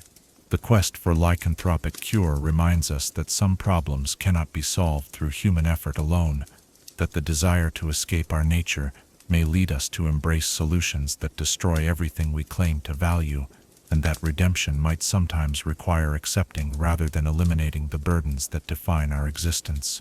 In their tragic pursuit of impossible salvation, we recognize our own tendency to believe that happiness lies always just beyond our current circumstances, that suffering has meaning only if it leads to relief, and that the price of transformation is always worth paying, regardless of what we might lose in the exchange. Their stories teach us that the greatest courage may lie not in seeking to change what torments us, but in finding ways to live with dignity and purpose, while carrying burdens that we cannot set down. Chapter 12. Legacy of the Beast. How Lycanthropy Shapes Civilization. The shadow cast by the beast extends far beyond the boundaries of wilderness and moonlight, reaching into the very heart of human civilization to influence law and custom, art and architecture, philosophy and faith in ways both subtle and profound. Throughout the long history of mortal society, lycanthropy has served not merely as supernatural threat to be contained or curiosity to be studied, but as fundamental force that shapes how humanity understands itself, defines its boundaries, and constructs the elaborate systems of meaning that give structure to civilized existence.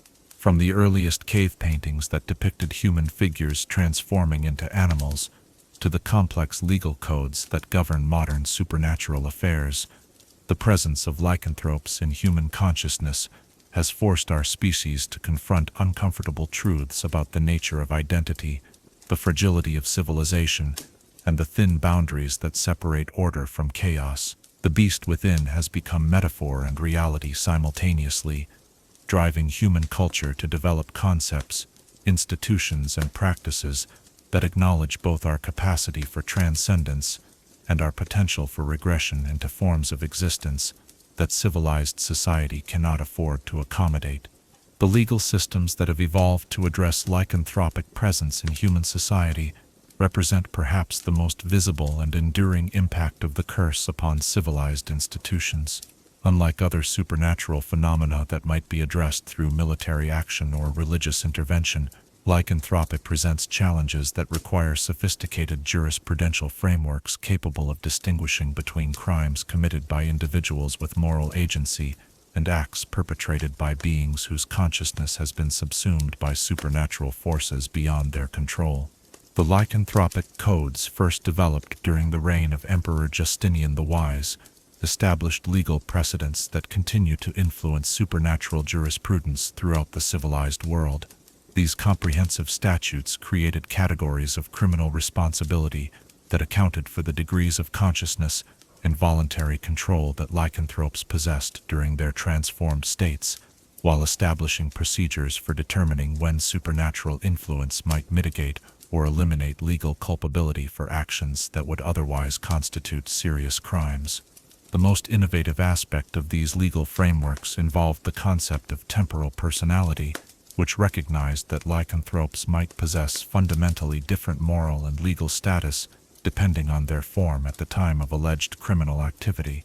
Human-form lycanthropes who committed crimes using their enhanced supernatural capabilities could be held fully responsible for their actions, while transformed lycanthropes who acted according to animal instincts might be considered legally incompetent despite the devastating consequences of their behavior. This legal complexity created practical challenges that required the development of specialized investigative techniques, expert testimony systems, and correctional institutions designed to address the unique circumstances created by lycanthropic criminal activity. Courts required testimony from supernatural scholars who could determine the degree of consciousness possessed by accused lycanthropes during alleged criminal acts. Prisons needed specialized containment systems that could hold beings whose supernatural strength and transformation abilities made conventional incarceration inadequate. Most significantly, the legal recognition of lycanthropic reduced culpability established precedents for addressing other forms of supernatural influence that might affect human behavior, creating jurisprudential frameworks that acknowledged the existence of forces beyond normal human experience, while maintaining the principle that civilized society required accountability for actions that threatened public safety and social order. The architectural innovations driven by lycanthropic presence demonstrate how supernatural threats can inspire creative solutions that ultimately benefit broader human populations. The development of silver-reinforced construction techniques, originally designed to create lycanthrope-proof buildings, led to stronger and more durable structures that proved superior for conventional purposes. Underground tunnel systems, initially constructed to provide escape routes during lycanthropic attacks, evolved into sophisticated urban infrastructure that improved sanitation, transportation, and emergency response capabilities. The fortified manor houses and reinforced civic buildings that characterized regions with significant lycanthropic populations established architectural traditions that emphasized both defensive capabilities and aesthetic beauty, creating distinctive regional styles that reflected the marriage of practical necessity with artistic expression. These structures often incorporated design elements that served dual purposes, such as decorative metalwork that contained silver components capable of deterring supernatural intrusion, or landscaping features that provided clear sight lines for detecting approaching threats while creating beautiful garden environments for daily enjoyment. The most ambitious architectural project inspired by lycanthropic concerns was the construction of the Great Ward, a massive fortified complex that served as combined civic center, emergency shelter, and supernatural research facility for the city of Aldermarch.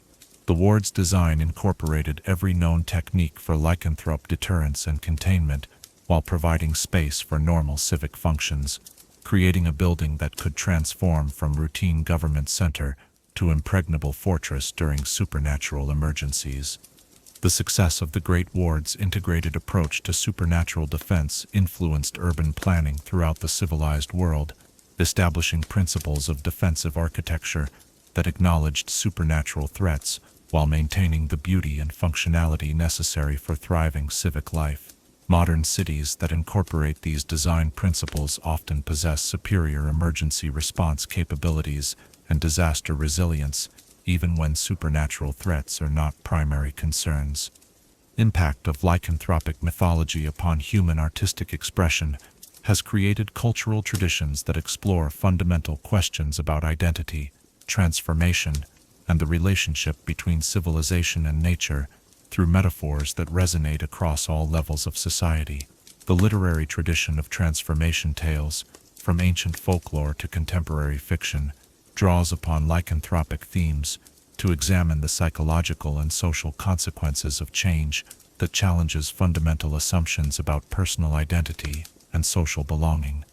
The dramatic arts have found in lycanthropy a powerful symbolic framework for exploring the tension between individual desires and social expectations, between the freedom of natural existence and the constraints required for civilized life. Theatrical productions that feature lycanthropic characters or themes consistently rank among the most popular and enduring works in dramatic literature, suggesting that audiences find deep emotional resonance in stories that explore the possibility of radical transformation combined with the tragic consequences of losing one's essential humanity. The visual arts have been similarly influenced by lycanthropic themes, with sculptural and painted works depicting transformation scenes becoming staples of artistic tradition that serve both aesthetic and educational purposes. These artistic representations often serve as social commentary that uses lycanthropic imagery to critique contemporary political and social conditions, suggesting parallels between literal supernatural transformation and metaphorical changes in human nature caused by power, corruption, or social pressure. The musical traditions that have emerged around lycanthropic themes demonstrate how supernatural concepts can inspire artistic innovations that transcend their original inspiration. The complex rhythmic structures developed to represent the cyclical nature of lycanthropic transformation have influenced musical theory and composition techniques throughout the civilized world. Instruments designed specifically for performing lycanthropic ceremonial music have contributed to the development of new tonal possibilities that enhance the expressive range available to composers working in all musical genres.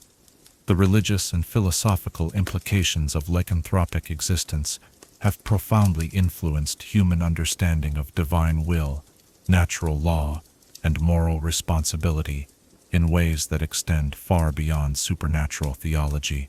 The challenge of reconciling the existence of lycanthropy with concepts of divine justice and cosmic order has driven theological innovation that has enriched religious thought while providing frameworks for addressing other forms of suffering and transformation that characterize human existence. The doctrine of transcendent identity, developed specifically to address the spiritual status of lycanthropes, established philosophical principles that recognize the possibility of fundamental change in human nature while maintaining concepts of moral responsibility and spiritual continuity.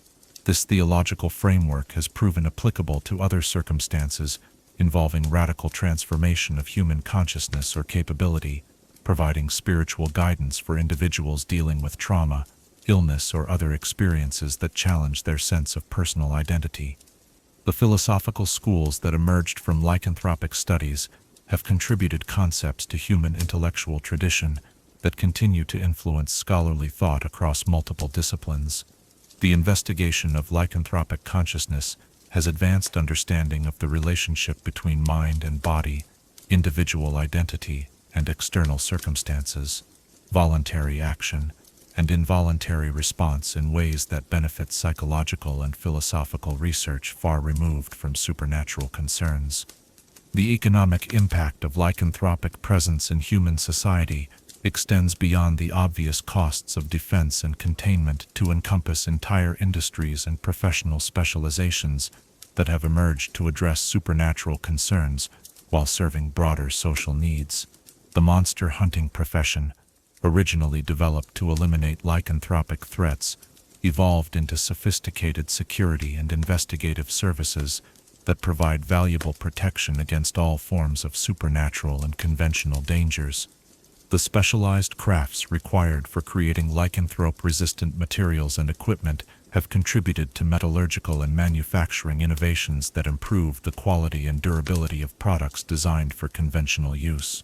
Silverworking techniques developed for creating anti-lycanthropic weapons and protective equipment have enhanced jewelry making and decorative arts traditions throughout human civilization. The insurance and financial services that emerged to address the economic risks created by lycanthropic activity established precedents for managing supernatural threats that have proven applicable to other forms of magical and natural disasters. The actuarial methods developed for calculating lycanthropic risk have contributed to statistical and analytical techniques that benefit economic planning and risk management across all sectors of civilized society. The trade networks that developed to supply silver, rare materials, and specialized equipment for lycanthropic defense created commercial relationships that enhanced economic development and cultural exchange between regions that might otherwise have remained isolated.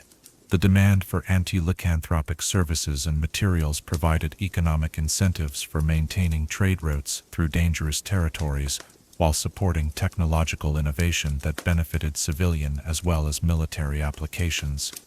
The medical and scholarly advances driven by lycanthropic research have contributed knowledge to human understanding of disease, genetics, psychology, and supernatural phenomena that continues to influence scientific and academic development. The study of lycanthropic transformation has advanced understanding of biological systems, magical theory, and the interaction between supernatural forces and natural law in ways that benefit research across multiple fields of inquiry. The development of diagnostic techniques for identifying lycanthropic infection has contributed to medical knowledge about disease transmission, immune system function, and the early detection of conditions that might not manifest obvious symptoms until reaching advanced stages. The psychological counseling methods developed for helping lycanthropes cope with their condition have enhanced understanding of trauma, identity disorders, and the therapeutic techniques most effective for addressing conditions that fundamentally challenge an individual's sense of self. The magical research conducted to understand and potentially cure lycanthropy has advanced arcane knowledge in ways that benefit spellcasters and magical theorists working on entirely unrelated problems. The investigation of lycanthropic curse mechanics has contributed to understanding of divine magic, primal magic, and the interaction between different magical systems that operate simultaneously within single individuals. The social institutions that have evolved to address lycanthropic presence demonstrate how human civilization adapts to accommodate supernatural realities while maintaining the values and structures essential for civilized life. The support groups and counseling services developed for lycanthropes and their families have established models for addressing other forms of supernatural or traumatic circumstances that affect human populations. The specialized law enforcement agencies created to monitor and respond to lycanthropic activity have developed techniques and organizational structures that prove valuable for addressing other supernatural threats while enhancing conventional police capabilities. The training programs and equipment systems developed for supernatural law enforcement have contributed to improvements in emergency response, crisis management, and public safety protocols that benefit all citizens regardless of their exposure to supernatural dangers. The educational systems that incorporate lycanthropic awareness and safety training have established precedents for preparing civilian populations to recognize and respond appropriately to supernatural threats, while maintaining the critical thinking skills necessary for distinguishing between genuine dangers and unfounded fears. These educational approaches have proven valuable for addressing other forms of public safety concerns that require citizen awareness and appropriate response, without creating panic or prejudice against innocent individuals. The diplomatic protocols developed for managing relationships between human governments and lycanthropic communities have established frameworks for supernatural diplomacy that facilitate peaceful coexistence while protecting the interests of all parties involved. These diplomatic innovations have created precedents for addressing other forms of supernatural political relationships while enhancing international cooperation on issues that transcend conventional national boundaries. The cultural integration programs designed to help lycanthropes maintain connections to human society while managing their supernatural condition have developed approaches to diversity and inclusion that benefit other marginalized populations whose differences from mainstream society create challenges for full social participation. The techniques developed for addressing lycanthropic discrimination have contributed to broader understanding of prejudice, social justice, and the methods most effective for promoting tolerance and understanding between different groups within diverse societies. The environmental policies influenced by lycanthropic territorial requirements have advanced understanding of conservation, wildlife management, and the importance of maintaining wilderness areas that provide essential habitat for supernatural as well as natural species. The land use planning techniques developed to accommodate lycanthropic needs have contributed to sustainable development practices that benefit ecological preservation while supporting human economic activity. The international cooperation required for managing lycanthropic populations that cross national boundaries has established precedents for addressing global challenges that require coordinated response from multiple governments and organizations.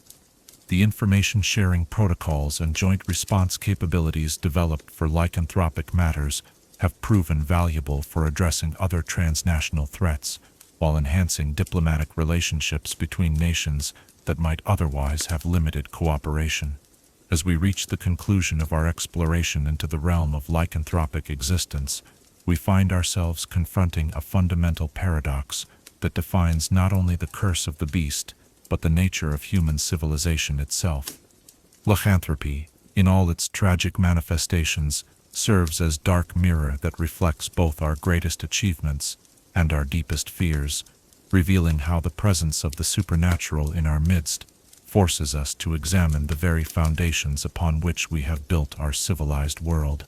The beast reminds us that civilization is not inheritance but achievement, not natural state but carefully maintained construction that requires constant vigilance against the chaos that waits both within and without our elaborately ordered society. In the howl of the werewolf, we hear the echo of our own suppressed wildness. In the patient stalking of the weretiger, we recognize our own capacity for calculated predation. In the isolated vigil of the werebear, we see our own struggle with the loneliness that comes from bearing responsibilities others cannot understand. In the explosive fury of the wereboar, we confront our own potential for destructive rage that acknowledges no boundary or restraint.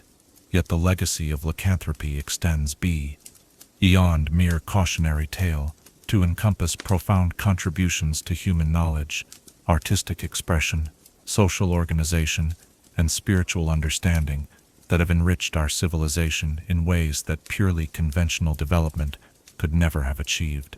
The challenge of coexisting with supernatural predators has forced us to develop technologies, institutions, and philosophical frameworks that make us stronger, wiser, and more adaptable as a species. The legal principles established to address lycanthropic behavior have enhanced our understanding of responsibility, identity, and justice in ways that benefit all members of society. The architectural innovations inspired by supernatural threats have created buildings and cities that are more beautiful, functional, and resilient. The artistic traditions that explore lycanthropic themes have given us new ways to understand transformation, loss, and the complex relationships between individual nature and social expectations.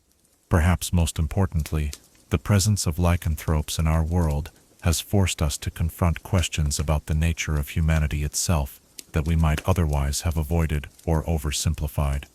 What does it mean to be human when humanity can be lost and potentially regained? How do we maintain moral responsibility when supernatural forces can influence our actions in ways beyond our control? What obligations do we bear toward those whose circumstances have placed them outside the boundaries of normal social existence? These questions have no easy answers, but the process of wrestling with them has deepened our understanding of compassion, justice, and the complex factors that determine how we treat those who are different from ourselves. The lycanthrope, trapped between human and beast, between civilization and wilderness, between redemption and damnation, serves as eternal reminder that the categories we use to organize our understanding of the world are more fragile and permeable than we would prefer to believe. In the end, the legacy of the beast teaches us that our greatest strength as a civilization lies not in our ability to eliminate the challenges that threaten our ordered existence, but in our capacity to adapt, learn, and grow in response to forces that push us beyond our comfortable assumptions about the nature of reality. The lycanthrope's curse becomes, paradoxically, a gift to human understanding, a dark blessing that illuminates truths about ourselves and our world that we could have learned in no other way. As the moon sets on our exploration of these cursed beings who walk between worlds, we carry with us the knowledge that the beast dwells not only in the shadowed forests and abandoned ruins where lycanthropes make their lairs, but also in the depths of our own souls, waiting patiently for the right combination of circumstances to emerge from the darkness where civilization has consigned it. The price of our humanity is eternal vigilance, not only against the monsters that threaten us from without, but against the potential for monstrosity that lies dormant within every beating heart. In recognizing this truth, we honor both the tragic sacrifice of those who bear the lycanthropic curse and the fragile miracle of the civilization we have built upon the foundation of our shared commitment to remain, against all odds and all temptations, fundamentally and irrevocably human.